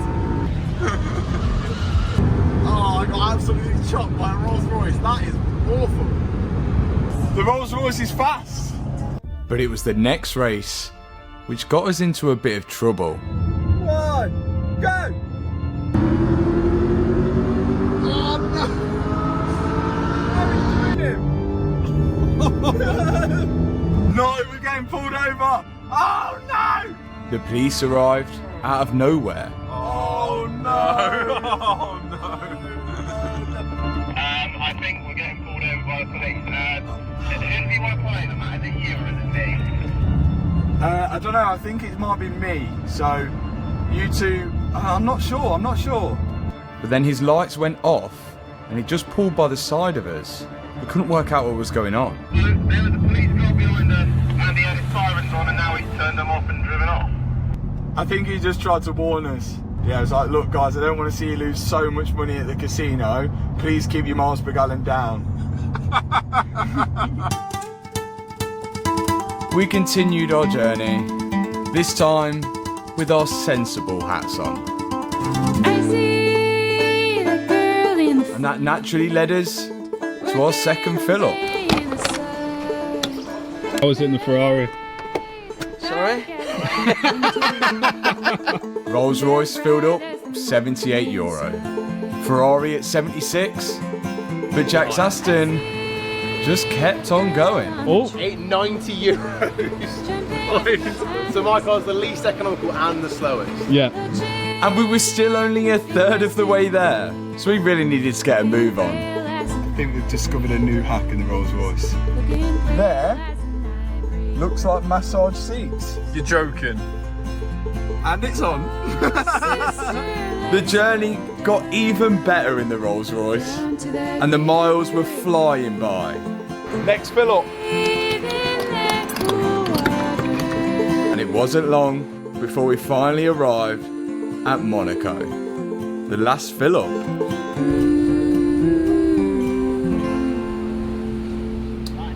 Last fill up. Let's see what the total fuel bill is. Well, going through the tunnel, went down to 2 bars. Oh. Came out the tunnel, gone back up to 4. That's a win, that's free fuel. Right, and so it begins. I think you're going to have the most expensive bill to gamble. I'm gonna lose all my money. I'm not feeling confident. This is gonna be the fuel is actually ridiculously expensive here as well. Now something happened at this fuel station which we all managed to miss, and we only noticed because we decided to go and clean the cars before we actually got into the centre of Monaco. It is. Oh no. Oh shit. Oh no. Oh my god. Oh no. Oh my god.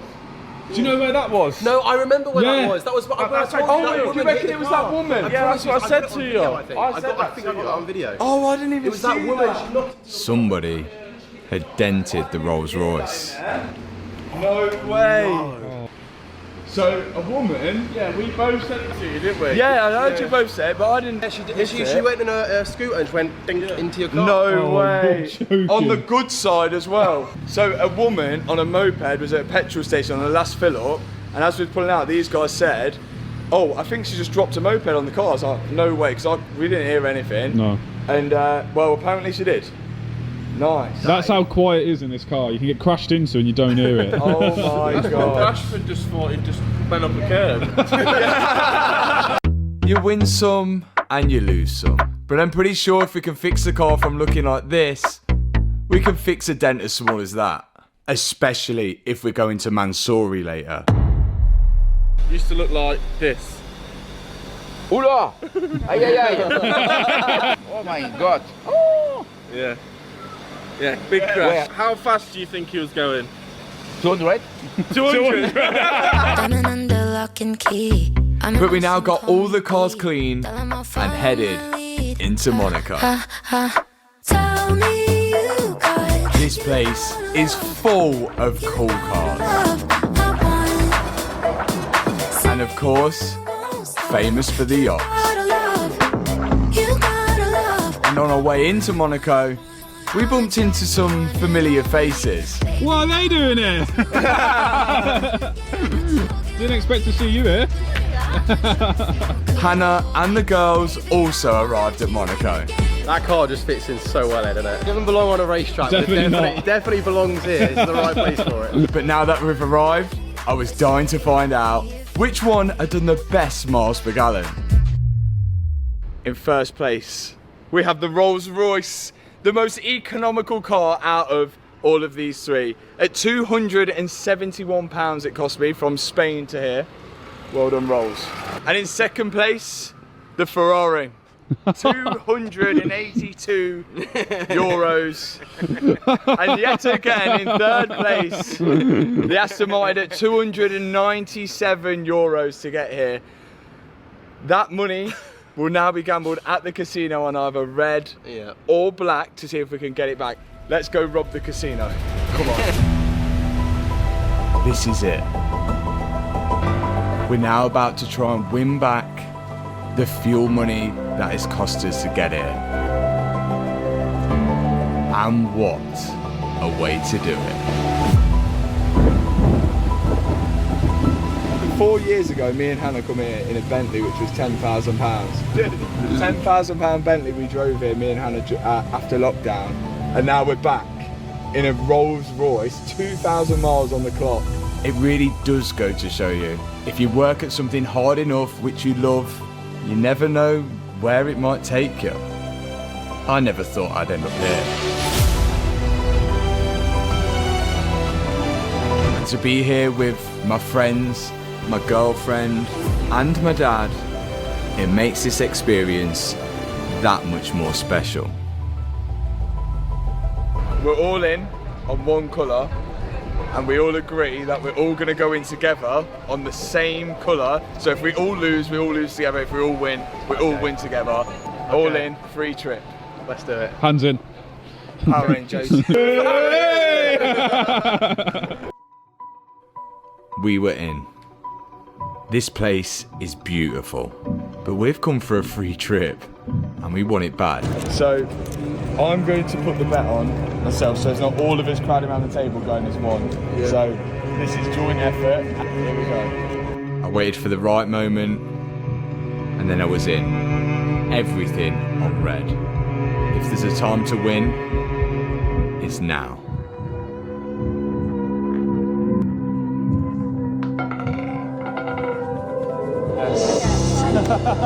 We did it! We got it, man! Come on! Second time! Come on! Yes! Free trip for the lads, all of us got our money back. Come on. Thanks, Monaco. Although the next stop isn't going to be as comfortable.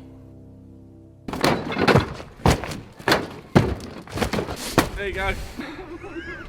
We spent a lot of money in Monaco, but we won a lot. And now I want to keep it. So the idea for the rest of this trip, we're doing things on a budget. The Ferrari's worth a price of a small house in the UK. The Rolls Royce is worth the price of a big house in the UK. And the Aston Martin is worth the price of also a small house in the UK. Now we're going to be sleeping in our small houses thanks to these tent boxes. A tent box is essentially a tent inside a box that you could put on the roof of your car. How'd you get this out? The thing is, these tent boxes aren't built to go on a Rolls Royce, a Ferrari, or even an Aston Martin. We have to put roof bars on the car. No roof bars are available for each car. So we're rolling with suction cups. Suction cups. Well, they're actually vacuum mounted bars. And we've even had to chop and change them to get them to fit each one of our cars. So we have no idea whether this is actually going to work or not. Didn't bring a ratcheting spanner, so we are doing it one turn at a time. Now, I mentioned that our cars were prices of small houses in the UK, but Rufus, Jack's cameraman, challenged that theory. What house can you buy for 25 grand? It's a deposit. 25 grand. Oh, I'm just making this clear, if you drop this on my Aston Martin, our friendship is terminated. This tent box is 50 kilograms, and the roof bars can only take a maximum load of 50 kilograms. So this could be a recipe for disaster. Okay, time for the tent box. And unsurprisingly, putting tent boxes on these cars got a fair bit of attention. Look at the crowd. What is going on? And sometimes the wrong type of attention. But they were okay. Are you happy about having a tent on top of it? Not really. No. This is your baby, isn't it? You don't want to damage it. No. Well, there's no going back now. Oh my god. Yeah, that looks well good. That is the last bolt. What do you think? Looks good. Great. They look mega. With the tent boxes now loaded onto each car, we could continue our road trip. We said goodbye to the girls in Monaco and headed north to Italy.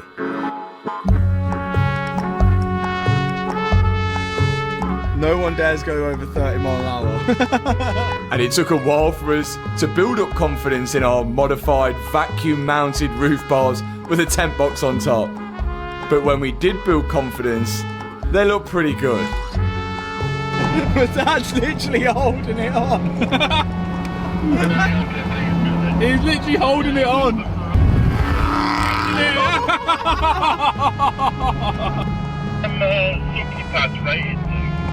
I think to 70 mile an hour, but not with the 50 kilograms on them.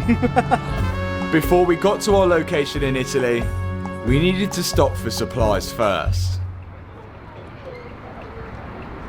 So the place where we're staying tonight has lows of -7 and highs of -1. So we need to get some equipment for that. First thing was a sleeping bag. Oh, look at the price of it though. Either we're going to have to spend loads of money or freeze. This is up for 0 degrees. Then, right, some warm clothes. It's not very stylish, but it is functional. Oh yeah, we could be cooking. I've decided actually to go for this coat because that coat is €100 and this one is 34. Jack didn't realise that the tent boxes are really only going to manage to hold one person. So Rufus is cameraman, and my cameraman might be in tents. Why do you need insulation? It's not a house. It's -7. I am going to get an airbed so that I can actually try and get some sleep. Oh yeah, it's quite warm. Wait, have you brought bowls? Yeah. In the snow? After we bought all our supplies, we've come to the realisation that it probably would have been cheaper to get a hotel. Now I'm on 200. Probably could have got a nice hotel. How much have you spent? Off we go camping. I'm prepared. Mate, I'm gonna freeze. You bought literally every, like, what? Have What you is seen this? Oh, he's got a party shirt. Got a party shirt. I do want that actually. You spent €500. How much was that? 35 quid. That's good for snowboarding, so. The closer we got, the more it dawned on us how dangerous this actually could be. 9.5 degrees now. And we're nowhere near the top. We're still 28 minutes from the top. This was the last thing I thought we'd be doing in a Rolls Royce.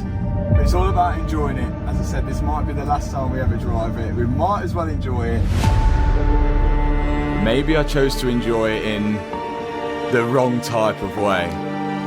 Supposedly anything under 12 degrees can be more difficult, and anything in the minuses it starts to get dangerous.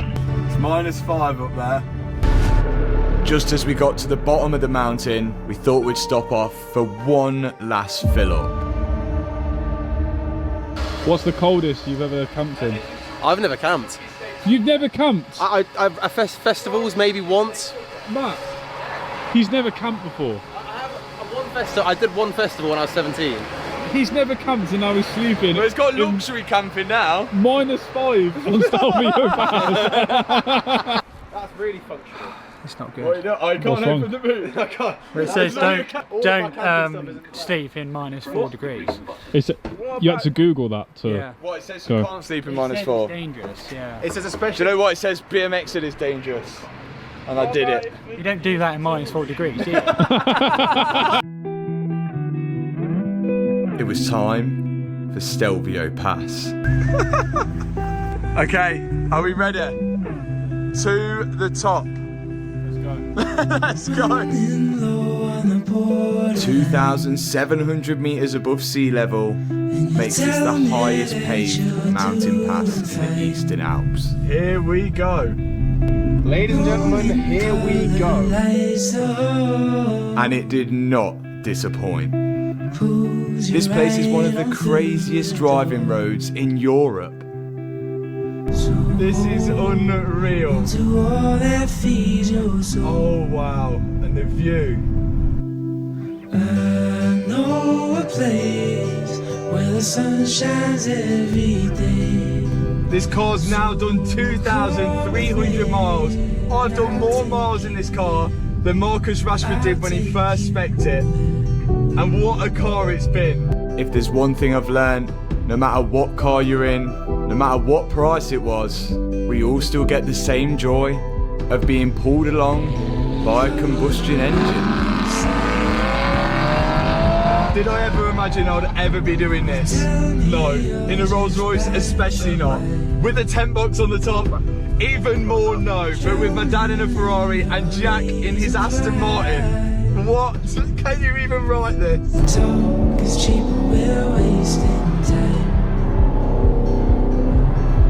We are climbing. Wow. And the view at the top was so worth it. Look at that! Oh, wow. We're at the top of Stelvio Pass. All 3 cars made it. And it looks like this is our home for the night. We found a place to set up camp. Started building our home for the night. I'm ready, come on now, I'm excited now. Let's build your house. It's so cold! This is something that I've always wanted to do, but never thought I'd actually do it. And if you told me we'd be doing it with a Rolls, an Aston and a Ferrari, look at that! I never would have believed you. Well, that is cozy. Look at that. Welcome to my crib. Talk is cheap and we're wasting time.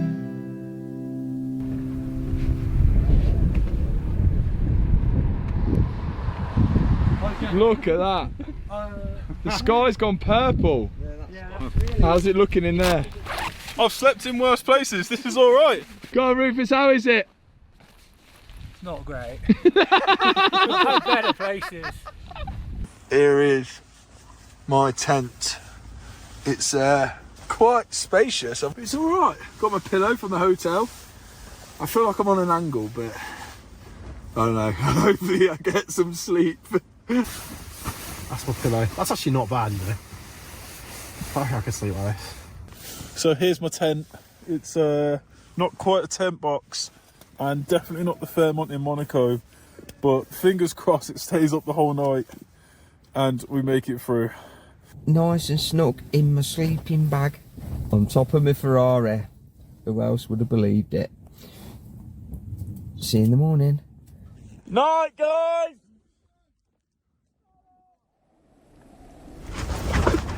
It's so noisy. It is so noisy in here. It's impossible to sleep. Oh. But the view in the morning was well worth the sleepless night.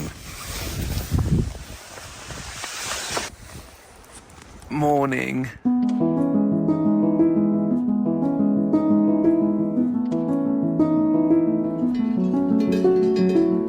Well, that was a night I'll never forget.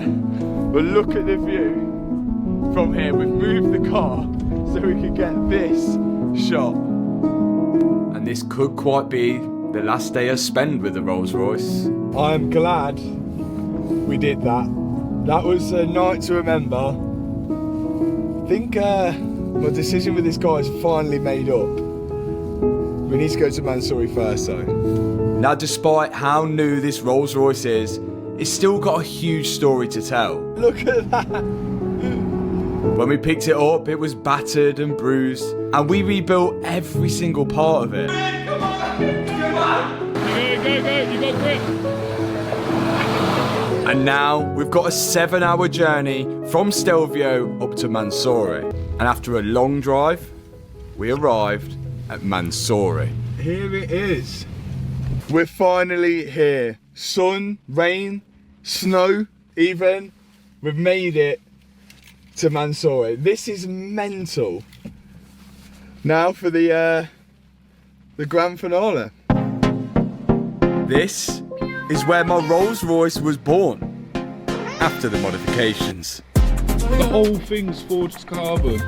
The cars here were crazy. Yeah, that's a bit of me. Oh my god. Wow. Oh wow.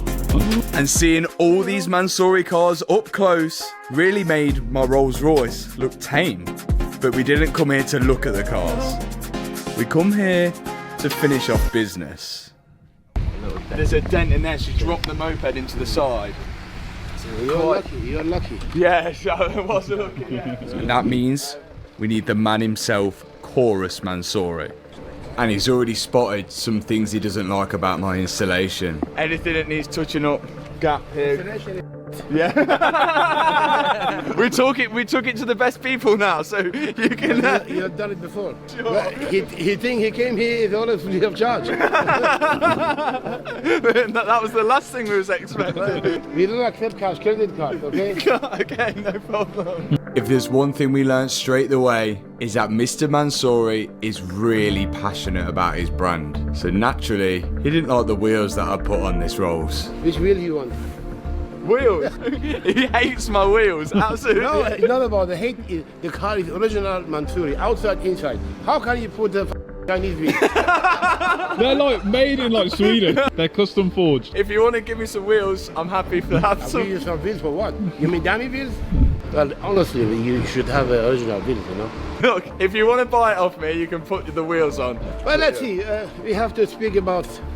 Now, if you've been watching closely, you might have noticed there's a few things missing on my Rolls. Some badges, and the coach line in blue, which runs along the driver's side, is not on the passenger side, the side where we had to pretty much replace everything. Alongside that, there's also a Mansory logo on the wing, on the driver's side, and not on the passenger side. So the guys here at Mansory are going to install the pinstripe on that side. We're also missing a badge on the other side. Maybe they'll touch up a few little bits of it. Oh, and also the dent. They're going to sort the dent out for the mishap with the moped, and then maybe make it look as good as some of the cars here. Crazy, crazy moment, but it's going to be amazing. So the guys took the Wraith into the workshop so they could assess what they needed to do. But there's a few things they weren't happy about. Everything is wrong. What do you fix the car? Everything. It seems that they weren't too happy about how I've installed some of these Mansory parts, which I admit should have took more time to do it. As much as we can to help you, to be honest. Yeah, until tomorrow, and then we'll paint the coastline today over the night. In this position, tight time, honestly, that what you're doing is really amazing for you. It means you are in the family, which is not you in the family, but it's okay. Don't think he liked us putting it together.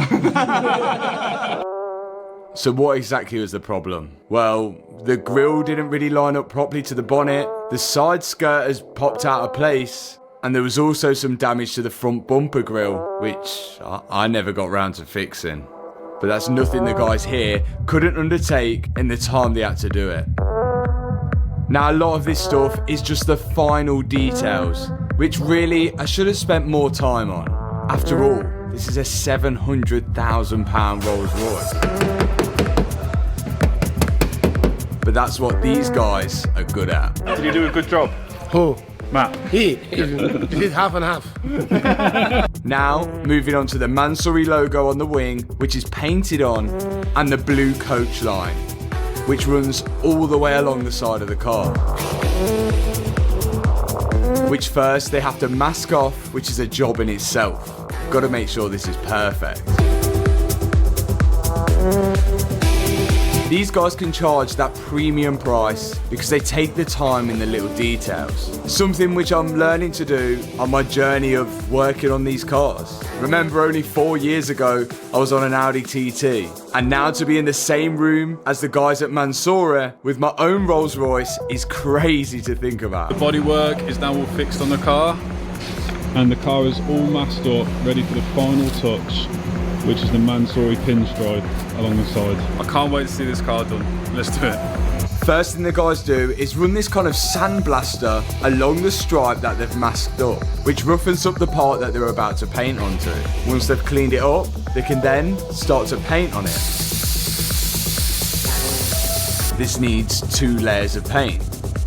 Paint is on, there was only 2 layers of paint, and now it's just lacquer to finish. Something I really respect as well, this is all being done late at night. They have 2 shifts here, the early and the late shift, which not many places in Europe have. Kind of reminds me of what we end up doing at the workshop. The day after, and they've done the night shift on finishing this car off, touching up all the little bits, adding the bits that was missing, like the pinstripe and the actual Mansory logos as well. And now we get to see it finally finished. But little to both our knowledge, there was a surprise waiting for us. I just noticed two things. Oh. The Mansory wheels are on it. He hated my wheels. He's just put the wheels on. I thought my wheels were going to get thrown in the bin. He's literally took the car and put his own wheels on. Where's our wheels? The drive is now on. The pinstripe, the Mansory logo. Oh, it looks really good. And they perfected the line. Oh, that looks way better. That looks so much better. Look at those wheels. Oh yeah, did we get the dent out? Yeah. Did we get the dent out? Oh yeah, dent's gone. Oh yes. The what? Like, that's really. We just need to see Mr. Mansory now and find out why why his wheels are on it and not mine. Are we getting charged for those wheels? Yeah, that's my question as well. Because I mean, if they're staying on, I'm not going to be bothered. There she is. Looking good with blue stripe. Yes, nice stripes on there. Looking good. You got the wheels on it. I didn't. They just put them on. Oh my god, they just put them on. Yeah, I don't know where mine. Where's our wheels? He literally said, "You are not allowed these wheels on the Mansory," and he's just changed them. I think he just threw ours in the bin. It's just gone. Wait, have you asked him where they are? No, they're just gone. But I can't believe they put the wheels on. He's now going to get you in the room and be like, right, that's 10 grand. Now I admit, the wheels look nice. And so does the rest of the work they've done. But we wanted to find out, where the hell are my wheels? Oh no. No, not in that wheels one. in here. Smells of paint. They could be in there. Then the main man arrived. We've got a question. Good. Some you make big. There's one thing that was missing on it, but you know what you have to do, no?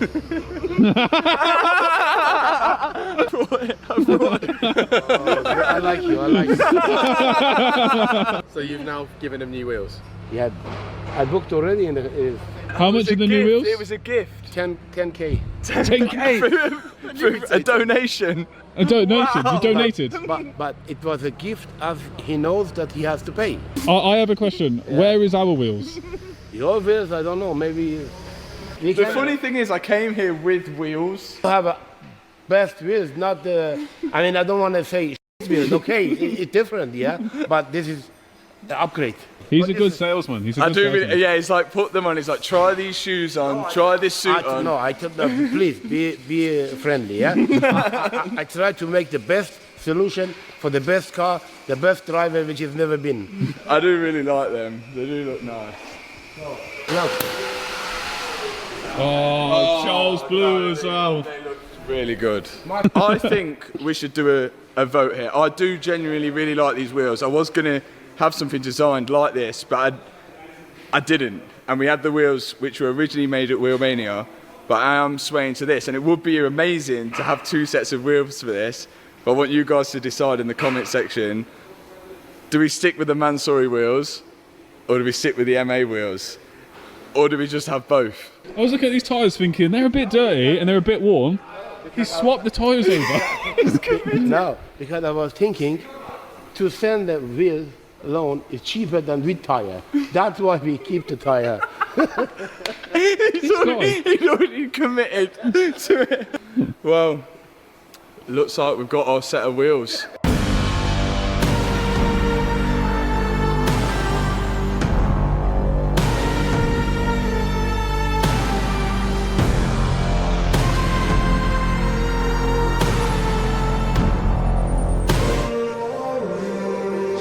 Look at that.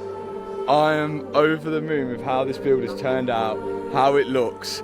And at the start of this video I said this could be the last drive that I ever do in this Rolls Royce. And when it got to this point, I was actually thinking about asking whether they would buy the car off me and resell it here at Mansory. But the work and the stress of building this up to get it on this trip was next level. I had ulcers in my mouth last week, full of ulcers for the lack of sleep, trying to build this car up and ready. And the amount of memories that we've just had on that full road trip coming here with a roof box on the track in Monaco, now with the new set of wheels, how could I possibly let this car go? I am keeping this Rolls Royce Mansory, and thank you to every single one of you that watched this video and watched the build. Thanks so much. Hit that subscribe button, hit that thumbs up button if you've enjoyed this video, and I'll see you in the next one. Peace out. Hey, got food here! Yes! Oh, I generally thought we were going to start. One nugget. Oh, yes! Pizza, come on! Pizza! Like a drug that I just can't